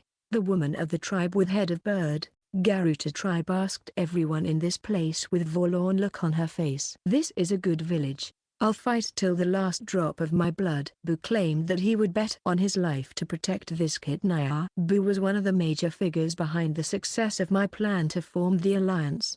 In short, he has an attachment to this village. I agree with your statement about this village being a good one, but it'll be better if we can prevent that guy from destroying this village, right? The youth with the lizard head, a lizard man, muttered while propping his cheeks. Everyone in this place agreed with his opinion. Thus, everyone started to brainstorm on their own. May I ask a question, Udono? The one who broke the silence was a giant man with one eye from the Cyclops tribe, asked Yu-san. He, Cyclone, was the surviving member of Cyclops who was rescued by Yu-san, who led the rescue team back then. This was his first time participating in this meeting, but he obviously had some displeasure about this situation, and I was vaguely aware of the reason. What's matter? Yu-san, who closed his eyes, replied so while opening one of his eyes. Everyone present in this conference room gulped as they rarely had the chance to see Yu-san's savage figure like this. Why, there's a human in this place. This should be our monster's village, right? I want to know about that too. The likes of human are nothing more than our food. So why is this guy in this place, attending such important meeting on top of that? Following up Cyclone's question was the statement from the man with the head of crocodile, Crocoders. Suddenly, Boo's right fist hit the table. You bastards. How dare you newcomers say something like that? When Crocoders received the angry glare of Boo, his face was obviously twitched. Why, you better not thinking about getting along with human, you hear me? Human has always been our enemy. That's the never-changing principle since the beginning of this world. And shouted to the top of his lungs. Sure enough, that might be true. The reason why those brutal and savage demon race marching to the south must be for the human race. The woman of Garuta tribe spoke absent-mindedly while looking at me. But I don't mind though. Jill-san understands us to the point that I think it doesn't really matter even if he is a human. The young lizardman voiced different opinion. That might be true, but getting along with human is a bit. The woman of Garuta tribe spoke. Whenever the new tribe joined our alliance, this sense of alienation kept getting in the way. She was right. Even the demon race who did as they pleases received the same treatment as human. It was no longer in the realm of suspicion toward human. At this rate, we wouldn't be able to start the conference. In short, we would be wasting our time on this pointless debate instead of discussing what mattered the most. Not to mention that a huge threat called Azure Dragon coming at us. I will leave for a moment. After conveying my intention to the promoter of the meeting, Chigai, I left without even waiting for the reply. Chapter 49, A Touch of Anxiety. I was currently absent-minded, staring at the sky while lying on the lawn of the hill in one corner of Kitnaya. I knew all along that I, the sole human, was a foreign substance in this place. Rather, Chigai-ko, Chato, and Boo's friendly attitude toward me was a strange one from a normal perspective. That's why I had expected this kind of treatment. But still, yeah, I'm definitely a lonely soul. They were monsters. For humans, they were the second most incomprehensible creature after the demon race. It was only by chance that I built a relationship of trust with some of them. Or rather, Crocodus was right. Sha and Go's attitude was abnormal one. I understand that, but at this kind of time, when they didn't rely on me, was the darkest time of my life.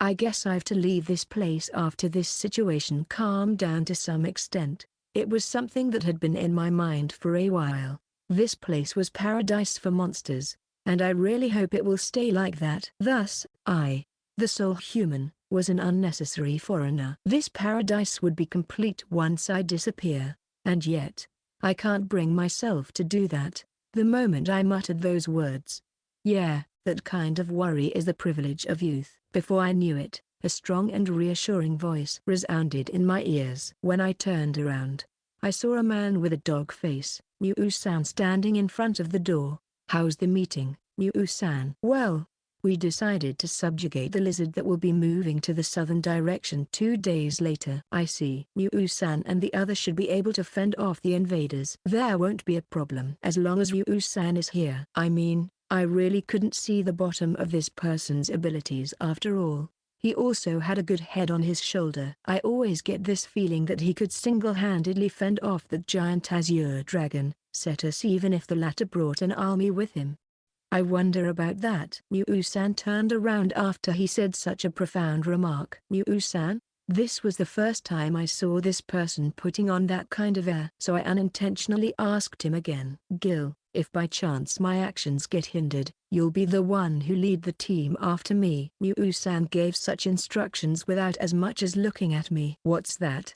He was already waving his hand and left before I managed to stop him. The situation in which Ryu-san's action got hindered, that equates to us losing our greatest combat force. It was something that I wanted to avoid at all costs. But, Ryu-san never said nonsense until now. Since that was the case, it means that he already considered the possibility of him being held back in place before we reach Cetus. "When that happens, I'll try to do something if that happens," I muttered, trying my best to crush such anxiety. Chapter 50, Turmoil Before Decisive Battle. 2 days later, our allied force came to the wetland region to train our siege formations for the sake of defeating that Azure Dragon, Cetus. This wetland region provided us with an extremely wide area required for practice. There was a huge swamp in this wetland region, and no one but the lizardman could find the location of that swamp.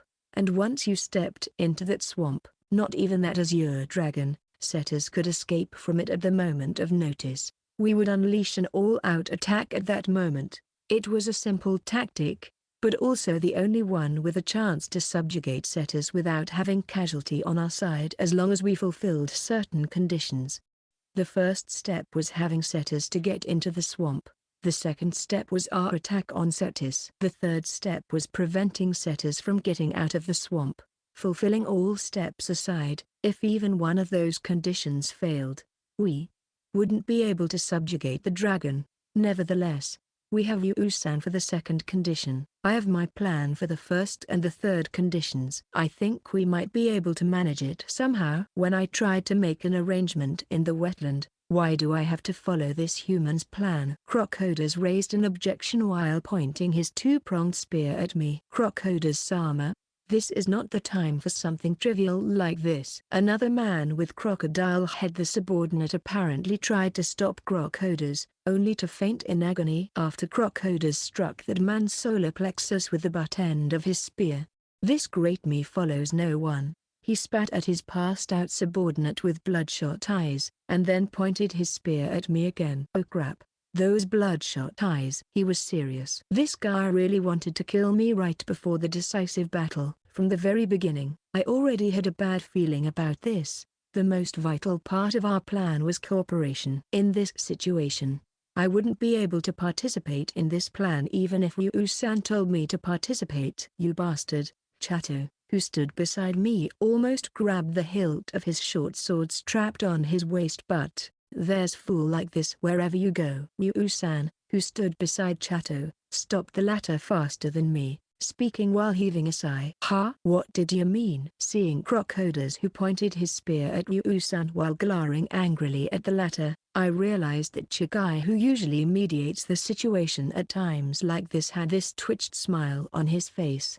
Fool. Even Boo shook his head in disappointment while muttering those words. Maybe he meant that someone who knew about Yu-san's strength wouldn't do something as stupid as this. Crocodile's tribe had a long history of conflict with Boo's tribe. That's why, though he knew how terrifying Boo's strength was, he had no idea about Yu-san's strength. Though Yu-san seems like a gentle and sane person at glance, that only for when he was outside of combat. He was the kind of person who showed no mercy in battle. A perfect killing instrument. In fact, only the people who ever went to battle with him know how he was slowly and very carefully dismantling the demon race, who tortured and killed parents of Cyclops right before their own child, while humming with faint smile on his face, as if enjoying the agony of the demon race from the beginning till the end. That's why even Cyclone, one of the leaders of the big three of combat races, is tipping his hat for Yu-san. More like truly scared of him from the bottom of his heart. Oh, my bad. I love to call anyone who don't know their place as fool. You think I'm that weak? Yeah, weak indeed. There's many others stronger than you in this world. Frankly speaking, you fall under the category of truly weak in this world. Trying to push yourself into danger is the proof of your idiocy. Are you trying to kill all your comrades too? This is not my style. I'm the kind that charges from the front. How dare a mutt like you boss me around? Crocodile pointed his spear at Yu-san while shouting at the latter. Luckily, or unluckily perhaps, he never saw Yu-san in battle before. Anyone who ever saw Yu-san in combat would never dare to address him as mutt. Enough of this. Crocodile's Cyclone tried to stop Crocodile's, clearly preventing the latter from going too far. But not even you can stop me, Cyclone-san. Let me to teach this mutt what persuasion by power really means. When Crocodile was about to charge at Yu-san with his spear, Yu-san looked at the horizon while clicking his tongue. They're already here, huh? The moment I saw him muttering those words while drawing the long sword on his back, I followed his line of sight. How dare you? Where are you, low? Crocodile shouted angrily as he grabbed Yu-san's shoulder, but he fell on his rear the moment he saw the being that appeared before Yu-san. That was only natural. The human-shaped being who stood before me with white mask covering their face released a baleful aura that distorted the air around him. Oh crap, this guy is bad news. The soil and the water on the ground within the influence of his aura slowly started to float in the air. Damn it, that was a piece of real bad news. They had the majesty of an overwhelming strongman which eclipsed even the slender blue-haired man who raided this village a few months ago. How did I meet such a monster at this kind of timing? If I'm not mistaken, this guy might be even more dangerous than our current subjugation target, the giant azure dragon, Cetus. Listen to me, you guys can't win against that fella. I'll be this guy's opponent. I'll leave Cetus to you guys. Yu-san walked toward the monster that released such a baleful aura while carrying the long sword on his shoulder. The next moment, a heavy clash of metal resounded. Chapter 51, Commencing the Plan. Their collision alone was enough to create a shockwave akin to a typhoon, exposing the ground of the wetland region and creating a huge crater. It is just like standing right before a disaster. What the hell? I've never heard about fighting for real. The two then moved away along with the storm created by their clashes that trampled the wetland, and the faint cries of a woman. A monster. Crocodiles fell on his rear, barely managing to squeeze those words. Do you understand now? You barely avoiding death, you know? Chato grabbed Crocodile's trembling right wrist with an equally frightened look on his face. Don't tell me that human too? Crocodiles looked at me as he asked. Unlike before, his face dyed in the color of despair. Well, that's natural, I guess. I've never seen an existence as unreasonable as Ryu-san, and the monsters in this place might feel the same way as me. Rather, I've been wondering just who in the hell was that person. Monster? His origin was a complete mystery. He might be something along the lines of illusory demon king of the monster, or the Phantom King, or the fifth member of 4 Great Demon King.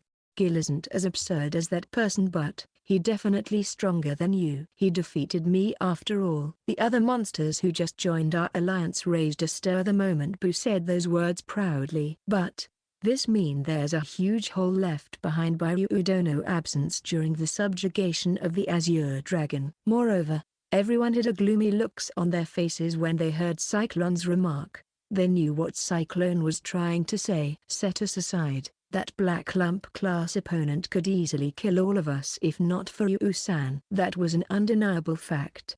And yet, we have no choice but to do it. Otherwise, we're going to die without being able to fight back. We couldn't expect Ryu-san's help at this point. That was the fact. But that didn't equal Cetus stopped his advance.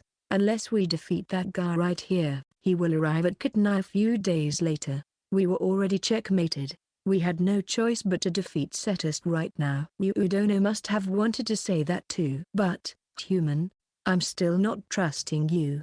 I'll kill you the moment you act suspicious. Understand? Cyclone didn't even hesitate to release his killing intent at me. Sure. Do as you wish. I didn't hesitate even for a second to give such reply. Commencing the operation. The operation began with a cue from Chigai. Chapter 52. Behind the scene of the second trial. When I entered the tent after the post-meal exercise with Esther, Giram Kala, Ifrit, and Titan were kneeling. So cruel. Why did it suddenly turn into a real battle? I thought I'm about to die for real back then. The chicken Majin Dono who entered a while later raised a protest with a sulking look on her face. I have no intention to fight for real though. It was but a performance after all. So I did my best to go easy on her. Rather, I wouldn't fight Esther for real. Well, I guess it's just an exaggeration from her side. That's why she got that embarrassing chicken Majin title. Are you serious? Esther asked with a look of bewilderment on her face, her cheeks twitching non-stop. Yeah, I kept it down at the level of the boss of current trial. Don't be that scared. The current enemy was one of the 4 Great Demon Kings, Aldebaran. It would be a good experience for them since a stronger enemy would come later. They had to get used to that kind of pressure. Esther crouched down, seemingly at the end of her wits. That stupid prince's performance will only deteriorated after you showed such thing. And screamed like usual. I guess I had to hold back from pulling that kind of stunt again since Esther looked furious. More than usual. Supreme Ruler Sama, the preparation for the second trial has been completed. Hearing Giram Kala's remark, I sat in my chair, seeing that Esther heaved a sigh, shook her head, stood up, snapping her fingers. Suddenly, the scenery of the marshland with the army of the monsters on their post appeared before us. Master, I have a question, Esther asked, wearing a serious face. Why so formal now? What are you going to do about your participation in that stupid prince's group after this second trial? I already did everything I can do. There's nothing I can do there anymore. In the end, this was a trial to test the soul of that stupid prince. No matter what kind of shitty enemy that will appear after this, I had no intention to help them anymore. It is just that leaving them on their own device would make them far too weak. That's why I gave them just the minimum amount of help. I've pointed out the general situation, and left some warning for that stupid prince too. Now that boy is on his own. Do you really think that they can clear the rest of the trial without your help? I don't think it's possible. Firstly, my requirement for guilt to clear the trials aren't strength. The strength of the 4 great demon kings was well known in this world. Though I wouldn't lose to them. The same couldn't be said for Gil and Co. The requirement to clear the final trial needs him to do so by himself. What if that monkey failed to recognize that fact? Then he will die. But that has been already agreed from the very beginning. This wasn't training. This was my last ethereal thread of mercy for Gilbert, who committed such grave sins. He would survive if he cleared the trial, and die if he fails. This was a game, with him betting on his life. There was no exception, since the king and prime minister themselves were the witnesses. Hearing that, Esther stared straight into my eyes for a while. But, Master, have you been aware of the deed of that maggot called Aldebaran? She asked, a question that I had expected. Yeah, I heard about it from the monsters that I protected along the way. I also know about what you guys did behind the scene. Giram Kala's body trembled non-stop upon hearing my remark. It was just a casual remark, but it seems it hit the bull's eyes. Honestly, I'm surprised. About what? I thought that Master would blow his top the moment you know what they did. You have some misunderstanding here, Esther. I'm neither a hero, saint, or hypocrite with a sense of justice. At this point, Aldebaran has yet to become my enemy, and we're a third party. In addition, we have no justified reason to intervene directly with this situation. Strong people resolved the problem with power, just like a brave or hero in the legend. That was one of the solutions. But the people we saved would remain weak. I couldn't expect true growth in mentality from them. Take Gil and the sheep cats for example. They showed more flexible thinking capabilities after they passed the first trial. A guide. Does that mean our roles are showing them the right direction? Not something as grandiose as that. It is just that our intervention isn't needed in the current stage. In short, I'm just doing it my way. Then, what are you going to do about Aldebaran if that idiot prince failed his trial? Honestly, I'm disgusted by the way Aldebaran is doing things. In case Gil was defeated in this trial, I'll take the responsibility and dispose Aldebaran myself. Even if the other party was 4 great demon kings, losing wasn't an option. I would crush him with everything I got. Really, selfishness that knows no bound. Seeing Esther stated her opinion with rather dumbfounded look on her face. Indeed, since the very beginning, I've been a selfish person and will always stay that way in the future.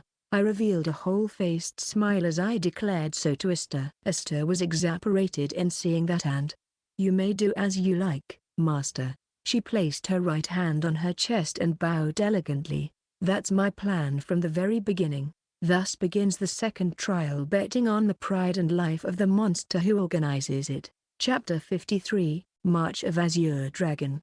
The Azure Dragon, whose length exceeded 20 mil, turned the wetland into scorching hell with his breath, as he marched on. Sitting on the throne installed on the back of that Azure Dragon was a blue-haired youth with a grim look on his face. Heed my order: destroy, burn, kill, destroy all. The blue-haired youth ordered the Azure Dragon with a cheery look on his face, in contrast to the cruel nature of his order. The Azure Dragon raised its head to the sky and raised a war cry, its voice shaking the hearts of men. And then fired a large-scale fire breath that burned the wetland, killing most of the living beings inside.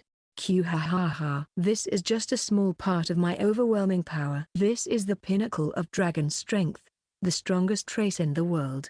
The Dragon King. Cetus raised a delighted voice. His power was unrivaled. There was no need to work together with a human who looked like the Demon King.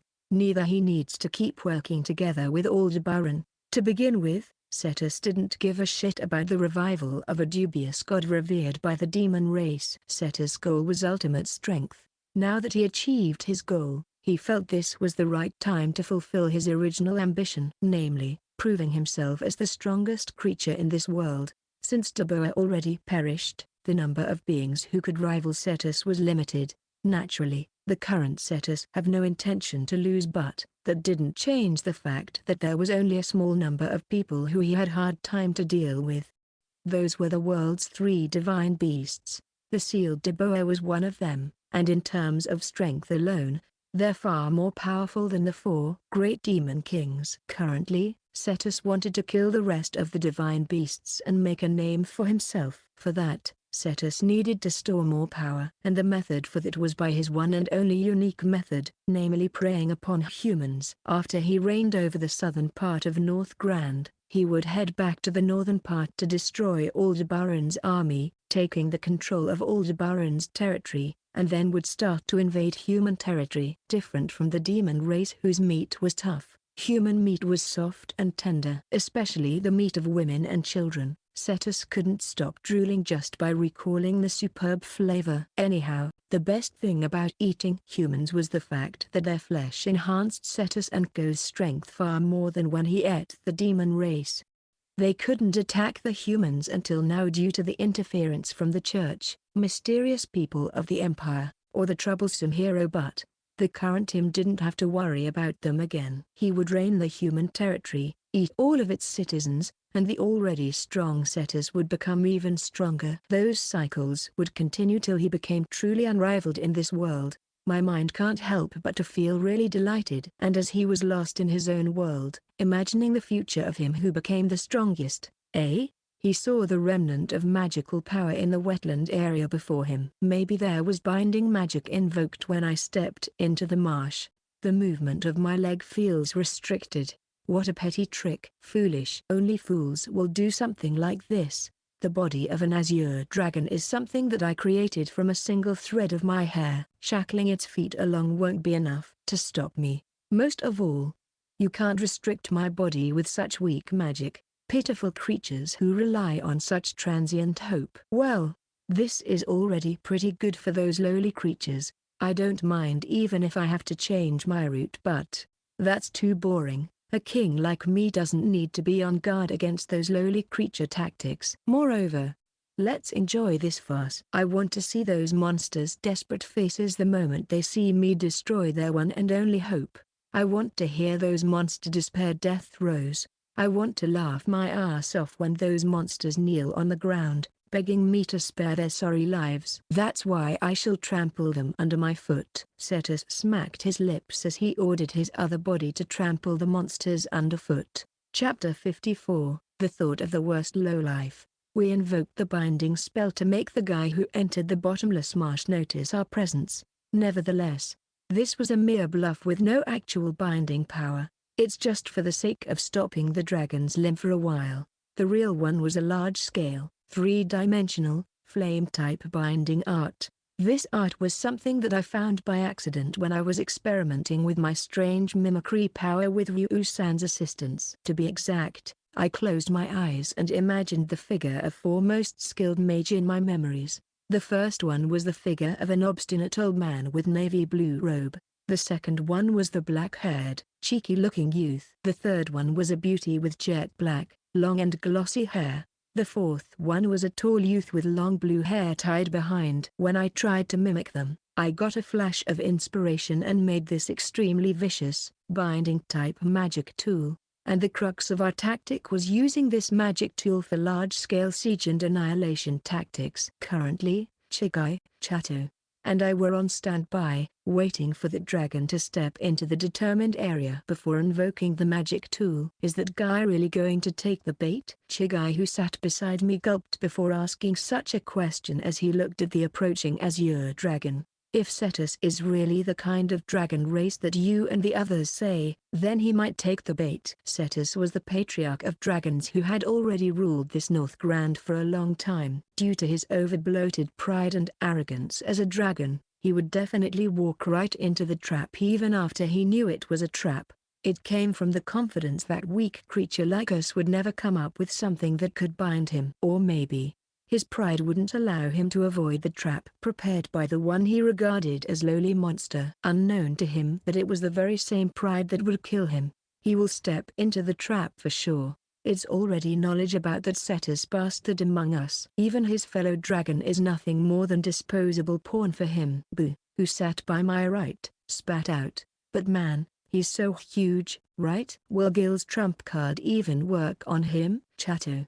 His size might be intimidating, but he's nothing more than an oversized lizard. It isn't even our main problem. Maybe because I saw the battle between Ryu-san and that black aberration. When I compared that dragon with Ryu-san or that black aberration, it really felt like an oversized lizard for me. Not to mention that this magic tool of mine was something that received a stamp of approval by Ryu-san. There was no way it couldn't bind a mere oversized lizard. Oversized lizard, eh?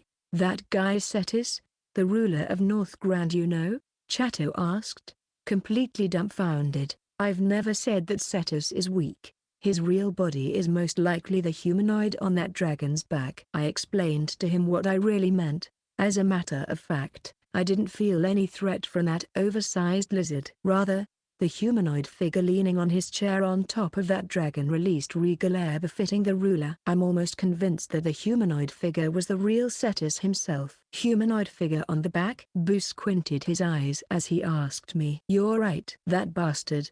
Chato cursed loudly. Chigai also nodded. Indeed. But, even us, the sheep cat can barely see his figure. Gil, you really have one hell of a pair of eyes. They had yet to notice that something was amiss because of the distance between us and Cetus, and yet, the current me could actually see his figure so clearly at such a distance. Did I really have such good eyes? He's coming. My derailed train of thought snapped back to reality along with Cyclone's scream. That azure dragon heading toward us while reverberating a tremor with every single one of his steps. Indeed, the action of those with uselessly high pride was easy to predict. I mean, it felt like something I was really familiar with. This might have something to do with my dream about the worst of the worst lowlife.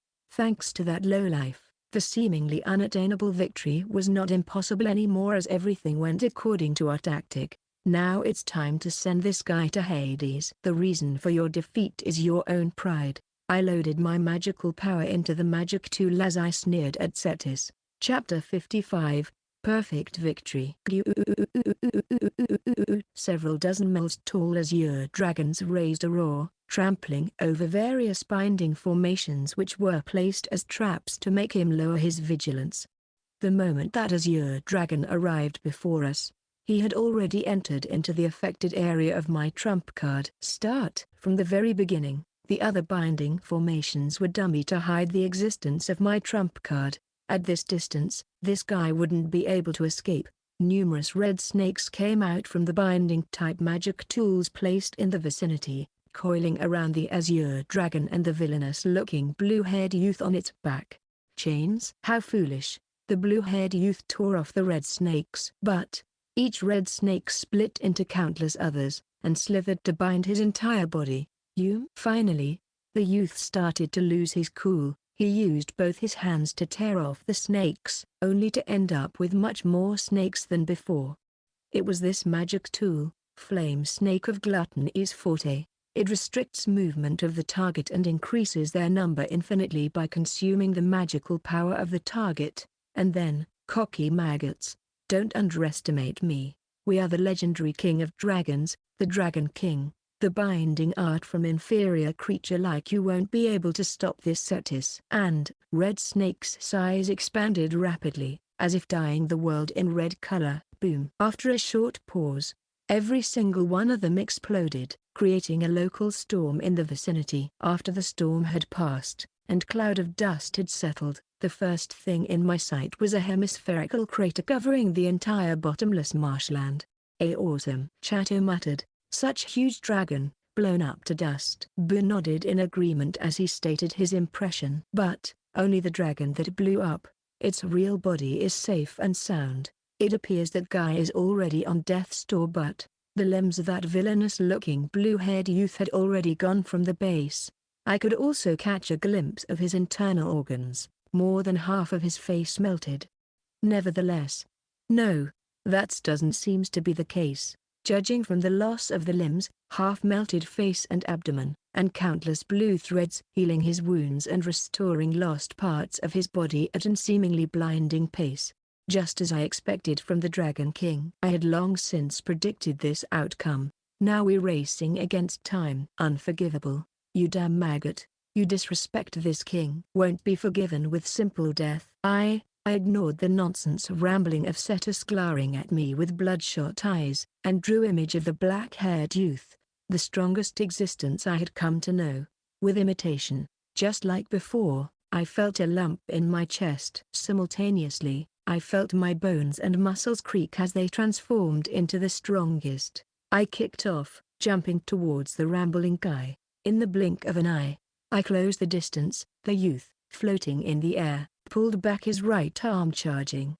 My dominant fist nailed right into his right cheek as he raised a dumbfounded voice. Cetus' body was nailed right into the scorching red crater accompanied by a cracking sound. Amidst the cloud of dust created from the impact of his fall, I landed right by his side. I ignored his rambling, grabbed him by the head, kicked him into the air, and jumped after. In a flash, my body flew straight until it pierced the clouds, arriving right behind him, and delivered a roundhouse kick. Gaba! He fell again, and crash-landed headfirst on the ground. Cetus' body twitching non-stop inside the crater made from his fall. I unsheathed the enchanted sword hanging on my waist, the one received Ryu-san's stamp of approval, and loaded my mana into it. The overflowing flame from the sword's blade formed a bird, and I brandished that sword towards Cetus with resolve.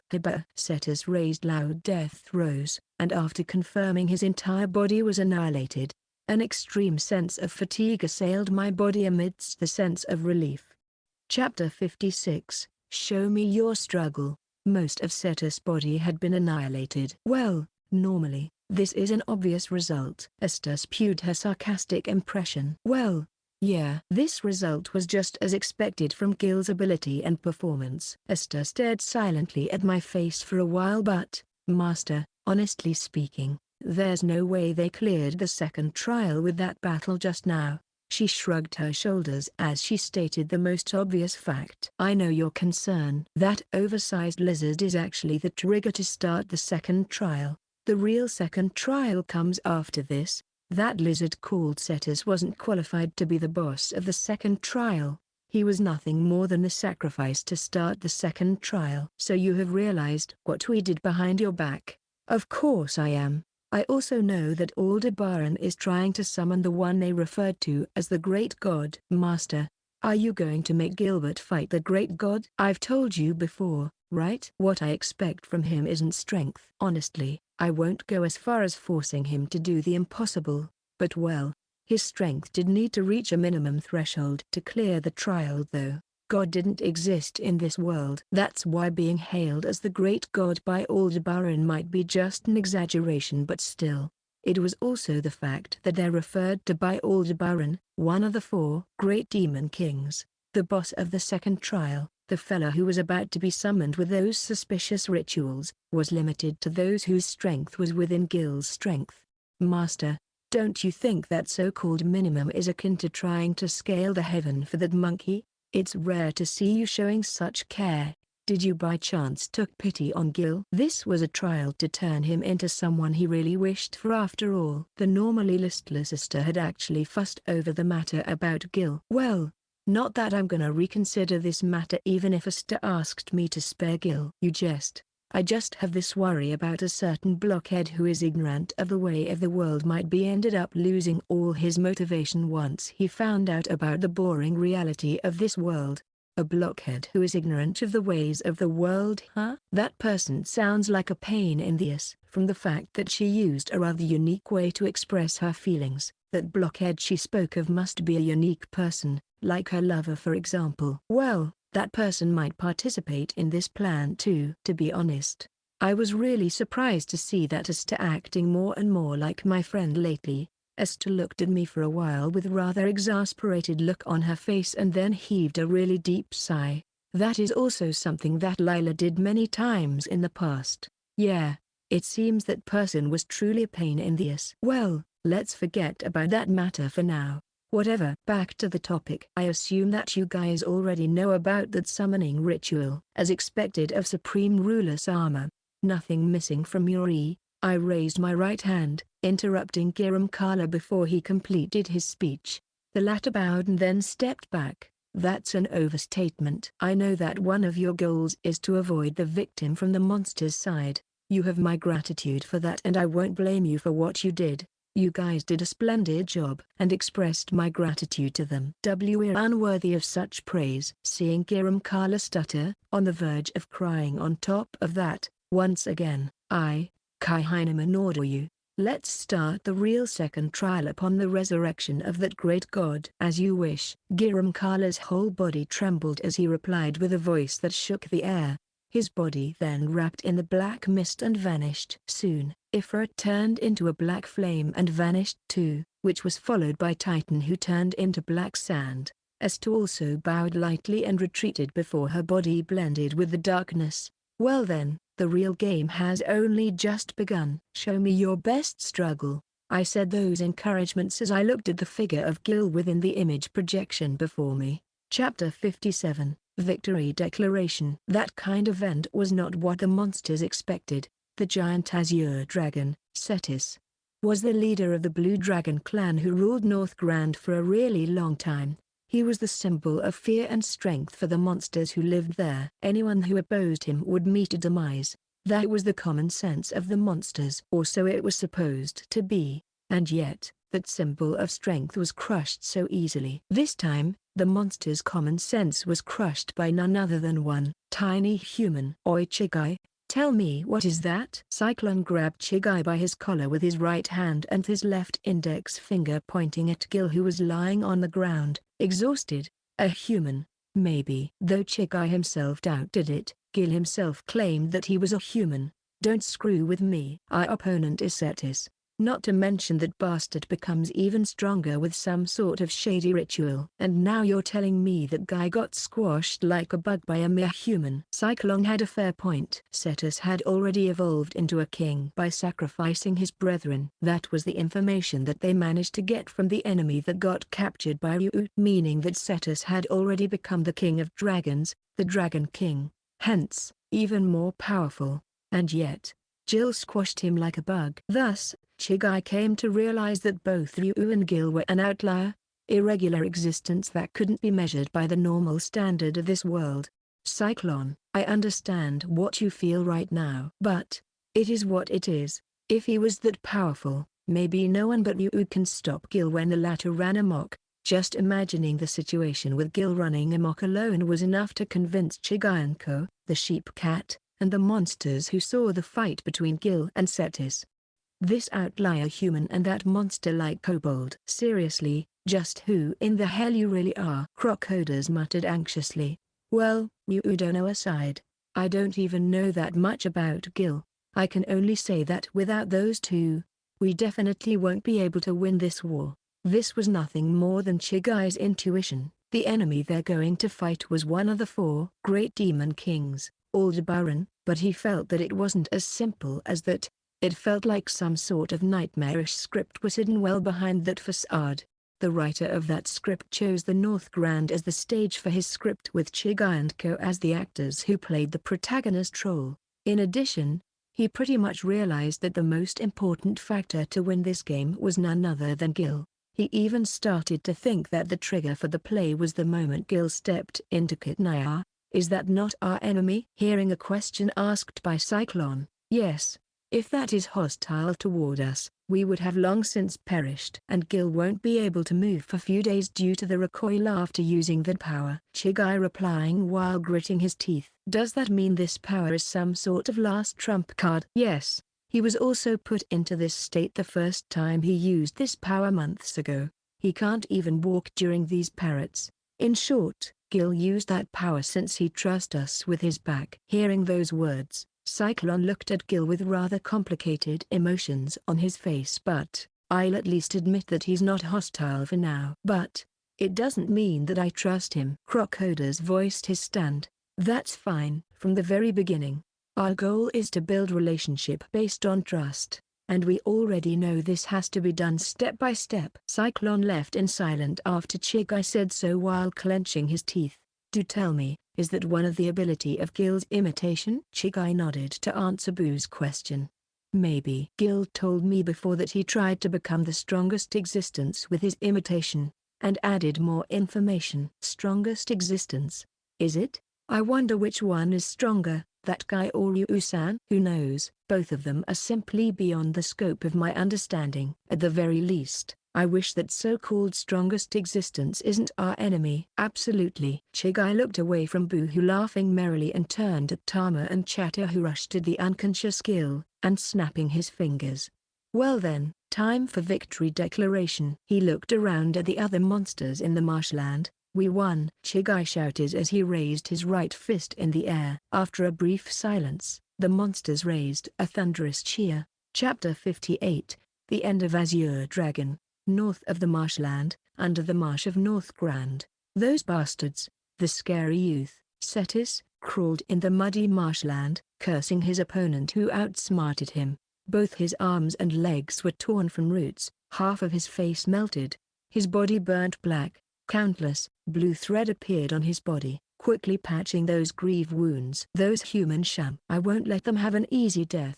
I shall return this humiliation with eternal torment. As Cetus swearing like that, you seems to be in a quite bad shape. A beardy, tall and muscular man called out to Cetus cheerfully while looking down at the latter. Aldebaran. You tricked me. Become king my ass. If I really am a king, how can a dragon king like me lose to those lowly monsters? Cetus shouted angrily at Aldebaran, but the latter just shrugged his shoulders and shook his head. You are the king of dragons. There's no doubt about that. Right, my lord? He looked at the squirrel on his right shoulder as he asked that question. Yes. You're a king. The reason for your loss is simply because your opponent is stronger than you. The other party might be the guardian deity of this area. But that matter aside, you're undoubtedly a king. The squirrel seems to be thinking about something else, but he reassures a fact that Cetus has yet to accept. My opponent is stronger than me? Don't screw with me. Dragon King is the strongest being in this world, as if finding someone stronger than me is that easy. Yeah, that statement is incorrect. You're nothing more than a slightly stronger king of lizards in this world. And a king of lizards shouldn't make such a boring jokes. The squirrel spoke with a mix of scornful and dumbfounded voice. Lizard? You said I'm a lizard? Cetus raised an enraged jaw while spitting tiny fire pillars from his mouth, staring at the squirrel with bloodshot eyes. That's enough. Shut this noisy lizard. The squirrel raised a frown and ordered Aldebaran. As you wish, my lord. Aldebaran seized Cetus' shoulders, and then opened his mouth slowly. What are you doing? Let go. From Cetus' perspective, who could only look at Aldebaran from the edge of his field of view, Aldebaran's mouth opened up beyond normal level. His face became bigger, the tips of his mouth torn. He turned into something akin to a giant reptile. No! Cetus raised a scream. Crunch. Aldebaran's oversized mouth had already swallowed Cetus as a whole. Though Cetus raised agonizing wails as Aldebaran chewed him up, the latter suddenly crouched down on the spot, pinning his chest, as if in pain. The skin of Aldebaran's body suddenly undulates like waves, creating something like a crimson-colored cocoon. The squirrel got down to the ground and raising his arms, finally true Demon King, truest archenemy. The piece's evolution surpassed my expectations. Now the preparation for the descent of the god has been completed. The last step is to perform the ritual once this sacrifice breaks out from the cocoon. And shouted delightfully. Chapter 59. The Remaining Memories of the Worst Bastard. Announcement from the Subjugation Picture Book. Due to the rise of compatibility between Gilbert Lotto Amelia's soul and his master, Kai Heineman's, part of the sealed memories shall be released. Memory released 10%. Before I noticed, I was inside a gorgeously decorated room. I sit in my overly adored, to the point of being inelegant, chair. So, has the Empire agreed to the contract? Upon hearing the question that came out from my own mouth, the man with barrel-like figure placed his right hand on his chest and, yes, the Glittner Empire will arrange a peace treaty with our kingdom after Princess Rose marries the Empire's third prince. The knight that going to accompany her are our protégé. Everything went in accordance to the plan, reported the progress of the plan with proud face. I see. I have high expectation for you, Fracton. I'll definitely fulfill His Highness' expectation. The man whose figure resembled that of Kappa, Fracton bowed his head with his right hand on his chest. Yes, I'll be waiting for your good news. The fate of our motherland lays on your shoulder. Why yes, I'll success no matter what. Fracton, who moved to tears by my request, bowed again. Left. You know what's going to happen if he fails, right? Don't worry. Fracton did this for his motherland. That's the setting. Then I have no worry left. With this, that annoying woman will leave this kingdom. I picked the glass on the table and sipped wine, imagining my victory. This was the best premium wine presented by a high-rank noble. It was so delicious, and rare to the point that your average noble couldn't even dream to get a sip of it. And yet, this time, the wine tasted like water taken from gutter. The scenery changed. The uselessly gorgeous door opened up. A young and muscular man with military attire stormed in and slammed both his hands on the table before me.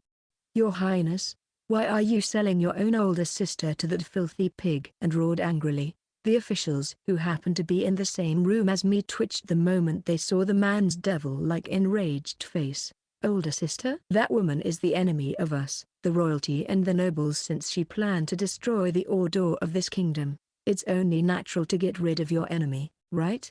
Do you really know what you're trying to do? If something goes wrong, your own sister will become the plaything of that filthy pig. Humphrey, that's just the right punishment for a great sinner like her. Hearing that, the man was shocked, and then he shut his eyes as he shook his head. Okay, I get it. You don't have a vessel of a king. No, calling you a madman isn't exaggeration either. He spat such words while looking at me with eyes filled with scorn and pity. How dare! I flew up from my chair in rage, shouting at him while trying to grab his collar, but the man easily shook my hands. I have enough of your idiocy. Feel free to act like king of monkey after this. I have nothing to do with you anymore. Turned around and left the room. I felt like a mountain on the verge of exploding, seeing the sudden alienation of the subordinate on whom I relied for a long time. Damn it. I kicked the fallen chair while cursing on that man's name, again and again. Suddenly, the vivid spectacle dimmed out. My line of sight got distorted again. This dream has yet to end. The memory of a huge idiot who regarded himself as an ideal king. The dream of the lowest, worst bastard who forgot about the reason why he wanted became a kind had reached its climax. I was laughing. I know very well the reason why the young man abandoned the idiot prince. Anyhow, king aside, he didn't even have the qualification to be called a human. Chapter 60. Calm before storm. When I opened my eyes, my field of vision was so dim. The first thing that I saw was my dearest red-haired girl, Gil. Thank goodness. The red-haired girl, Shah, threw herself into my embrace, trembling all over as she buried her face in my chest. As my senses returned, I started to feel dull pain in my whole body. I guess I'm suffering from another muscle pain like before. This always happens whenever I try to mimic that strongest existence. I might have to sleep few more days before this muscle pain recedes. Is that the dream of my past? No. As if that person was me.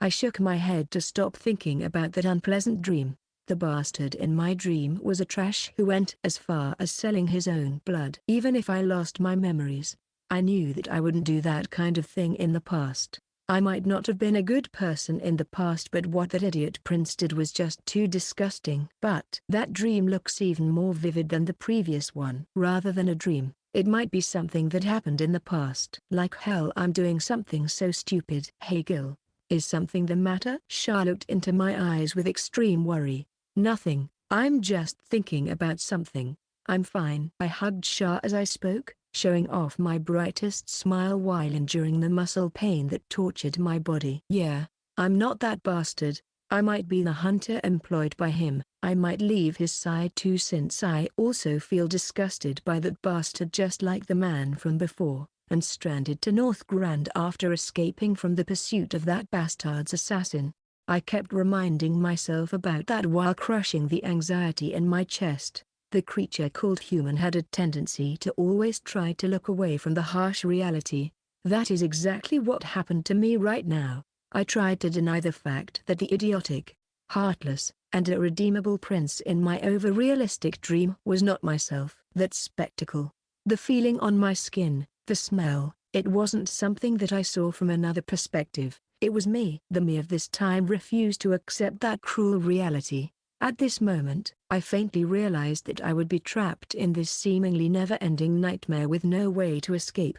Chapter 61, The Root of Fear in the Material World. Side, Name. Central North Grand, Reception Center of Aldebaran Army, Integrated Laboratory. Dozens of cocoons were placed on the pedestal inside the laboratory. Aldebaran's subordinates standing around those cocoons, looking in awe at them. One of the staff of Demon King Ash Media, name, was also looking at the ritual that was about to start. Soon, our gods will descend into this land. Name and Co were looking anxiously at the ritual for the descent of evil god that was about to begin. For this ritual, Aldebaran went as far as sacrificing his people and the monsters in North Grand. Once this ritual succeeded, that would be the doom for the humanity, and this world would become the paradise for the demon race. If the demon race didn't extinct first, that's it. And yet, Name had no intention to praise Aldebaran's deed. Rather, well then, it's about to hatch.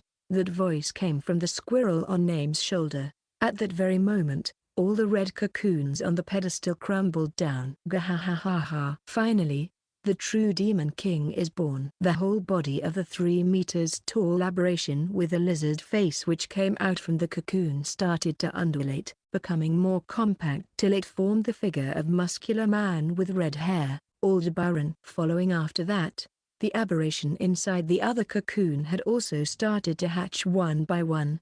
They were the upper echelon of Aldebaran's staff. Aldebaran's other subordinate who spectating such spectacle clapping their hands, raising their cheers to welcome their leader who became even more powerful than before.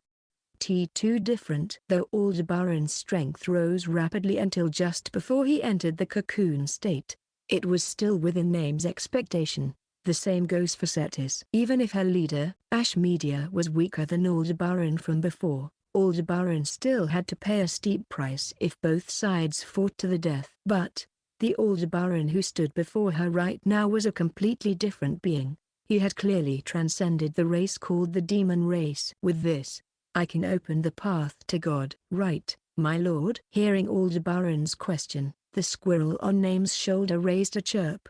Of course. Now you've opened the possibility for the ritual. You can't wait to start the ritual, right?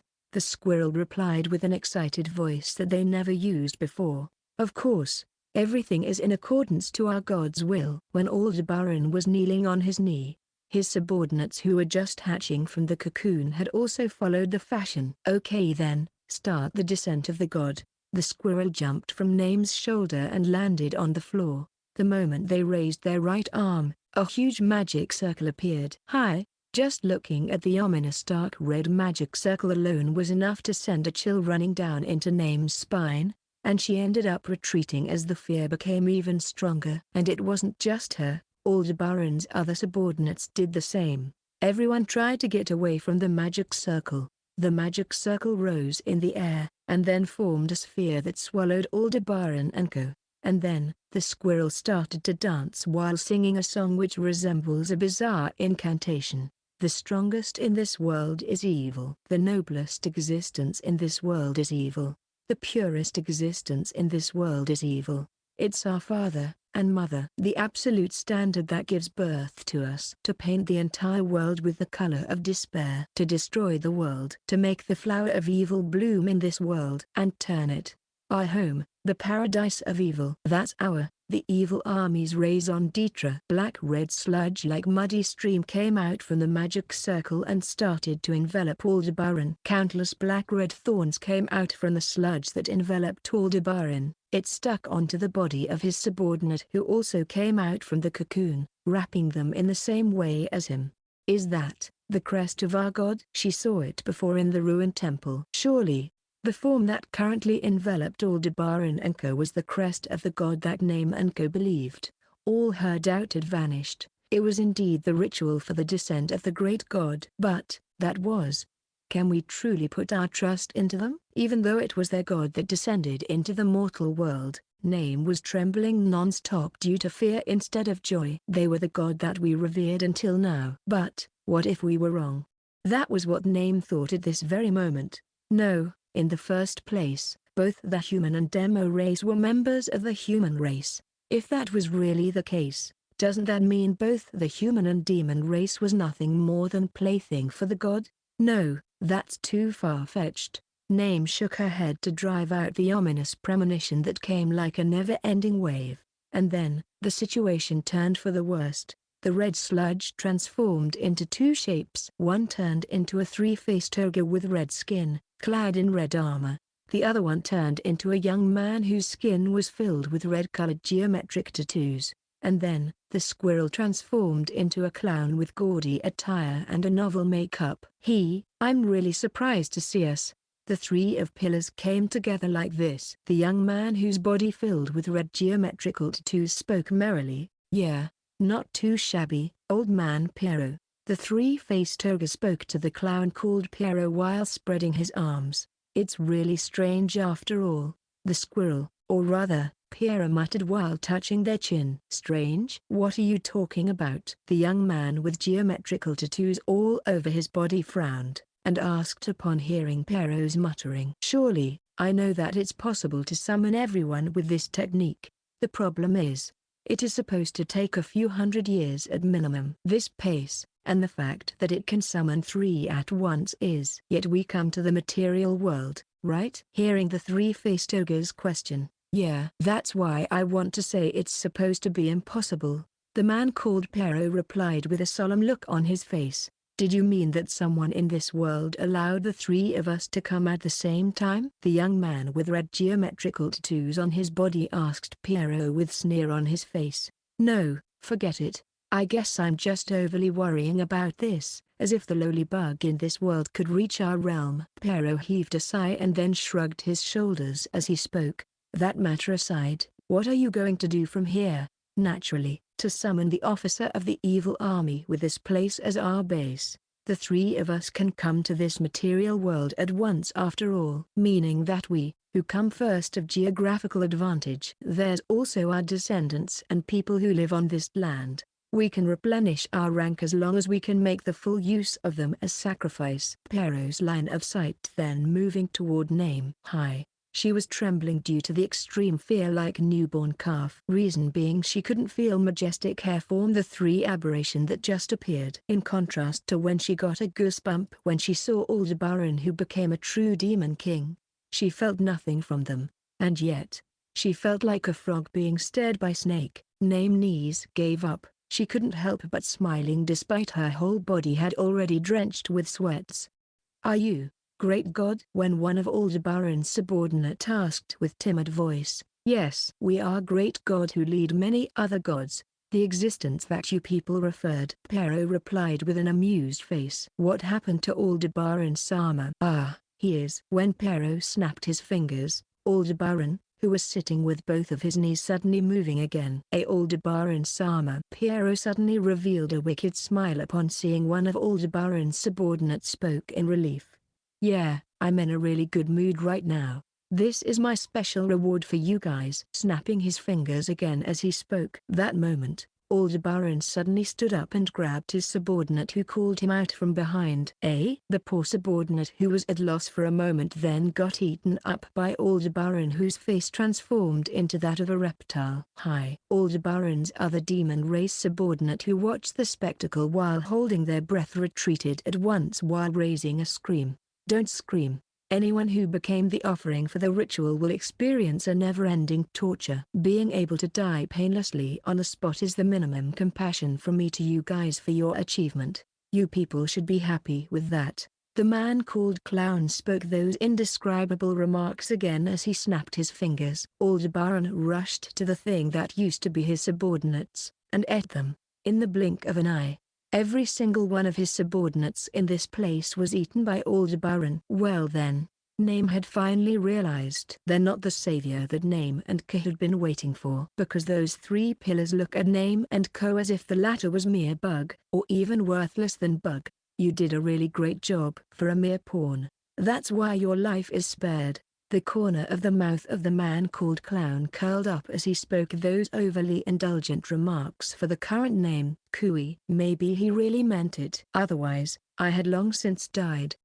Having been cornered that far, That was what Name thought at this time. But she couldn't muster any courage. "You guys, run!" and ordered her subordinates to escape. But, unfortunately, the same reward can't be given to your idle subordinate, right? That's why your subordinate going to become the sacrifice. Eh? When she raised her face and looking around as she let out shocked remark. Exclamation mark.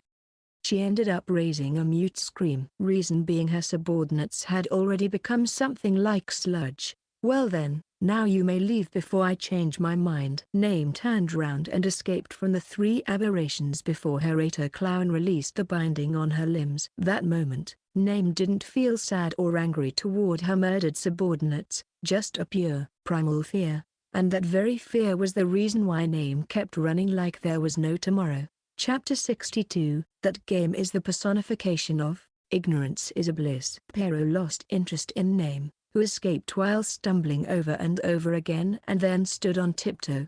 "You lot, we're going to continue the ritual in this land to replenish the evil army." "I understand." "So what about the sacrifice?" The young man whose skin was filled with red geometric tattoos yawned as he was asked. "So there's a demon race who live in this land.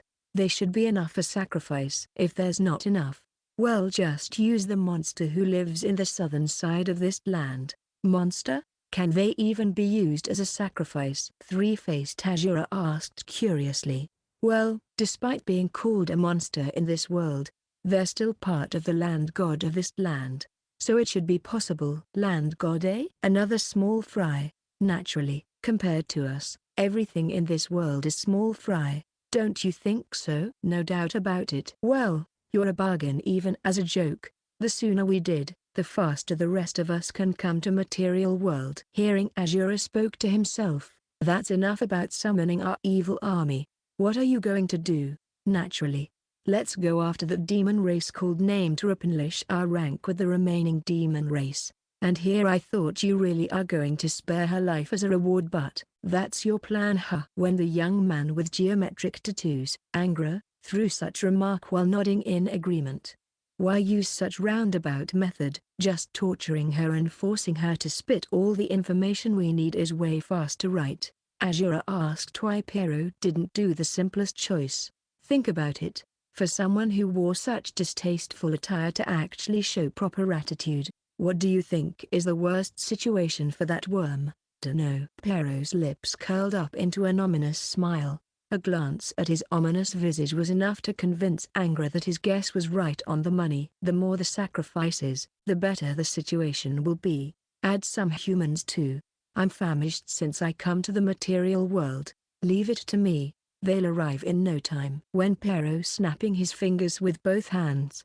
"Let's start the game. Everyone do your best to exhibit your evil." And walking out slowly. That's right. This was a game. But it was nothing more than a stage for the comeback of the defeated and foolish prince. No more, no less. In the end, even they, the general of evil who used every single bit of their evil to kill that foolish prince, would eventually fall into the bottom of hell due to the machination of a being far more wicked than them.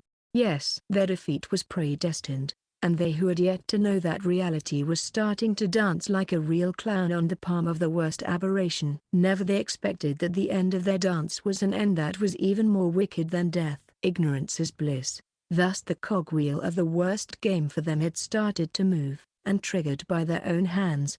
On top of that, Chapter 63, The Bud of Rebellious Phase, Side, Ares Celestial Palace, Geeting Room of Ares Palace. In the office located in the Geeting Room of Ares Palace, there was a secret investigation about that fly-headed monster from way back. The reason why it was done in secret was simply because Ares' grandfather, Deus, had put a gag order to prevent his grandson from directly getting involved in the matter of current Lemuria. Thus, Ares had literally broken the taboo.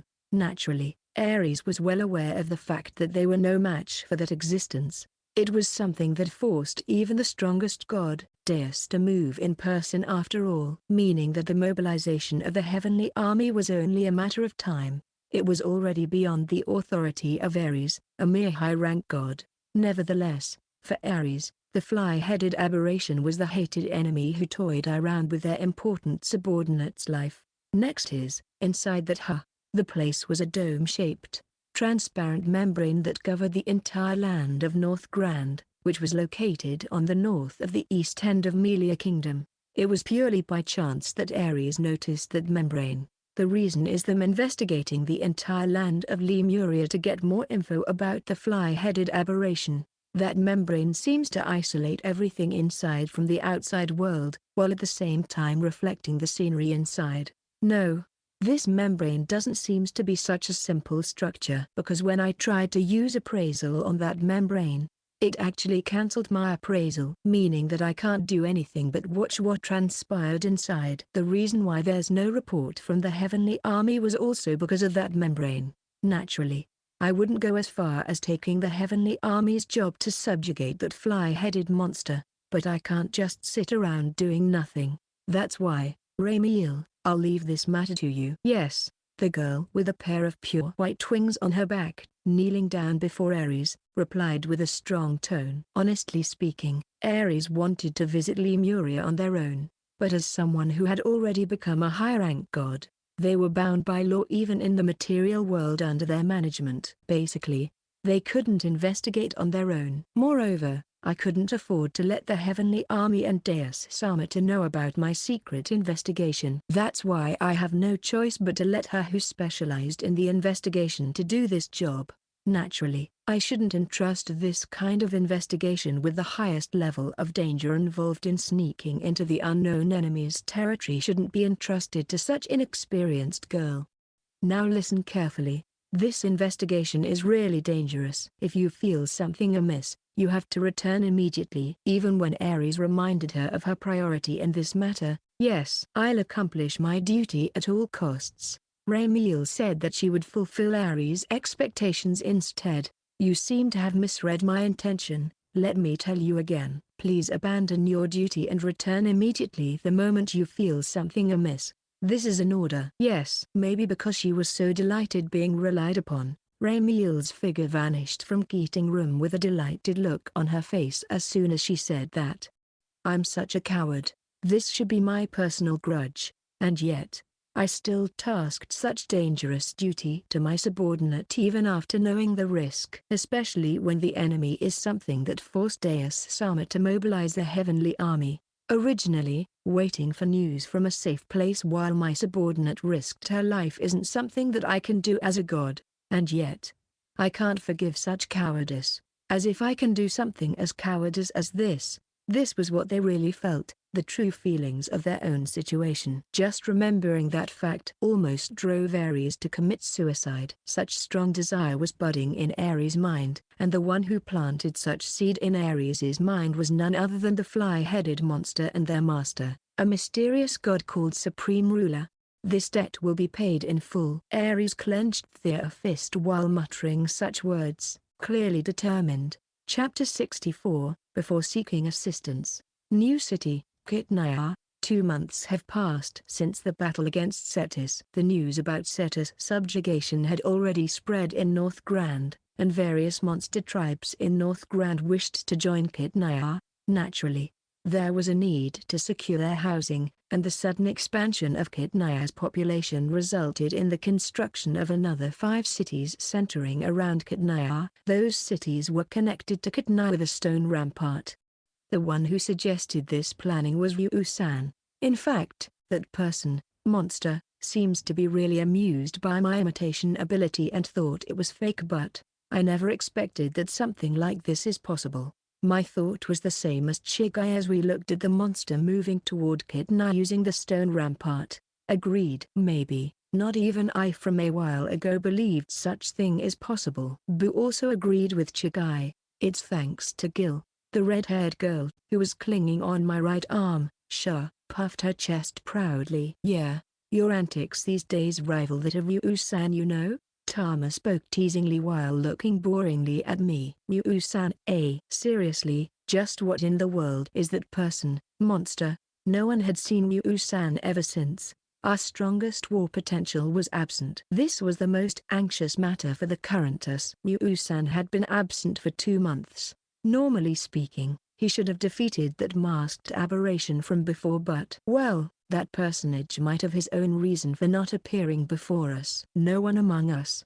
including Chigai, could imagine Ryu-san losing to any kind of foe. Well, I also couldn't imagine Ryu-san lost in a fight. Master A. Well, he appeared out of nowhere. We only need to protect this city until his return. But, are we really going to ask for the humans' assistance? Boo asked about what we're going to do after, wearing a solemn face that he never showed before. We have no other choice. This is the only way to survive this predicament, you know.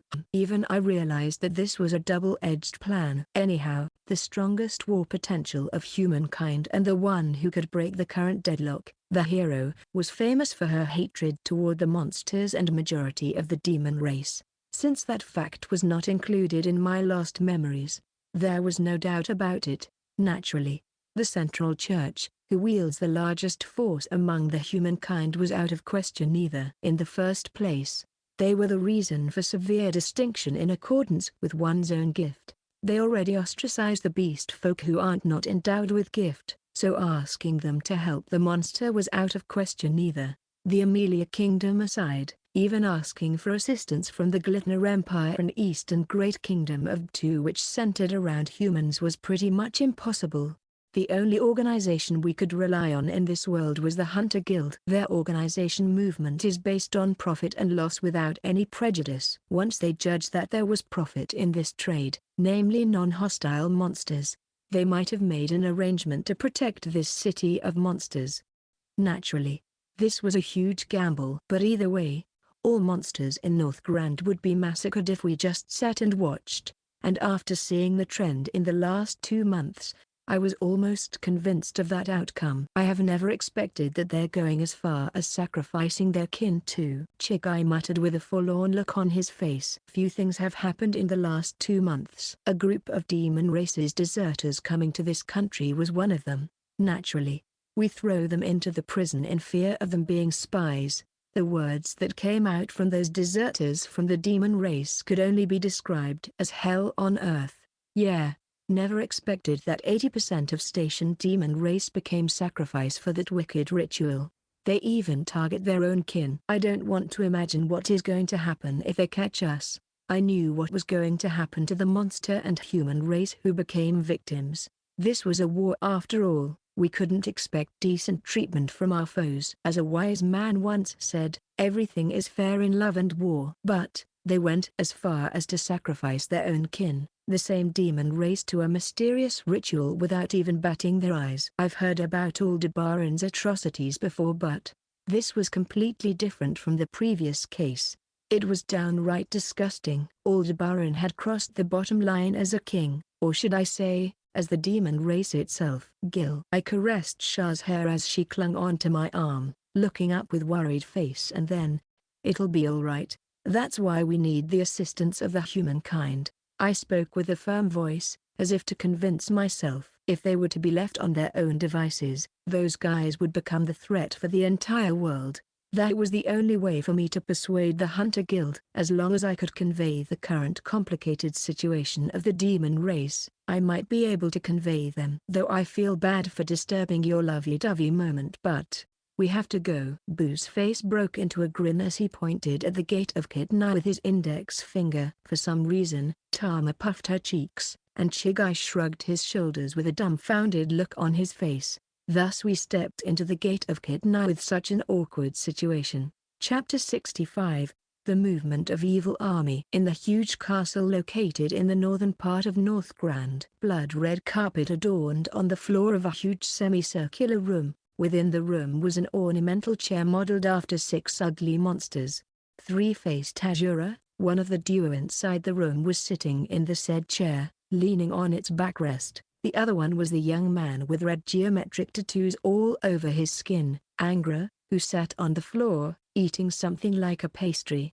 And then, there were 3 other aberrations in front of the two, saluting to the latter. The first one was the bipedal evil god with the head of fish, Formulating. The second one was an evil god who clad in military uniform and had countless snakes growing from her head, Medusa. The third one was an evil god with a leopard head who was clad in the same military uniform, Os. The three of them were famous admirals known for their combat prowess even among the elites of the evil army. Many gods were too scared to fight them. Moreover, another dozen or so officers were kneeling behind the three. Every single one of them was cream de la creme, the strongest veteran soldiers of the evil army. What a spectacle! Ain't there quite a few of them? Agreed.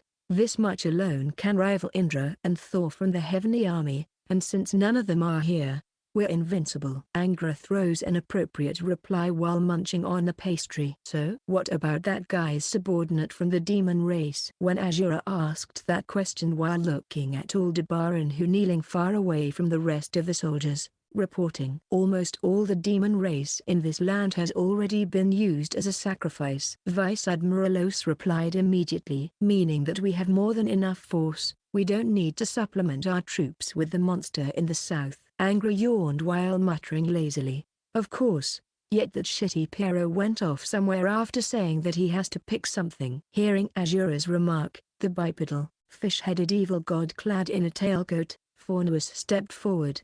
Then, please allow this Fornuus to prepare the supplies needed by your excellency. He bowed respectfully as he spoke. Azura stared at Fornuus for a while but then, sure, go ahead. In regard to that, I ask permission to use the remodeled demon race and Aldebaran over there. When Fornuus summoned a stick and asked for permission, Aldebaran and his upper echelon staff, who were waiting beside the door of the room, prostrated to him.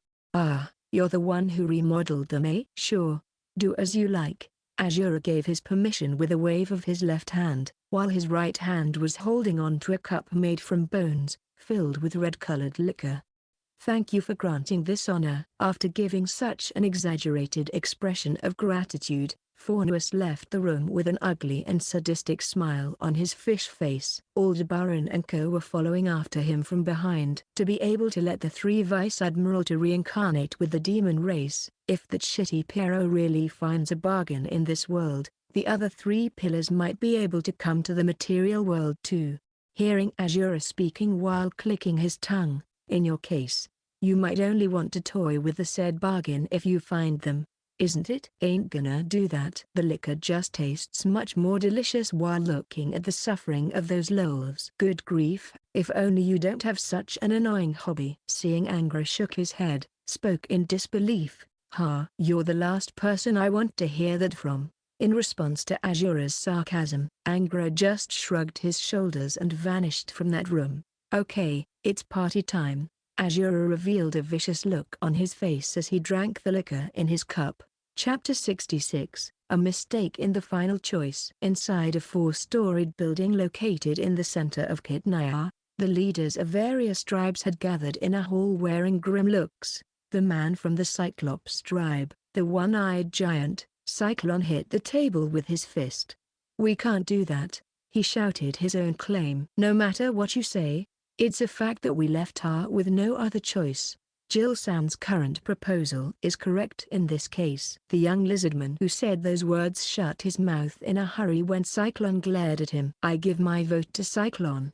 We can trust Gil, but we can't trust the wretched human. Sorry, but please spare us from saving the human who will, in turn, backstab us later. The woman from the Garuta tribe gave her ballot to Cyclone. Count me in. We, high ogres, have a debt of gratitude towards Gil for saving us.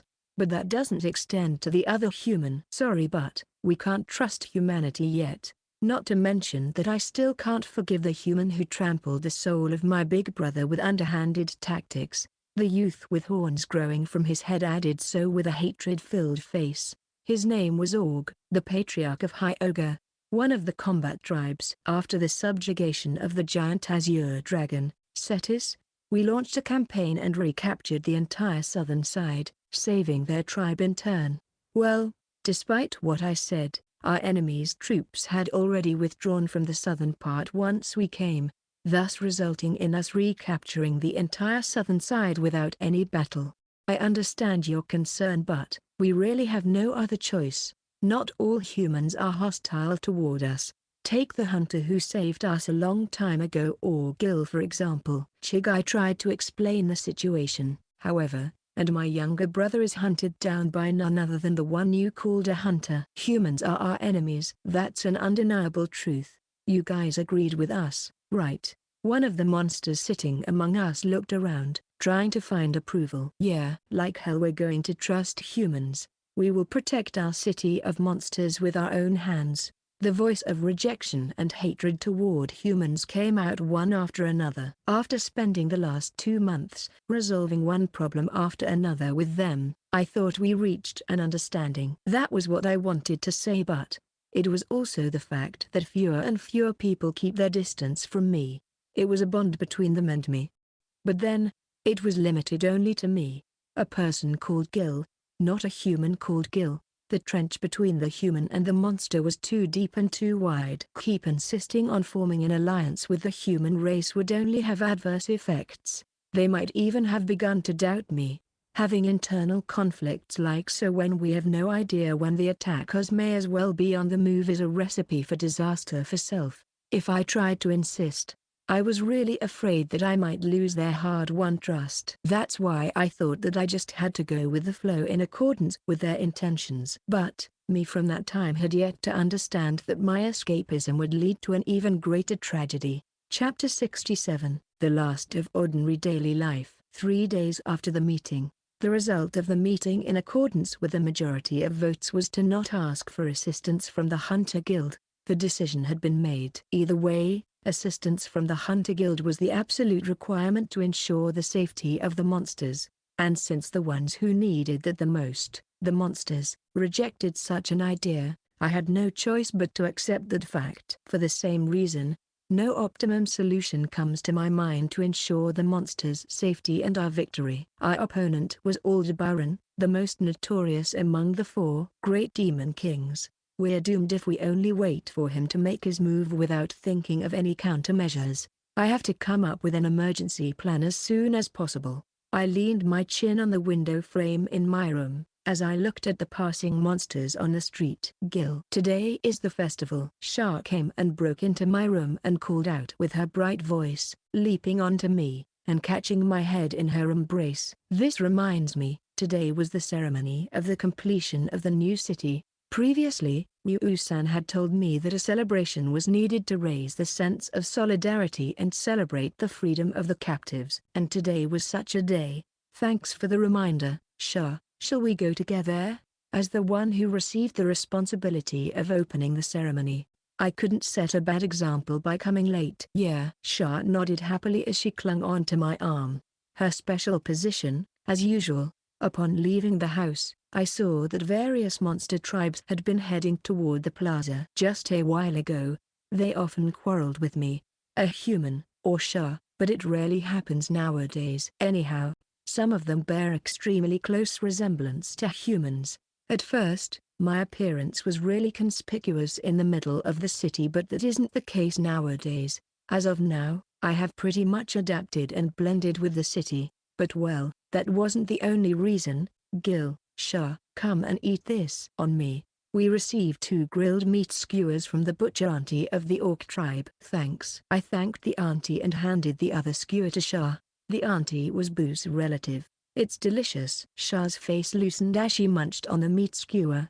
Jill-san, a green-skinned boy waved his hands on me with a wide-faced smile. He was a green-skinned pixie, just like a few other boys beside him. Gobuza, are you walking around the festival? Yeah. Are you enjoying it? It's the best. That was the best compliment for me, the promoter of the festival. Glad to hear that. Make sure you come to the plaza. We were heading toward the central plaza while receiving various gratitude from the monsters. The place we were heading for was a huge plaza in front of Kitnaya. A few monsters had already been waiting for me in front of the plaza. You're late, Gil. Look, the promoter is late. Chato and Tama called out in a loud voice. Oi Gil, we have already arrived. On the table in front of the innermost building, Boo called out to me while raising the wooden cup in his hand. Sitting at the same table was one-eyed giant, Cyclone, and crocodile-faced crocoders, also with one of their hands on the cup. I also received a reminder from the 3 monsters who were already drunk. At first, Cyclone and crocoders were willing to work with me while keeping their distance, but lately, We have been talking with each other quite often. Good grief, we ended up starting first since the promoter of the ceremony is late. Chigai shrugged his shoulder as Org of Hyoga chiding me and, don't be like that. He's been racking his brain lately to come up with the best counter plan. You need to take a break. Maybe, but hey, Gil, what are you thinking about? Won't you share that with me? Hearing Org asked with sober voice. I'm about to tell you about that. Yeah, right. Well, enough of that. Let's start the ceremony immediately. Chigai nodded, hearing Chatter remark, and then rose to the altar. We clapped our hands to get everyone's attention and started the ceremony. Chapter 68, March of Demon King Army. Grassland, 10 kilometers the north of Kidnapper. Formulating, the fish-headed vice-admiral of the evil army, Aldebaran, who kneeled before him, and 2 other remodeled demon race. It's about to begin. As my masterpiece, I won't forgive you if you can't even defeat the likes of Land God, he screamed in a singing manner and hit Aldebaran's shoulder with his staff. We will meet our god's expectations. Aldebaran replied loudly without bothering to raise his head, as if he was in trance. After this, you will attack the place that made a pact with the Land God. Okay, now clap your hands. Aldebaran and his subordinates started clapping their hands. Formulating then started to walking around slowly while heaving his body up and down. What is the most important thing in this game? When Formulating asked that question with his hands on his ears, to spread absolute despair. Absolute despair without a shred of compassion. His subordinates then followed with a loud chorus. Yes, exactly. Yurikonu, Fugo. It's your turn. Suddenly, a pair of fish-headed men and women clad in military uniform appeared and gave a salute. Your duty is to supervise the super easy mission of those demon race. This is an important duty. Be prepared since you're going to be punished, and dealt with if this mission is failed. Your wish is my command. After giving a salute, the 2 figures vanished yet again. Well then, now unleash your deepest evil, your pleasure, your enjoyment. Formulating suddenly raised the staff in his hand, and started singing a rap with a husky voice. The next moment, Aldebaran and his subordinates stood up in clockwise fashion, and then started to sing a rap and dance a strange dance along with Formulating. And then, Aldebaran and his subordinates ran while singing a song. Thus started the march of the Demon King army who had lost their mind. Chapter 69. Entering the most insane and dangerous game. That must be the so-called City of Monsters. The high-ranking angel with a pair of pure white wings on her back, Ramiel, was looking at the City of Monsters before her with a rather complicated look on her face. She descended into this world to investigate this region under the order of the chief god Ares. Truthfully speaking, the so-called monster was the kin of a low-rank god, beast god, evil god, or wicked god. In short, since they literally had a hostile relationship with Ramiel's group, Ramiel's current act was no different from invasion to the enemy territory. I don't want to do this, but I've no choice. This is personal request from Ares-sama after all. She expected to see a low-level quarrel between the monsters and the demon race. From the perspective of high-ranking angels like Ramiel, it was a trivial quarrel of the weaklings. Even the spirit and dragon race were nothing more than an ant on the roadside for her, ready to be trampled down as she hummed happily. I've never seen Ares-sama that anxious since the last raid of gods. That's why I had to be very careful. Knowing that the heavenly army was moving to subjugate that malicious god of fly, I had to get rid of that guy as soon as possible. Ramiel's duty was to get rid of the worthless anxiety of her master in the lower world. She knew that her master wouldn't feel relieved unless she showed him that the god of fly was nothing but small fry. I shall bring back a good news for our beloved god. She clenched her hands and shouted loudly before she went into the City of Monsters. The current Ramiel still believes that this lower world was filled with nothing but small fry. She had not even a shred of doubt in that regard. Seeing that the creatures of the lower world could never win against God, that assumption was correct, under normal situation. That's it. But, never realized that this world, Lemuria, had already undergone an earth-shaking transformation due to the machination of a certain aberration. Never did she realize that the 3 vice-admirals, 2 admirals, and many other officers from the evil army had already come to this land before her. Their current force alone was enough to crush the main force of the heavenly army. And worst of all, was the fact that the promoter of the game was none other than the most vicious, malicious, and wicked aberration. And that very same aberration knows not of compromise or mercy in this game. This was the real, and the worst death game. The level of the participants in this game would make her look like an insignificant ant on the roadside. How ironical. Ramiel entered the gates of hell without a shred of worry. This marked the moment she entered the most vicious and devilish game. Chapter 70, The Beginning of Nightmare. After Chigai, the representative gave his greetings, and the festival began with each representative announcing the start together. Since management duties had been taken care of, currently the three of us, me, Shah, and Chato were participating in the opening program in the plaza.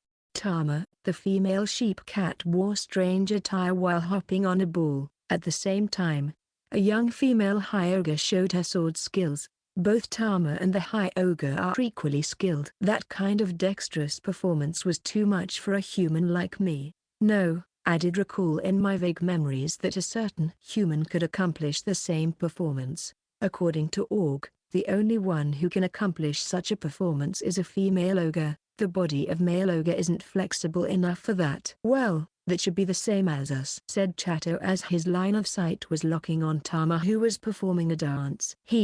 Does that mean the women of your tribe are also more skillful than the men? Well, at least such acrobatic feat is impossible for me. Here I thought that Chato could perform such a feat too with his nimble body, but I guess it was an overstatement. And yet, why I couldn't do that at all? Shah asked with a dumbfounded face. But, well, it's simply because you're too stupid, Chato replied in a teasing manner. Objection. When I caressed the head of the pouting Shah. There's a martial arts tournament on the side, right? I decided to change the topic of our conversation. I mean, though the pouting Shah was so adorable, she wouldn't speak at all in that state. All her redeeming features were overshadowed by that pouting. Oh right, the one who fights right now should be the master of Cyclone and Org. Shall we go to watch their match? Yeah. We headed toward the nearby huge building while raising our right arm toward Tama. Amidst the chorus of yells that shook the air and ground beneath my feet, an ogre and a one-eyed giant fought fiercely on top of a round stone arena in the center of the building. Ooh, they're already starting. Looking at those two, it seems they were almost equal in terms of abilities. And seeing the feverish atmosphere in the stadium, it was a completely heated match for sure. We sat on the spectator seat and started to see the unfolding match, just as expected I guess. It really is low-level fight. The moment I heard those out-of-place remarks for this situation, I turned my head toward the direction of that voice. I saw the figure of red-haired woman with pair of wings on her back, and standing by her side was a black-haired freckled youth. His forelocks were long enough to cover his eyes. Throb. My head was assailed by a sharp pain akin to a pile driven into it. At the same time, I felt that the scenery around me was distorted. I saw the figure of 8-year-old Freckles youth chasing after my back, and then, I have no need for incompetent knights. Kill him. The figure of me as that lowlife in my dream was linked with the scene that I saw a while ago. I pressed my head, desperately enduring the head-splitting headache. Gil Shah, who sat beside me, was looking at me with a worried look on her face. That moment, my headache vanished as if it never existed, and my field of vision cleared up again. Those winged pairs should be members of the Garuta tribe, just like sheep cats. Some of the members of the Garuta tribe had the head of a human instead of a bird. Well, I guess it was just a mere coincidence that they had the same face. And yet, I felt a strong sense of déjà vu the moment I saw the face of the freckled youth. Rather, he seems to be a dear person to me. Though it felt like a déjà vu, let's try to call him to clear up the situation. I'm okay. I caressed Shah's hair to calm her down, and just when I stand up to call the pair, and just when I was about to call the pair of boy and girl from Garuta tribe, Kankankan, the loud sound of chime reverberated in the air. Many people stood up at once, looking in the direction of the northern gate. When I matched their gaze and looked to the sound, from the communication magic tool installed on the ceiling, alert, alert. It's the raid of the Demon King army. They're coming. The impatient scream from the youth of Garuta tribe who happened to be on lookout duty resounded in the building. That announcement caused a huge uproar in the entire building. Gil. Chato called me WTH impatient look that I had never seen before. Cyclone and Org, go and gather the other chiefs together in the war room ASAP. Right away. The duo nodded and ran amidst the chaotic situation. Chato and Shah, please guide the citizen of this city to the shelter. Roger. Okay. Do your best too. After the two of them nodded, everyone, attention please. Follow me, we will head to the shelter. Chato shouted loudly. We will guide you to shelter. Shah swinging her hands above her head to gain the attention of the people in the building. The rest is up to them. Now I had to go do my own duty. First, start by trying to understand the situation. With my running speed, it wouldn't take few minutes to arrive at the north gate if I ran from this place. I should use this moment to understand the situation. Thus, I ran at full speed toward the north gate. Chapter 71. To the battlefield. After leaving the arena, I ran toward the northern gate, exclaiming all the while, reminding everyone to head to the shelter. I had finally arrived at the north gate. Where's the enemy? I asked the member of the Garuta tribe who happened to be on the lookout. But, about that, I see the Demon King army led by Aldebaran marching toward us while doing a strange dance from the direction of the marshland a while ago, but, for some reason, I lost sight of them. He replied with a puzzled face, as if unsure of what he saw a while ago. What do you mean by Aldebaran marching with strange dance? The army vanished? Ain't those armies just in your dream? Boo, who arrived at the north gate after me, furrowed his eyebrows as he asked that question. I'm not lying. I really saw thousands of strong army of demon races marching at high speed in the marshland while doing a weird dance. Please trust me. The youth from the Garuta tribe on lookout raised his voice in protest. Even if you insist, it's the fact that we didn't see them right now. Yeah, Boo was right. I really couldn't see even the Shadow Demon King army from atop the rampart. I mean, it was literally impossible to make 1,000 people vanish at once. Looking at the other monsters who were on the lookout duty along with him, it seems the youth really didn't tell a lie. That was the reason why the short-tempered Boo didn't really get angry at the youth, was because he realized that the youth wasn't daydreaming. Naturally, we have no reason to lie to you guys. This might be part of the enemy's strategy. Is that a mere illusion? Maybe they become desperate after we defeated Cetis. I think so. Illusion. No matter how I think about it, it doesn't seem to be an illusion. I mean, Aldebaran was the Demon King. Will he really stoop as low as using illusion for diversion? No matter how much I think about it, this tactic didn't correlate with the image of Aldebaran in my head. Let's return to the conference room for now. If this was a diversion, we need to prepare a countermeasure. Boo's reply was interrupted by a pillar of fire that rose to the heavens along with an extremely loud explosion from the center of the city. After pillar of fire followed another one as if they rose in rhythm. Gil. Yeah, those guys have already raided our city, no doubt about it. Aldebaran had already raided this city. What shall we do then? We will fight back those intruders. Boo. Go help the citizens get to the shelter. What about you, Gil? I'll go to defeat their leader, Aldebaran. That should be enough to destroy their morale. Naturally, I'm neither a hero nor brave. The subjugation of the Demon King is the job of a hero or brave. That's why I'm aware that the chance of my victory was slim. But, I had no choice but to do this. Boo stared silently at me for a while, but, I understand.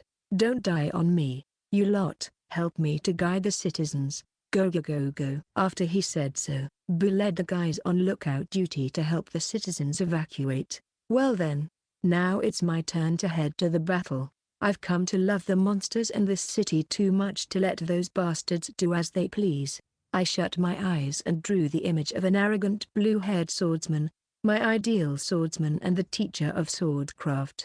I kicked the ground and headed toward the battlefield as soon as I felt the familiar sensation of overflowing strength from me. Chapter 72. The Last Trump Card. The city turned into hell on earth. The city that was built by us turned into a scorching hell, and the corpses of monsters were littering the street. Many of them were my acquaintances. Damn it, damn it, damn it all. I was naive. Or rather, I was too naive. Among the four great demon king, Aldebaran was infamous for his cruelty.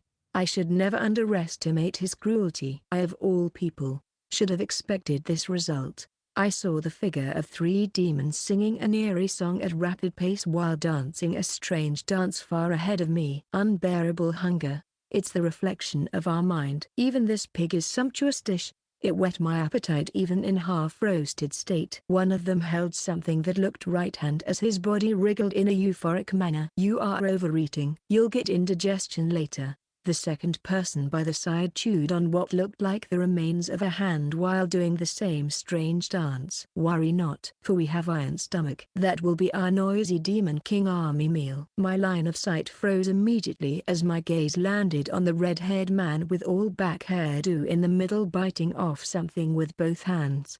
And then, my field of vision turned red due to anger, when I realized that the thing the man chewed at was the head of Auntie Butcher from the Orc tribe. You motherfucker! I unsheathed my enchanted flame sword and closed in immediately toward the red-haired man in the middle, thrusting the tip of my sword toward his eyebrows. Too bad. It's futile. My enchanted sword was grabbed by his bare hand. Oh crap!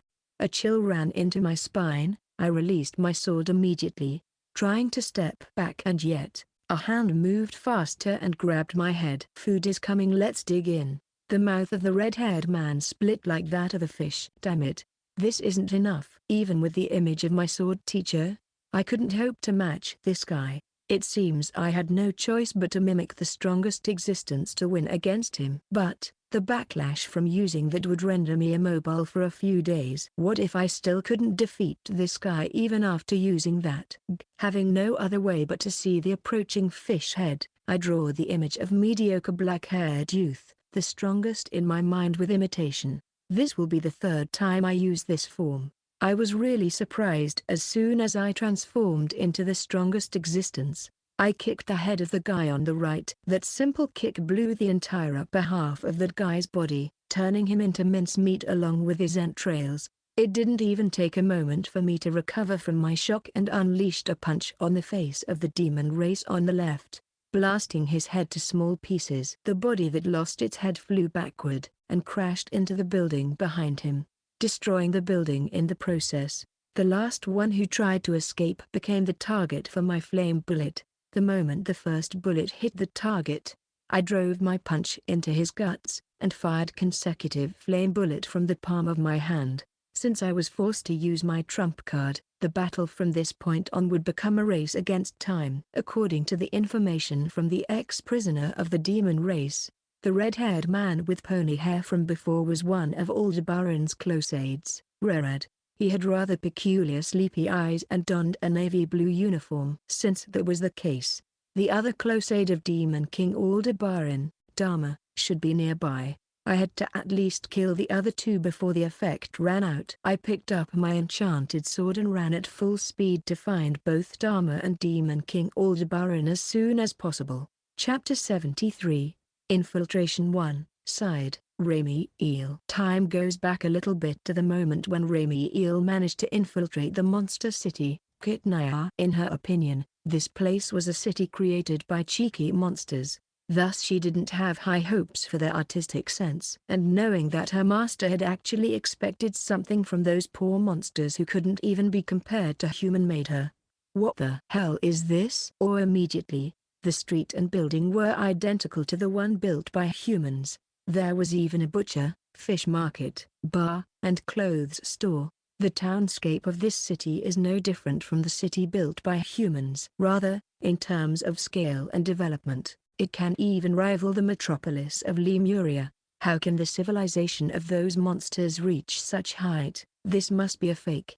The intelligent creatures in this lower world were separated into two major divisions. The first one was the race who became the representative of heaven and received the divine protection of the god, the humanoid. They're specially designated creatures that evolved from the monkey with low intelligence and ability and were given wisdom by the gods. Using that wisdom, the humanoid developed civilization. Human race aside, the other humanoids are people who were created due to God's mischief, resulting in them being subspecies of the human race. Even among those humanoids, The demon race was a special case. They were crossbred between the gods who belonged to shadows such as a wicked god or evil god, and humanoid. Their existence itself is akin to filth. That's why Ramiel and many of her colleagues despised them. But still, it didn't change the fact that they were humanoid. In regard to this matter, save for a small number of them, the majority of the monster such as plants, fishes, or animals, was nothing more than the tumor that received treatment from the gods. In short, without wisdom, they were nothing more than lowly creatures. The demon race aside, she really couldn't imagine that the monster would be able to build a civilization similar to that of humans. And yet, since this city exists, it means that just when she was deep into her own thoughts, she bumped onto something. Ouch! She fell on her rear, and as she looked up, she saw a freckled youth whose half of his face was covered by his black-haired forelocks turned round to see her. "Ah, my bad." "Are you okay?" He apologized and offered his hand. "Don't bother." Ramiel didn't take his hand. She stood on her own, moving away from him as she took a stance. Naturally, the reason why she didn't take his hand was due to her disgust toward the monster, but above all, she felt something was amiss. "That's strange. There should be no one in front of me." The other party might be a small fry, but it didn't change the fact that she was right inside the enemy's territory. Ramiel had never forgotten to invoke her invisible cloak as soon as she came to Lemuria. That skill allowed Ramiel to erase her presence and figure, and enable her to feel the presence of the other within the range of her ability. And her skill did not detect any kind of presence in front of her, but she dismissed it as mere coincidence not worth of thinking about. But then she wondered, how did the youth before her manage to call out to her even though her presence and figure was supposed to be hidden by invisible cloak? No, that's also a mistake. Only to realize immediately from the gaze of the surrounding people that the effect of her invisible cloak had been cancelled. Is he the one who cancelled it? This monster? She thought such a thing was impossible. Ramiel's skill, the invisible cloak, was on completely whole another level compared to the skill owned by the human race. Even if heaven and earth got reversed, none of the inhabitants of this world could cancel her skill. Thus, she started to wonder if she accidentally cancelled her skill after she bumped on something. Wait, could it be that this youth isn't actually a monster? In this point, even though the youth before him has the same pair of pure white wings on his back like Ramiel, outer appearance alone was far from enough to judge if he really was a monster. Could it be? The most scary thing was the fact that she couldn't feel anything from the freckles youth before him. She had never felt this kind of inorganic feeling even back in the celestial realm. She knew that the monster of this region wouldn't be able to act like him. Thus, she came to a single conclusion: you must be being ordered to investigate this world like me. The moment she placed her hand on her waist, pointing the other, her field of vision warped for a moment. By the time she snapped back, she had already been held by the freckles youth in the dim back alley. Just when she tried to cope with the current reality, the freckled youth let go of Ramiel, covering his face with his right palm. "Damn it, such a huge blunder," and muttered so, seeing his current behavior, as if he couldn't recognize her. Thus she was convinced that he was far more powerful than Ramiel. Since that was the case, Ramiel was convinced that the boy before him was the same high-rank angel who received the blessing of Ares. Just like her. "Why, you're coming down into this world under Ares Sama's order to investigate this region, right?" Hearing Ramiel's question, the freckles youth, "Ares? That's the name of holy warrior god, right?" "Is this also?" He muttered so while holding his chin and, "Indeed. I received the order and hid inside this city. That's why I don't disturb my mission," told her so as he tried to leave. Having never heard about the youth from Ares, Ramiel took a liberty to guess that her master must have another reason for sending the youth without noticing her. Naturally, it didn't mean that Ares doubted her investigation ability. She guessed that the reason why her master sent down another investigator was simply because the case was impossible to be handled by herself. Thus, "I know your identity." "Since that's the case, there's nothing wrong with me following along, right?" "Don't screw with me. I refuse." Seeing the freckles youth refused her request, "You should have received the order to cooperate with me from Ares Sama." "In that case, I have no choice but to report about your refusal once we return. Are you sure you want me to do that? The Freckles youth looked bewildered for a moment after hearing that, but he then heaved a sigh. Okay, I understand. But we have to prioritize my order, understand? And agreed, albeit with a condition. Chapter 74, Infiltration 2, sighed Raimiel. After that, even though the Freckles youth told Raimiel that his name was Tettle, he didn't tell her more than that. A competent angel like him should be quite famous in the Ares Palace, and yet she was completely unfamiliar with his name. She then assumed that Tettle was the trump card of her master. That's why her master seems to be convinced that the god of fly was hiding in this region. Is there a meaning in observing that human? Despite her attempt to ask since a while ago, Tettle simply just ignored her and kept observing the seemingly harmless, blonde-haired human. She knew that there must be a meaning behind his action. And then, she could also felt some sort of strong emotion on Tettle's face as the latter observed the blonde-haired human from afar. Thus, she knew that for the current Tettle,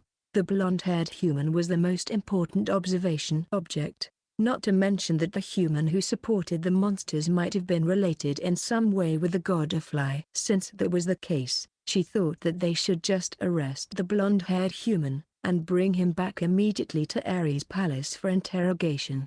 And yet, Tettle kept observing the blonde-haired human. Hence her failure to hold back her curiosity to ask that question. There's, at least for me, Tettle replied with a lonely look on his face. Is that human your acquaintance? Oh, they're moving again. When Raimiel asked in a small voice, Tettle ignored her and started to follow the blonde hair. After seeing the blonde enter the arena, Tettle's gait came to a halt. The trial is about to begin, huh?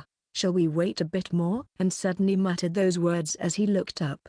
No, thank you for your consideration, Estes-sama. After nodding at the empty space before him, Tettle's face instantly formed a frown. He grits his teeth as if wanting to crush them, but, you should leave this place immediately. He suddenly turned around and said those words to Raimiel. Huh?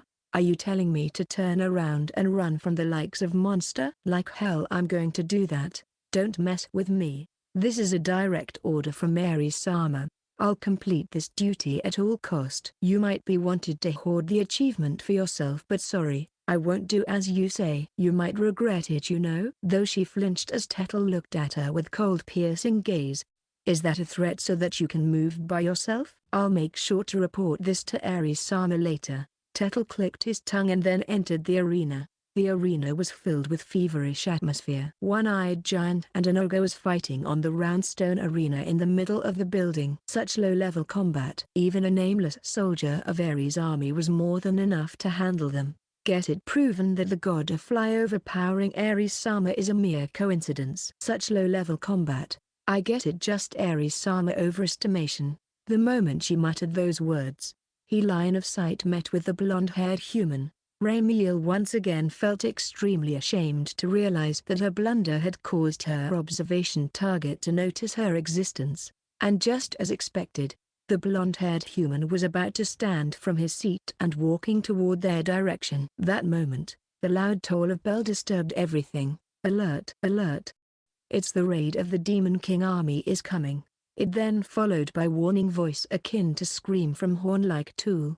Raimiel realized that horn-like tool was a magic tool. Human race aside, it wasn't something that's supposed to be exist in the city of Monster. No, wait a minute, doesn't they say just now that the Demon King army has come to raid this place? Meaning that I'm just got caught in the conflict between the monster and the demon race of this world. Until that faha, Tettle muttered so, moving his gaze from the blonde-haired human and carrying Raimiel under his armpit. Once they left the arena, jumped off to the roof of the building, only then did he let go of Raimiel. He clutched her shoulders. His clutch awakened Raimiel from her stupor, only to be shaken again upon seeing the grim look on Tettle's face. I have no time to explain the situation. I say this for your own good. Leave this place immediately. You who have nothing to do with this trial should be sorry.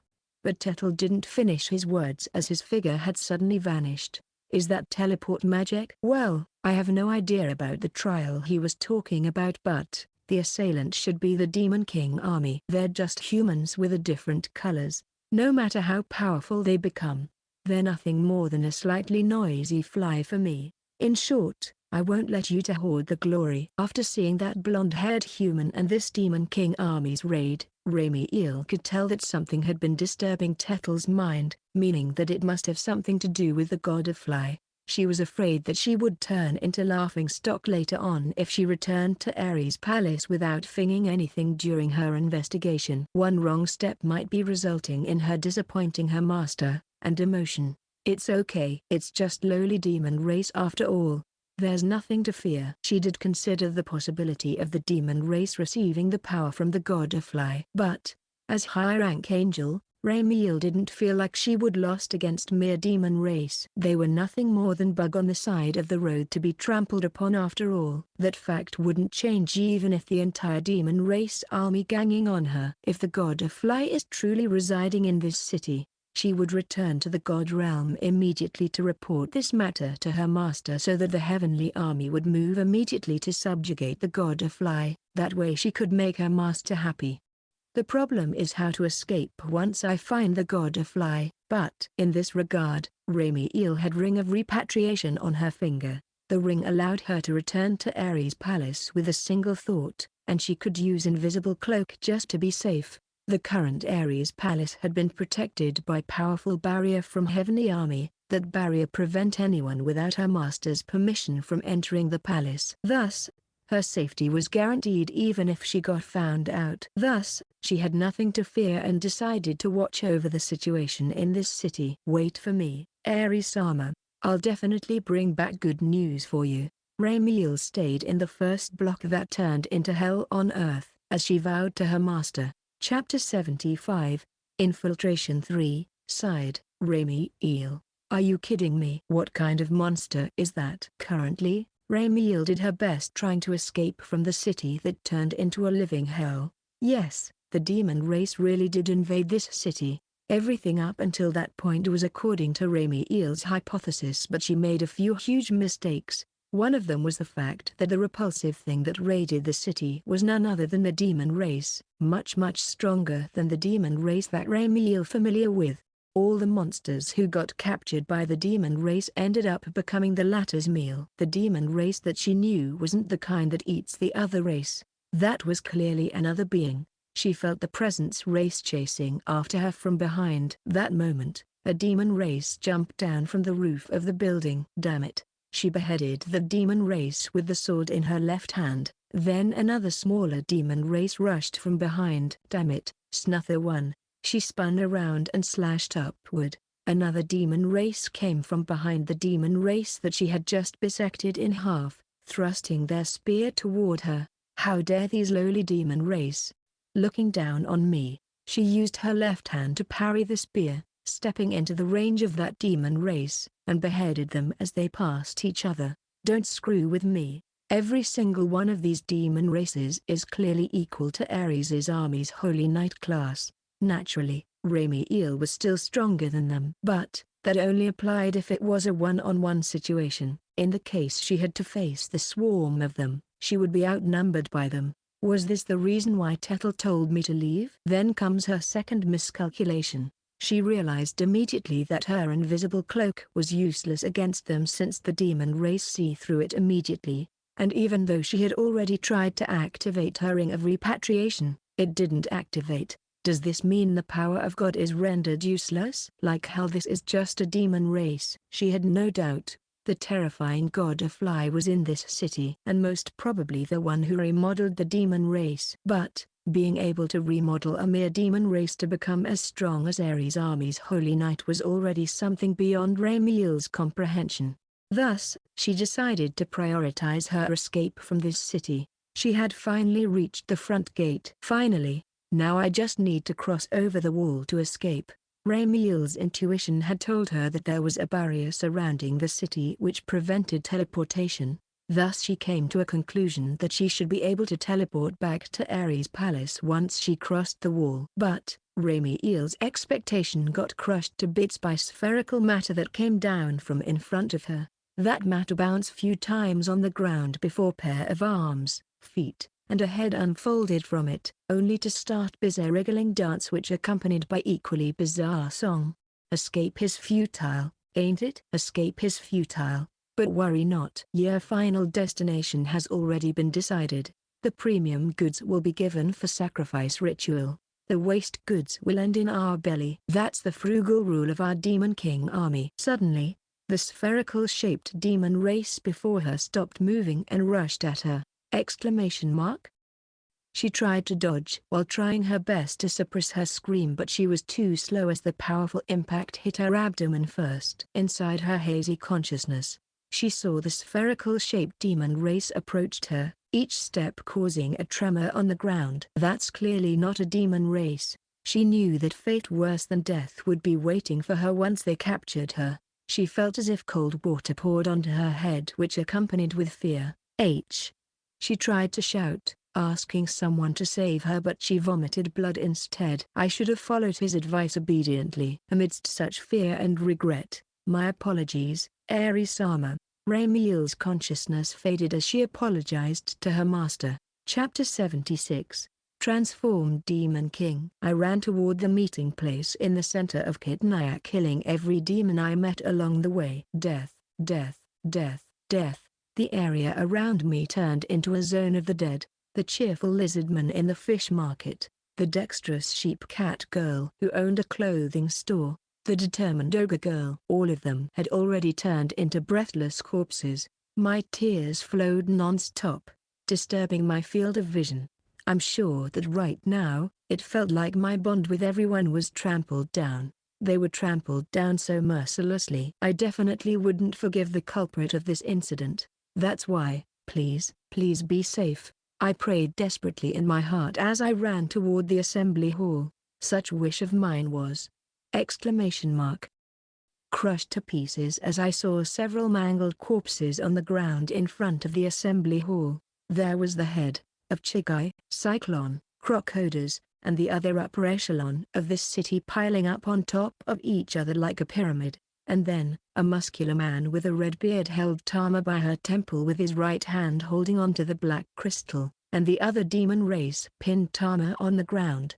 The man with the red beard possessed a rough appearance and the black overcoat with pure white feather sewed. He might be the Demon King Aldebaran. You're incompatible too. As expected, ain't no match for us, demon race. Aldebaran said as he raised his right hand. The demon raced behind Tama and then raised his sword. No. The moment Tama heard my voice, she looked at me, and despite the fear on her face, she, run, tried to warn me even in her last moments. At that moment, the demon race's sword swung down to behead Tama. Aren't you the Shamland deity? Aldebaran's body swayed back and forth as his line of sight moved on me, and then asked that question. You bastard. I reached my limit. I felt something akin to a typhoon filling my chest. I closed in at once toward that bastard, unsheathed my sword, and swung it down at that bastard's head. My sword, flame, cut Aldebaran's head from above as if it were made from tofu. This is the end. I let go of the flame's handle and spun around in midair, unleashing a roundhouse kick with my left leg toward the other demon race. Go Gairi. My kick ripped Aldebaran's head from his neck. His head then spun in the air, and fell face up on the ground. I retreated to take some distance from that bastard, keeping my vigilance as I lowered my stance. At this moment, I was already convinced of my victory. I mean, my sword had already split his head in half. That would spell a certain death. If he did still alive, it only meant that he was not a demon race anymore. But, my faint expectation was, ouch, that's hurt, was crushed to pieces the moment Aldebaran's fallen head started talking again. Exclamation mark. Suddenly, his head floated back to its place as if the time was reminded. He then pulled flame and struck Flame's sword blade with both hands. Moreover, Gogairi had also stood up again as if nothing happened. I saw smoke coming out from Aldebaran's head as he recovered. You fool. He wasn't a demon race anymore. He had already become another, completely different creature. Meaning that normal attack wouldn't work on him. I had to pulverize his body till there was not even a speck of dust left from him. Since that was the case.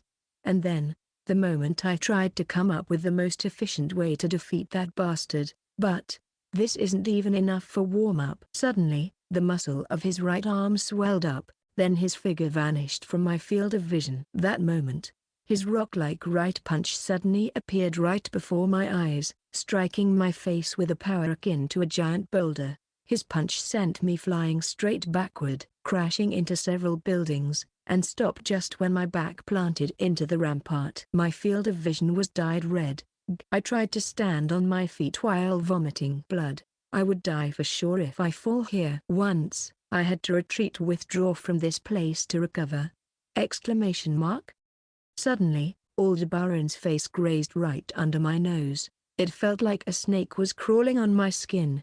I clenched my fist, trying to punch that annoying face. When my fist was about to connect, Aldebaran's face warped, and transformed into a crocodile's head. Crunch and bite my right fist. At that moment, it felt like my entire body was baked by scorched metal from the inside. So weak. Aldebaran grabbed me by my collar as he muttered those words in a scornful voice. And then, but, it seems you're compatible. My consciousness descended into the darkness as a strong impact struck my abdomen. Chapter 77. I will kill you mercilessly. When I opened my heavy eyelids, the first thing I saw was a blood-red floor spread before me. I felt nauseous as if my head got hit by a hammer. My body was enveloped in a cold, uncomfortable feeling. It felt like a huge rock was pressed on my mind. I moved my head, the only thing that I'm capable of in my current condition. Hi! I unintentionally let out a scream, which was only natural since my lower half was buried inside muddy meat pillar. Have you woken up already? Standing in front of me was an aberration with head of fish. He pointed the tip of the wand in his right hand onto my throat. Bibo. After you, I somehow managed to squeeze those words from my parched throat. Hearing my question, the fish-headed aberration took a step back, placing his right hand on his chest as he bowed respectfully. Bonjour, Shamland God. I'm Formulating. The ceremony will start in a while, but it's pleasure to be your acquaintance. He introduced himself with a pompous gesture. Aldebaran kneeled in front of the door behind Formulating with his head hung down, then stood up, approached us before kneeling again, and then he returned to his original place after he offered something like a giant umbrella to Formulating. A woman with head of sea bream and a man with head of beardy blowfish who stood on both sides of Formulating then started to strike a strange pose. I'm Yurakonu. Remember that. I'm Fugo. Commit that in your memory. And introduced themselves in a loud voice. Seraph Money? What happened to Eberione? Everyone?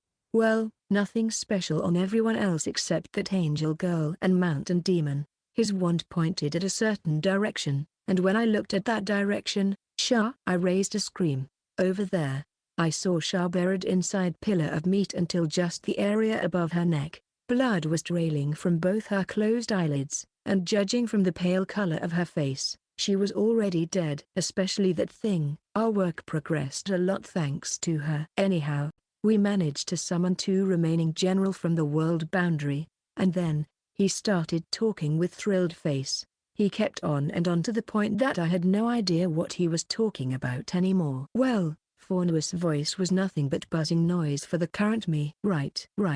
I knew that she had already died, and yet, I couldn't help but keep calling her name. You guys will become the sacrifice to summon the last 2 general, and then, shut when Formulating pointing his wand to the ceiling and started chanting an aria. Gagaga! Exclamation mark. The pain akin to a stump driven into my nerves assailed my entire body, turning my vision blood red.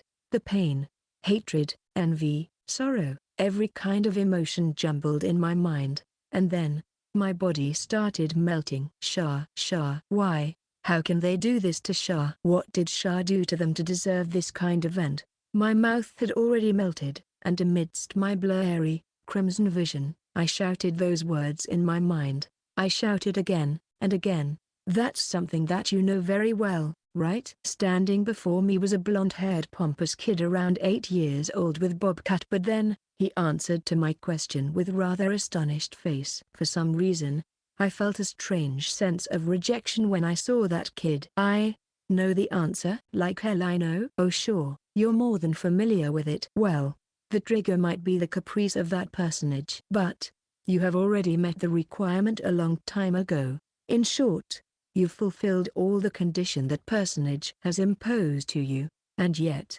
here you are, still with your lost memories. You're a coward of the coward, an irredeemable, idiotic coward. What do you mean? What are you trying to say? Yup, I hate this kid after all. That was the one thing that I could understand. Doesn't matter, time is running out and you're going to understand what I mean anyway. Due to the effect of your connection with that personage, you will be forced to understand even if you don't want to. Well, that method also has its limit, but I've told you I don't understand. Let me to give you one last gift.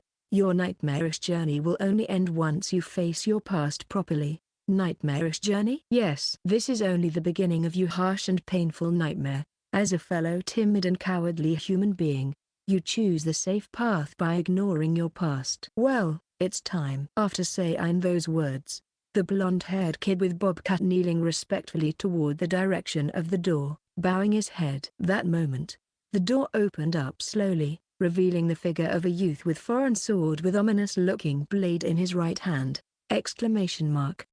Someone whose name I didn't know. The figure of strongest existence in my heart. That black-haired youth furrowed. He glared angrily at Formulating. There's a rat intruding this place, huh? Quite a skillful concealment skill you got there. In response to Formulating's haughty speech, the black-haired youth. Intruder? Concealment? That's a misunderstanding on your part. I simply erased my killing intent and walking straight from the front. Spat those words. Formulating frowned upon hearing that answer. Aldebaran, kill this lowly trash. As you wish. Aldebaran stood on his feet, transforming his head into that of crocodile before rushing toward the black-haired youth, swinging his rock-like fist. But Aldebaran's log-like arm, which should pulverize the black-haired youth, suddenly bent to the opposite direction. You? Seeing Aldebaran raised confused voice, the black-haired youth clicking his tongue and nailed a casual kick on the former's abdomen. Aldebaran's abdomen exploded from seemingly casual kick, sending his upper body flying backward before he slammed into the rock wall. In the midst of the rain of blood and entrails, the aftermath of the crash shook the entire building. That guy's useless. Let me to handle this. Formulating. No, let me to do it. And that becomes the last words. The next moment, numerous red lines appeared on the surface of Yurikonu and Fugo's body before they exploded to small pieces by the next second. HNN. Formulating's eyes opened wide in shock. He retreated as he pointed the tip of his wand toward the black-haired youth. Alas, the black-haired youth was already behind Formulating. I'm tired of all your small fry rambling. The black-haired youth walking slowly and then whispered so at Formulating's ear. Why you are? Seeing Formulating tried to wave his fish's arms, the black-haired youth threw the thing he held in his left hand at Formulating. These guys were the same as you. They keep rambling on how powerful they are. Alas, they couldn't even react at all. Don't you think that it a bit too boring? Formulating was trembling non-stop. He looked at the thing rolling before him. It was the head of three-faced ogre. Face agape due to shock, he couldn't help but calling the name of the head of ogre before him. Azura-sama. While drenched in sweat akin to waterfall. Well, I know that this disastrous, hell-like scene in Kitten is the result of you guys winning the war. But why do I feel sadness instead? The black-haired youth pointed the tip of his foreign sword at Formulating. Formulating retreated in hurry as he raised such scream. Well, honestly speaking, I'm really pissed off to the point that I wanted you lot, small fry who are not even worth of my attention, to suffer for eternity. Black horror bursting forth from the foreign sword in the black-haired youth's hand, filling the room as he spoke. UGI. Formulating, who lost his limbs as he tried to escape, had already been losing his fighting spirit, and then, the black-haired youth grabbed the head of that limitless body. Mercy. Formulating begged for forgiveness. I've told you right? I'm seriously pissed off right now. Don't worry, death will be least of your worries, as I'll make sure that death is a luxury for you. The black-haired youth refused immediately, and then looking over his shoulder, Oi, Beals, show this piece of shit who doesn't know his place true hell. Do not hold back and make sure he enjoys it thoroughly. Once you're done, destroy his soul to pieces. Your wish is my command. Iku. The fly-headed monster-sucking pacifier who appeared out of nowhere kneeled before the youth as they spoke. Beelzebub, be. That moment, Fornua's face was filled with horror as he raised a scream. Black mist then started to envelop his body, and then vanished as if he never there. The black-haired youth then walked slowly until he arrived at my side. My apologies.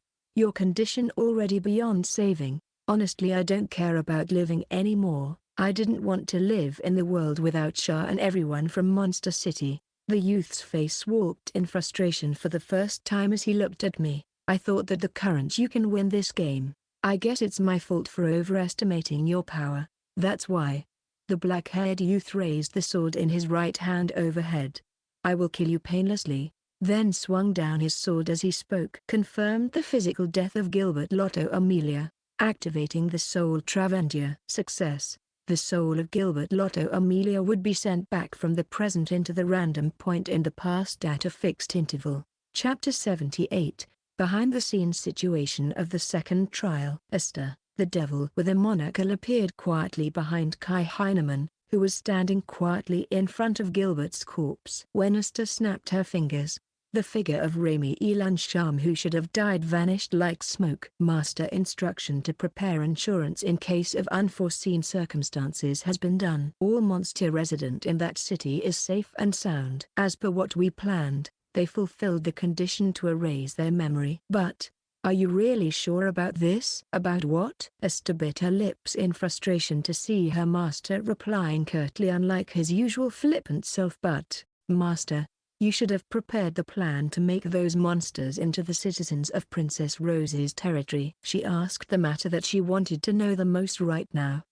Seeing that I lost the game, I have no privilege to send that proposal. In the end, the one they trusted is Gil, not me. This will mark the end of Kidna's new city too. That'll be the end of story. I see. There's one thing that I can't agree with though. I had never expected that the death of an idiot prince would shake me so much. Esther's eyes opened wide the moment Kai Heineman turned around to see her. Alas, she just heaved a deep sigh. Well, it's because the master is stubborn and never willing to be honest with himself, and added those remarks with a rather lonely tone. Stubborn, and unwilling to be honest with myself, is it? That sounds nothing like me at all. So, are you coming to see me just to spare some gossip?